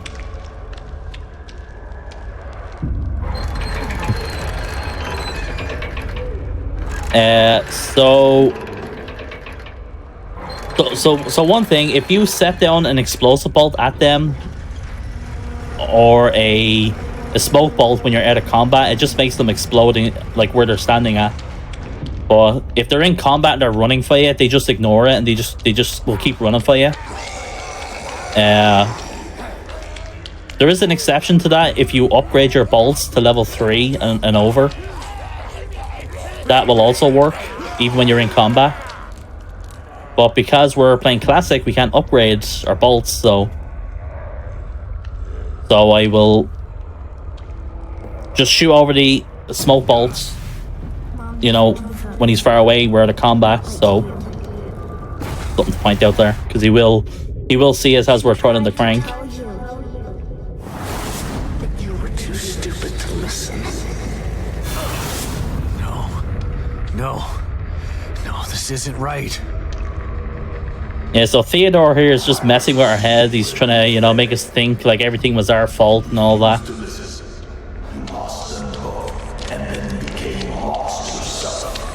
He's trying to manipulate us. Here I'm trying to like cover against these so we can sprint for longer here. And I hear there's a couple of calls where you're like stopped in place for a second.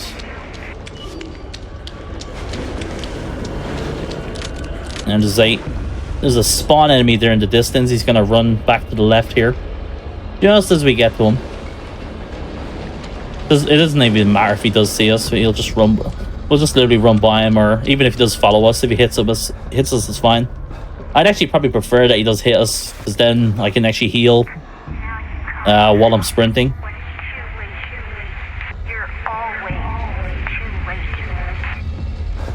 But yeah, that's the bottomless pit here. After all this, you still want to be reunited with Lily? I do. Classic mode is where you can't upgrade. Yeah, classic mode, there's no checkpoints. You can only save 7 times. And you can't upgrade with gel, or you can't upgrade your weapons or anything either. Lily, is it really you?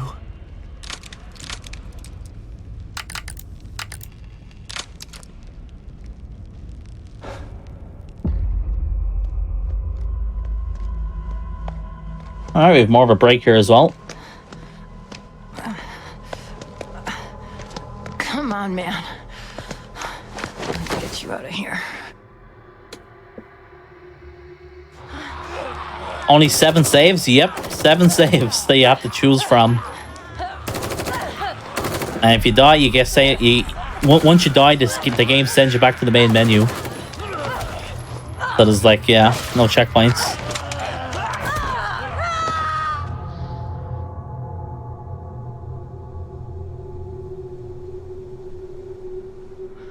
Nah, Akuma mode is only the one-hit kill mode. Any damage you take in Akuma, that just sends you back to the last checkpoint that you had. You gotta give that son of a bitch some payback. Sebastian? What's wrong? Are you all right? You've been working too hard. It's making you delirious. Myra? Man, that looks so uncomfortable. Imagine waking up like that and you've like no pillow or blanket. Torres. Where? I'm home. And Theodore just put Torres in the line of fire of Sebastian shooting his gun. So Sebastian just shot Torres.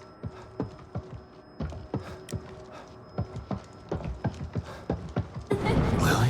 And of course, like he's doing this on purpose to manipulate us. Trying to make him think like everything's all his fault. That letter. Myra's last communication. It was hidden with her files. It sounded so crazy at the time. But I should have believed her. My dearest. This note here is pretty cool. It's in the first game as well. She's right. It's a note that Myra left for Sebastian. Uses my own guilt against me. But guilt for what? It's their fault, not mine. They took everything from me. I didn't start any of this, but I'm gonna finish it. And God help anybody that stands in my way. Hey, here we go. More unskippable scenes here. What?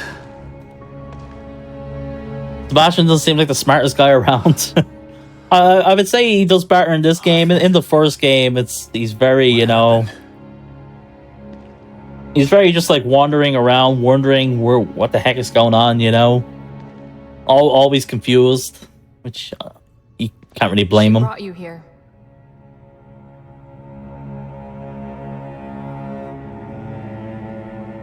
I'm sorry, Sebastian. I tried to save her, but... No. I shot her. The bullet wound was superficial.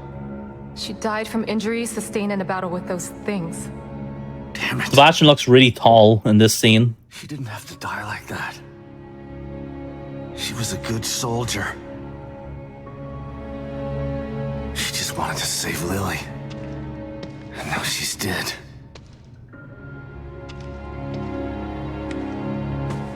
It's all my fault.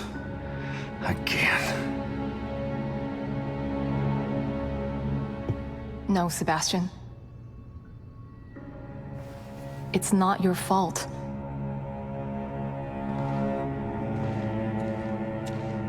Don't let him do this to you.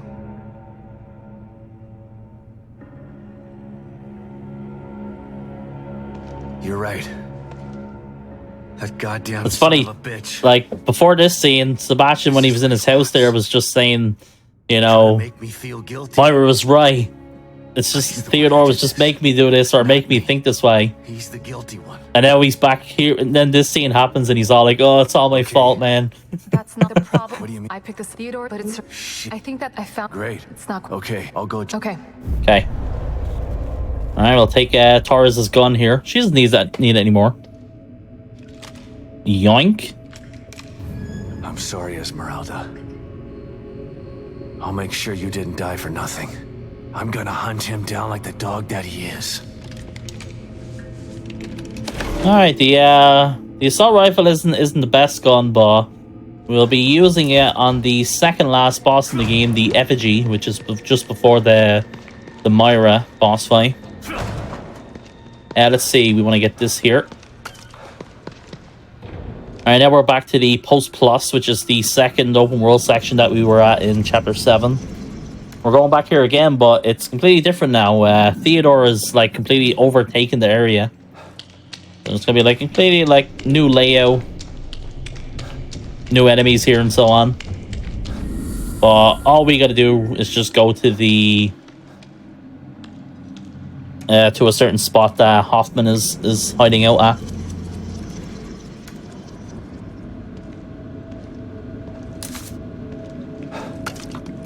I think we have everything here. Yeah, we're full on heals.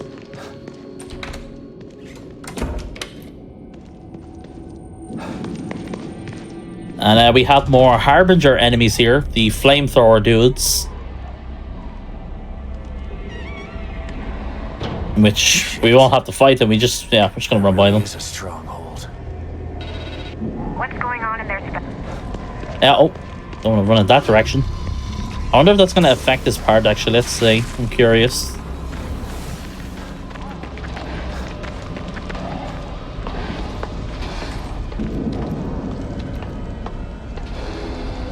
You can see him there. Grab this. See what happens. Nope.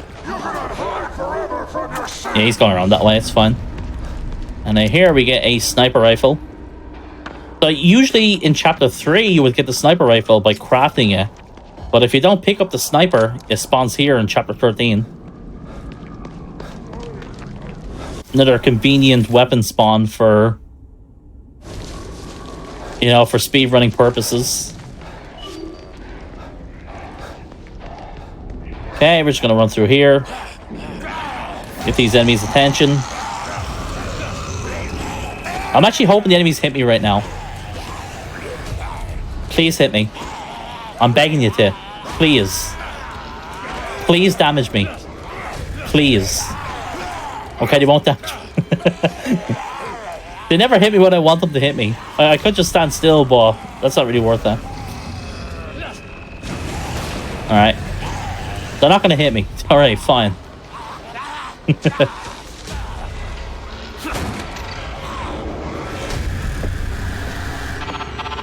Alright, incoming here soon is one of the infamous spots in the game, the firewalk.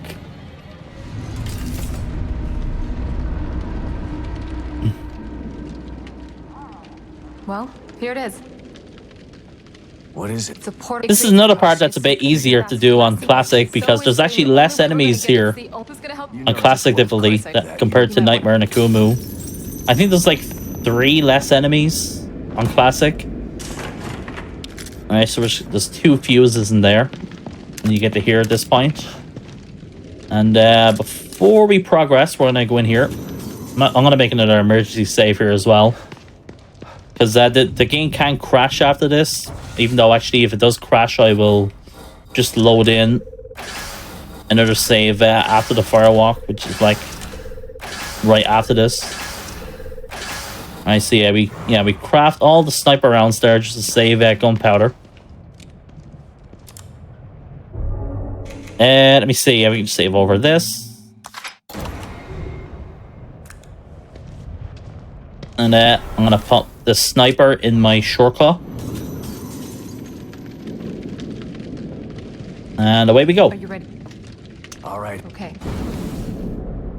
So for the most part, the enemies do spawn in like the same way in the firewalk here. Kind of near the end of it, they can somewhat spawn in a random way, but still in a sort of general way as well. It should protect us from the fire, but it won't stop those things in there from trying to kill us. Don't worry, I'll take care of them. Here goes nothing. I also assume it depends on how quickly it killed like the previous enemies as well. It's working.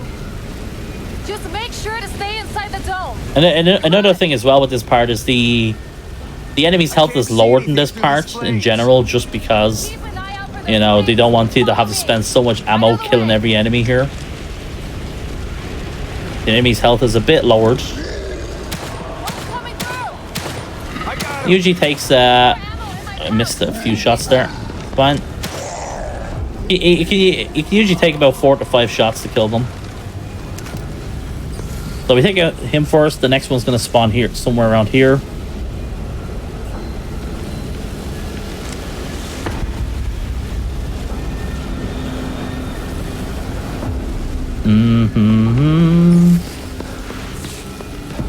Oh, she wasn't actually moving there. Okay, Torres. Or sorry, Hoffman. There he is. There's the next guy.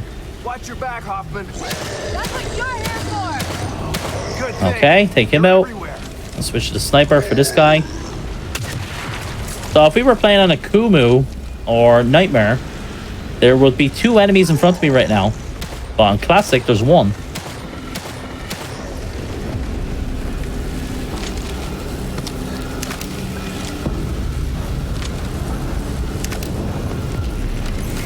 How much further? It seems a lot longer once you're in it. He wants to keep us out. Good. That means he's afraid. So the next set of spawns are incoming soon. Yeah, so one enemy is going to spawn like here. The next one after that will spawn here. And then the next one will spawn like here. And then the last one will spawn like here.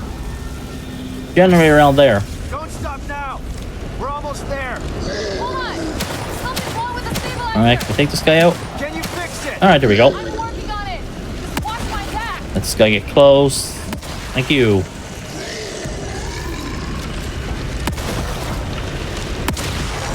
should actually use the handgun more.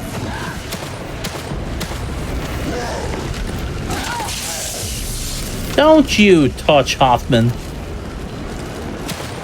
Very rude, sir.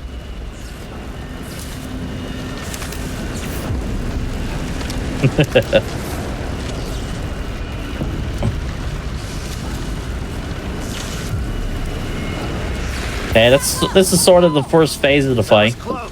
If we were playing on like lower difficulty, you'd usually get a checkpoint here.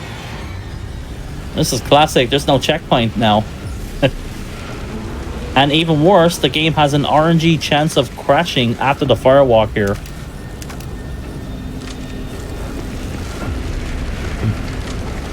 Are you regretting this yet? This is my chance to make up for what I did to Lily. I've been practicing this game for like a good week now. Never had the game crash once since, so if the game decides to crash now, man, I'm gonna be very surprised.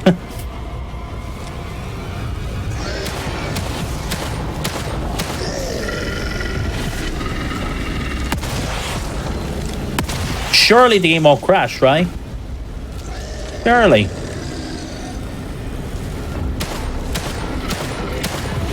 Okay. Shit, my skin is burning. Oh, there's gunpowder there. Probably should have grabbed it. Yeah, so it's about time. Yeah, the game's just been waiting for its moment, you know? The game's just all like, hey buddy, nice little GDQ run you got going on here. It would be a real shame. Hoffman, what's happening? It's failing again. Hold on. Hurry up, it's getting hot in here. Oh, God.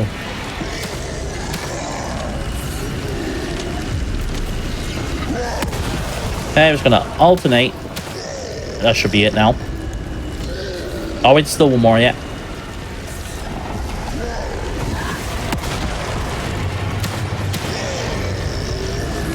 Gunpowder, please? No? Okay. Game, don't do it. Alright? It can crash anytime between, like, this intro scene here. I'm sorry, Yukiko. Could be good. I'll make him pay. Okay. Good so far. Nice, nice, nice. Pause, champ. Okay. After all of this, I'm the only one left. Yes. But he's not gonna stop me. Alright, so far we could be crashless. This could be a crashless run. Could be cope too. I could be coping. I'm just saying, you're really tempting fate tonight, aren't you? Yeah. Well, let's hope it doesn't. Yeah. I have all emergency saves anyway, so it's fine. I have all the, you know, emergencies set in place. My mindset going into this was like, I'm just going to expect these weird things to happen.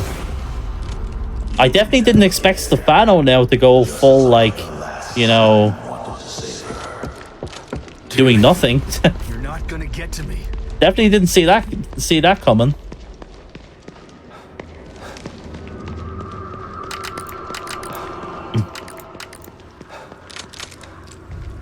Alright, so we hit the freeze balls out here. There's gonna be more disciple enemies here and another harbinger in this area as well. So we need to unlock a door to escape from here. We need to run to a lever to unlock it, which is on like the opposite side of the room or the area. But by the way, Ekdice, you didn't do classic mode in this, didn't you? You just did a Kumu. Correct. This is actually, I think, one of my... I've seen a little bit of classic, but I do know you mentioned it's harder than a... But I have done a Kumu. Ah, okay. Sounds like you need to do classic then. Oh god, the save restriction seems rough.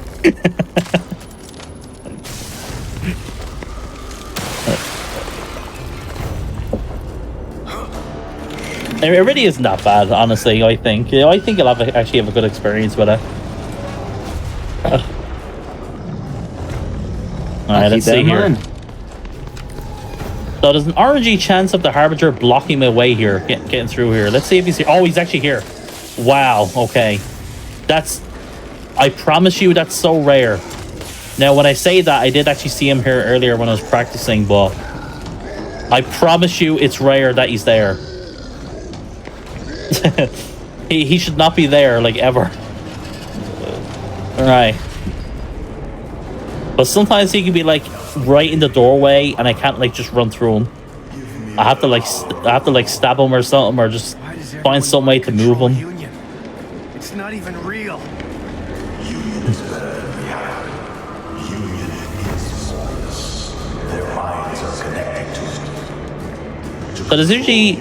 So coming up here, I'm gonna be grabbing a nail from a pile of dirt here. There's usually a long animation of grabbing it, but if you're in combat, you'll grab it instantly. So what we're gonna do is we're gonna shoot the wall here. The enemies will hear it, and we can just grab the nail instantly then. So the game just made me enter combat there.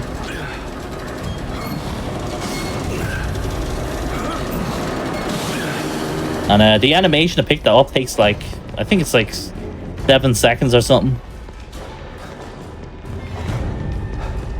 Pretty long animation.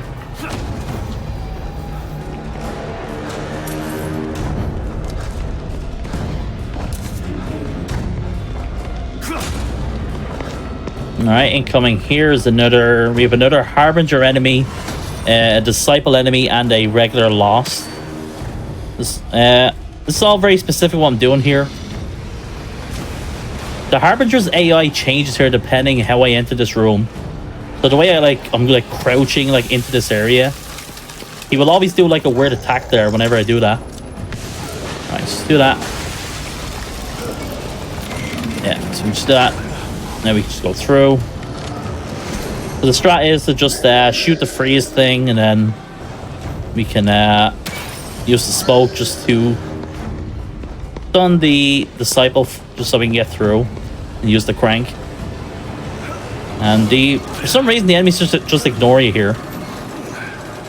It would take me like to stand here for like maybe a solid minute before they start actually coming from me here. You have all the time in the world to get to here now.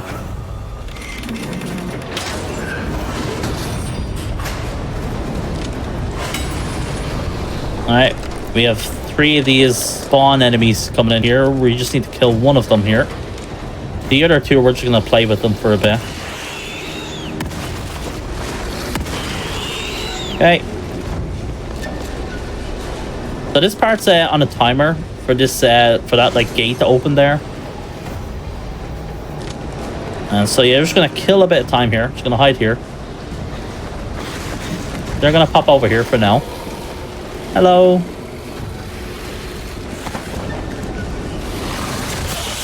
Fine if they hit me.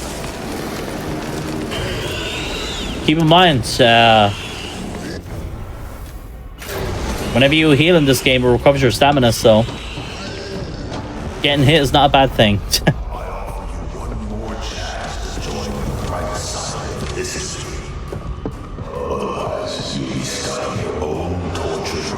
I'm gonna go make another emergency save here as well, just in case. Just in case.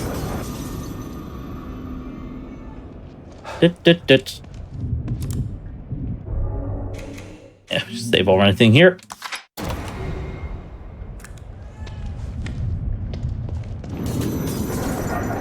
Yeah, this run's been pretty great. Actually, I didn't have to do any like, I didn't have to like do any reloads around, so I'm actually very happy about that.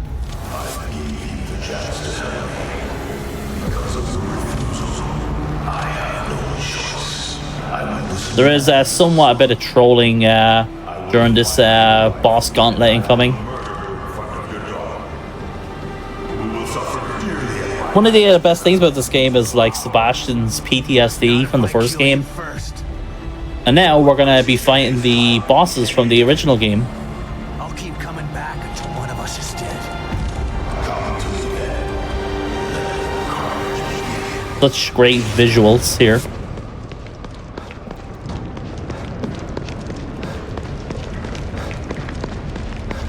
Let's grab these.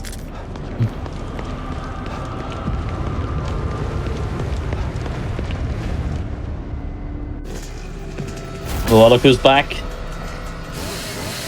It's Sadist Chan.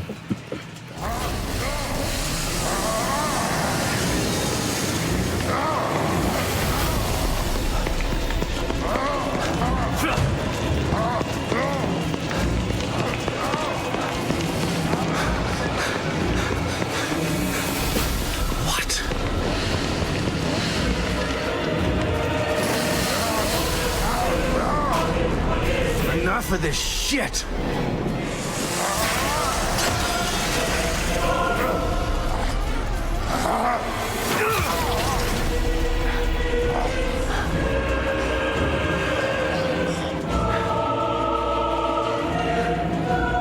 Oh my god, this is epic!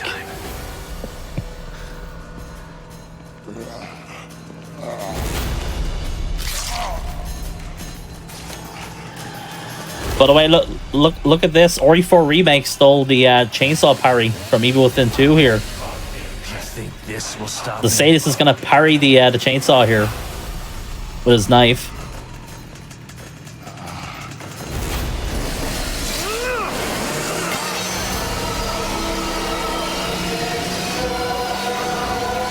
Okay.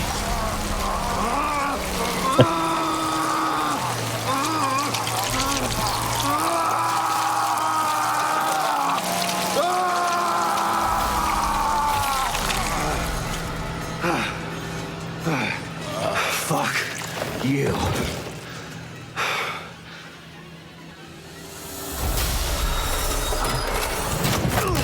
Oh, shit!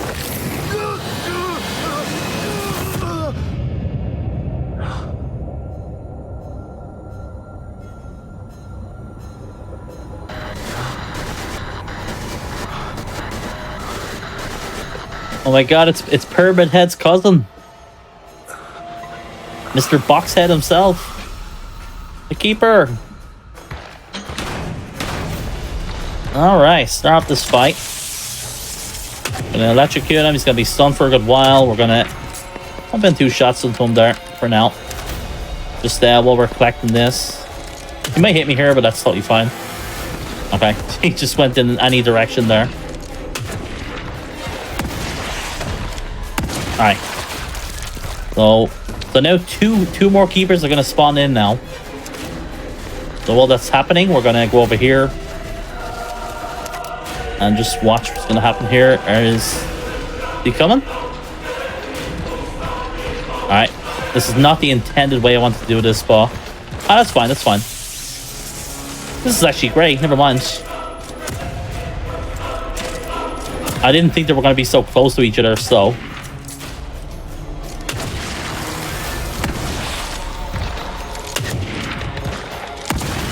Nice. So just a mixture of explosive bolts, sniper rounds there while they're stunned.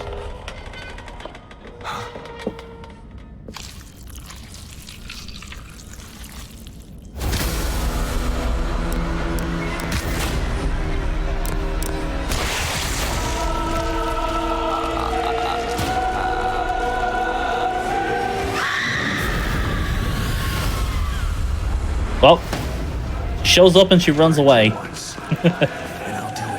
is she gonna spawn from the body? Alright, that's good. It's RNG if she actually comes out of the body or not. Sometimes she will just like completely just run for you. And it's bad RNG if she just runs for you. We want her to spawn out of the body.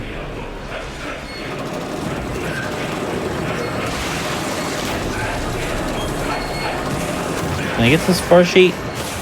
Alright. So now we just want her to follow me now. I'll wait for her.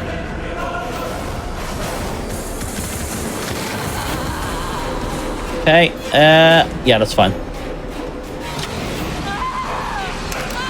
Okay, we need to stun her with the electric bolt here. Okay. And there we go. That's the gauntlet fight.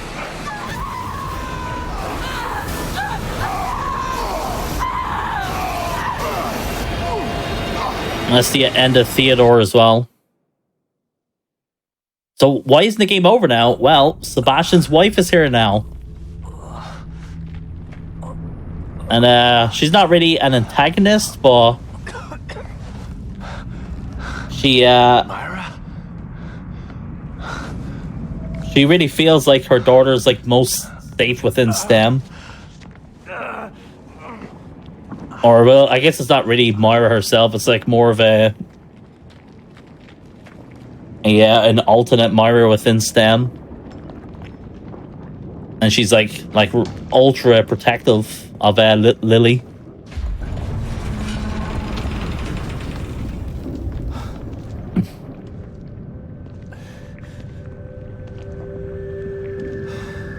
Oh God. And yeah, the world is like falling apart now. What are you trying to do, Myra? And here we are to the final segments of the game now. Let's see if we can finish off strong.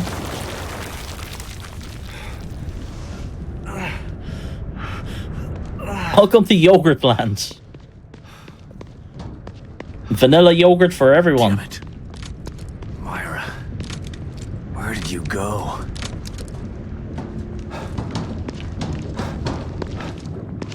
Incoming soon is some of the most annoying enemies in the entire game. What is this? These guys are like super fast and all that, and they can tend to like ignore your shots when you're shooting them with the shotgun. Where like usually they just like fall over and you can stomp on them. But there's just times you'll shoot them and just like nothing happens. And they're just all like, oh, yeah, no, you didn't actually just hit me there. Really do not want that to happen.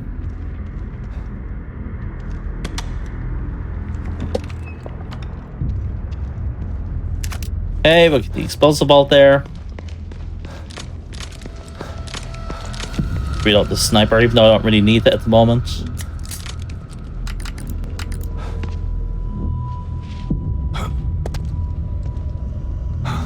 Myra!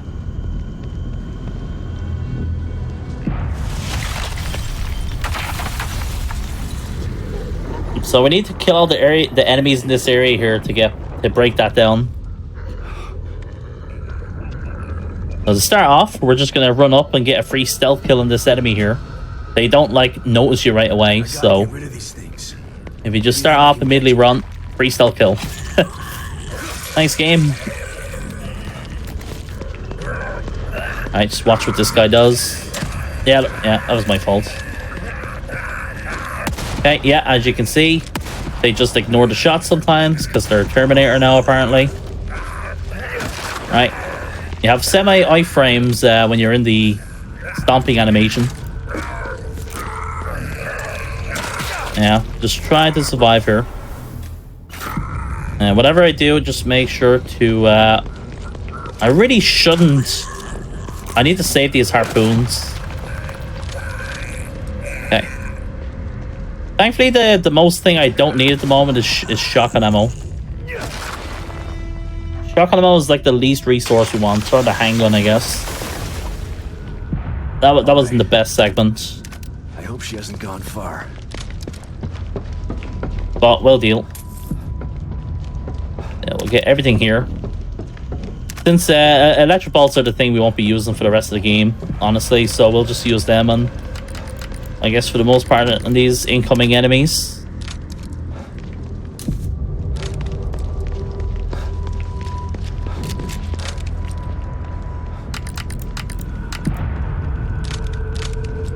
Right, I know there's more from down here. Stop! I think there is like 6 of them in this area here.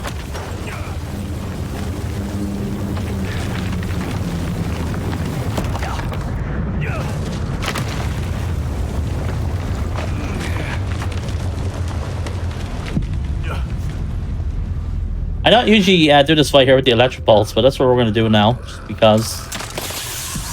See what happens. Which one is falling? Oh, shit. None of them. More of them?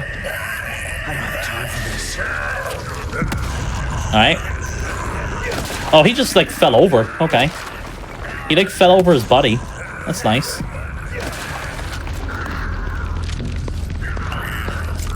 Wasn't even aware that was a thing, actually. Okay, we'll just bottle him to finish him off. You can see how fast they are. Alright. Yeah, I'm just going with alternate attacks here. Come on, Freddo. Alright, good. I want to try save as much as I can here, so...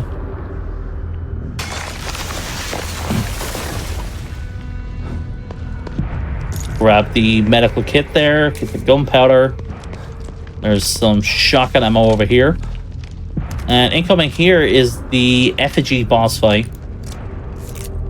Kind of looks like the Amalgam Alpha from the first game. The effigy has like a weak spot in it. It's kind of where we mostly want to be shooting. There she is. So to start this fight here, we want to shoot it twice with the sniper to stagger it. And I'm going to try to get as many handgun bullets in him as possible if I can. Oh, God. And I shoot once. Doesn't really matter where I shoot the second shot. I use the handgun here just to save as much ammo as we can. And I use that. One shot attack. Alright, do that. And now we're going to use the machine gun here. Might be able to kill him soon here. Nice, there we go. Good fight. The boss actually took extra damage from the car explosion there.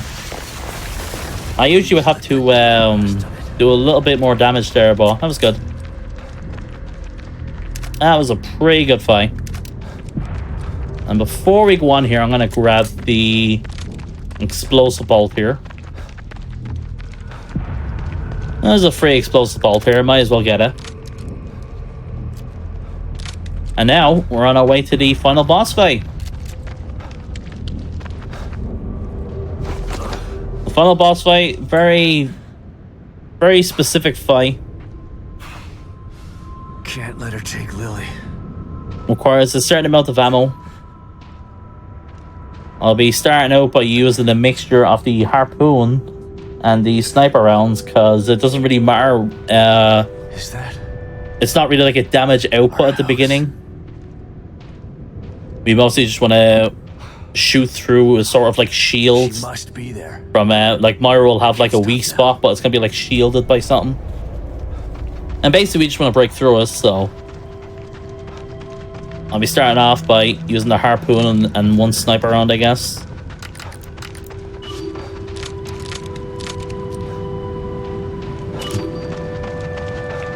Yeah, this has been a very good run.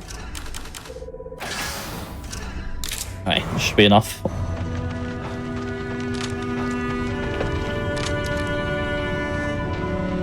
If we succeed in this fight and I don't have to reload, we literally just did this run like without having to reload at all, so it's actually very nice. Let's get her done.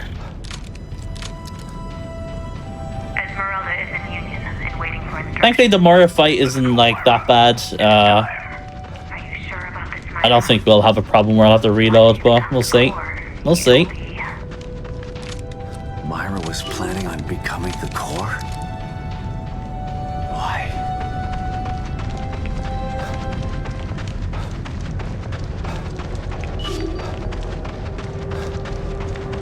How did the security guard lady die? Yeah, Hoffman. She got burned alive at the firewalk.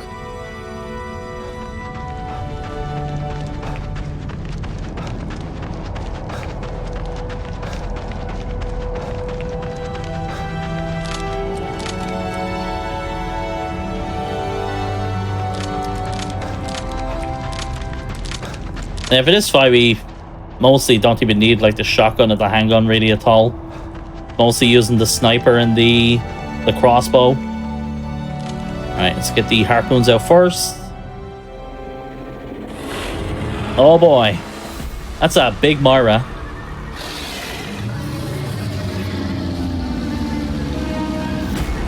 My God.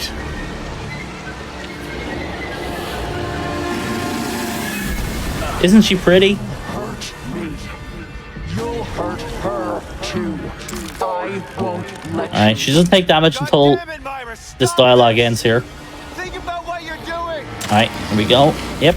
If she holds her stomach, that means you got the hit off correctly. Do that. Dodge her thing there, her wave. Gonna do it again. Dodge the wave. And this should break the thing. Switch the explosive bolt. Reload the sniper now. You can only do damage when her weak spot is glowing, so it doesn't matter if you shoot there or not. Do that. And if we do this the right time, we can... No, we have to do it again. If I shot that at the right moment, that would have exploded right away. Now there's going to be a bunch of spiders coming out. We want to make sure they're all dead. No survivors. No survivors. Okay. And now the weak spots will be on our both shoulders.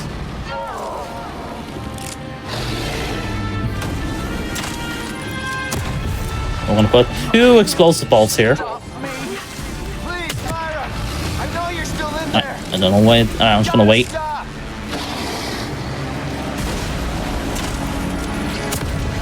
Alright, before let's shoot these first. Alright, good. That's the first phase now. So I shot the little bulb things in the ground there because they summon out more spiders, and they're still going to be in the area after all this animation. So, and I cannot afford to be staggered or anything after this.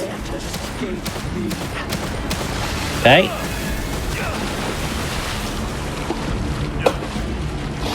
So we need to get very specific shots off now. This is the kind of scary part of this fight.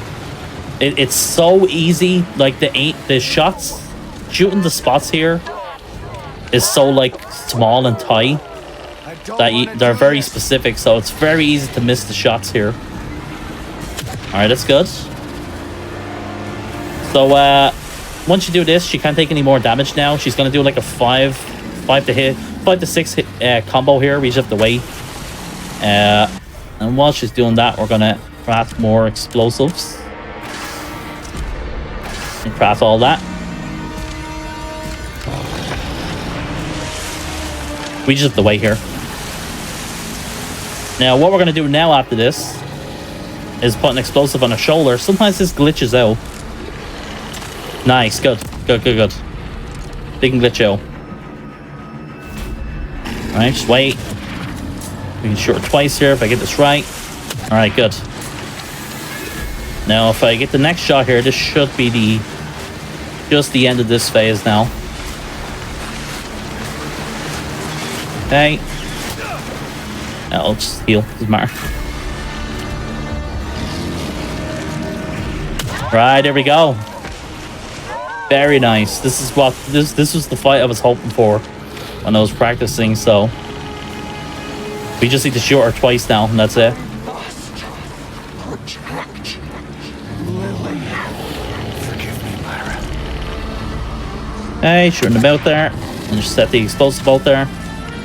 If you're looking kind of closely there, you don't even need to put the explosive bolt like on her mouth. Like actually, it was on like her shoulder there, but like the distance of it still gets her mouth. So, but yeah, that's a pretty close to optimal Myra fight. GG. That's the final boss fight in the game. Now we just have a couple of segments left here now. Almost there.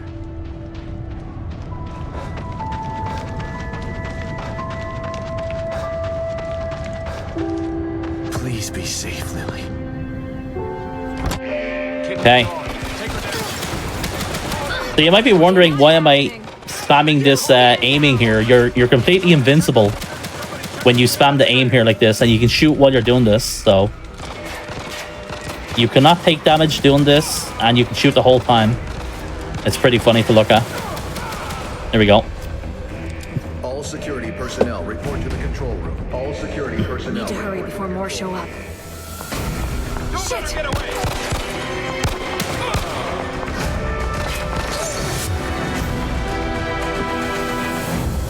Okay. Lily! She's got to be in her room upstairs. So we're gonna do that again. We're gonna be another shootout scene here with Kidman. Okay. Warning, Alpha 1, emergency. Alright, take him down. You're not making this easy. So you can see the grenade going off there and it does nothing to me.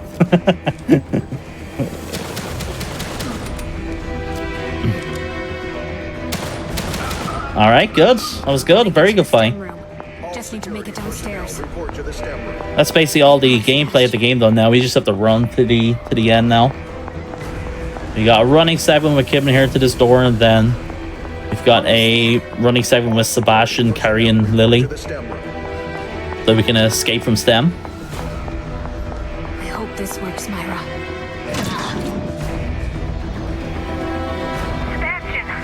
Kidman, I've got her. Where do I go? Man, I feel vindicated now. I was not happy with the Akumu run I did on GDQ a few months ago, so this was a lot better. I'm counting on you, Kidman.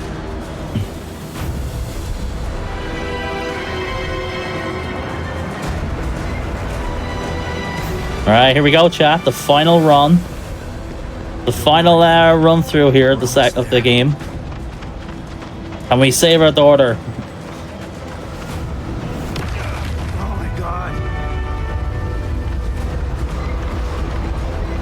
Now, I can ruin the immersion here and just say that you cannot die at this part.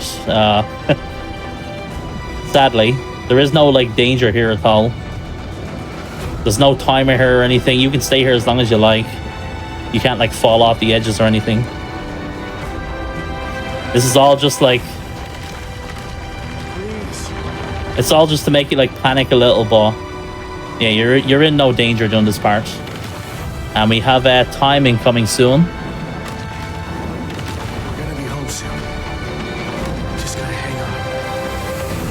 And here we go. Once we skip this scene. And time. Let's see what time we got. GG. I mean, here's the Evil Within 3 sequel, bait.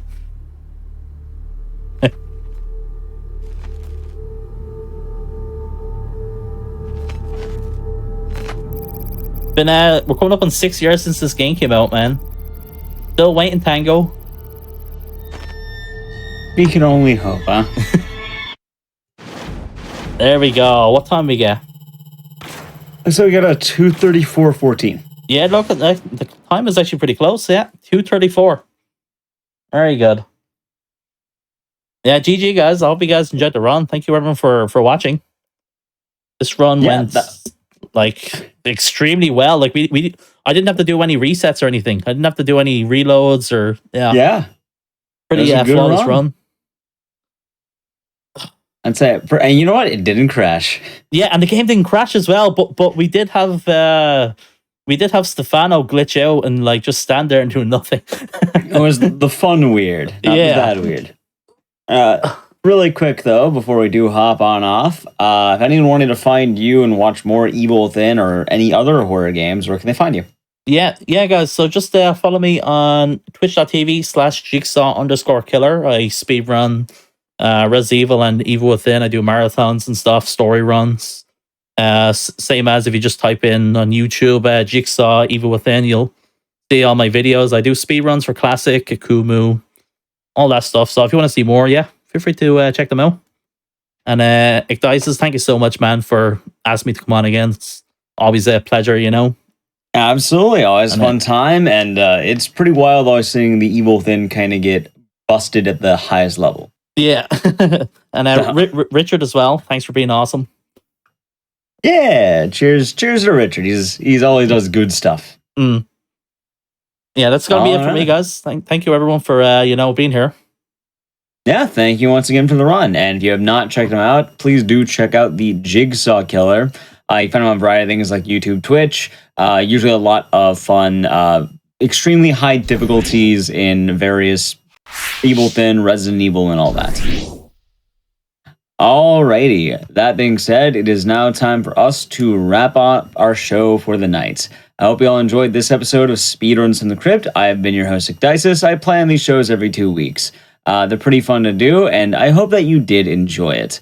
If you want to hear more about me or find out how I do these, you can find my name somewhere around here. Pretty much that everywhere. As well, if you're watching this on YouTube, be sure to push the like button on this video and subscribe to the channel. Also, go to twitch.tv/gamesdonequick if you're interested in looking at our live content. Alright, that being said, I hope you enjoyed tonight's show. Have a wonderful rest of the day or night, and take it easy. Have a good one.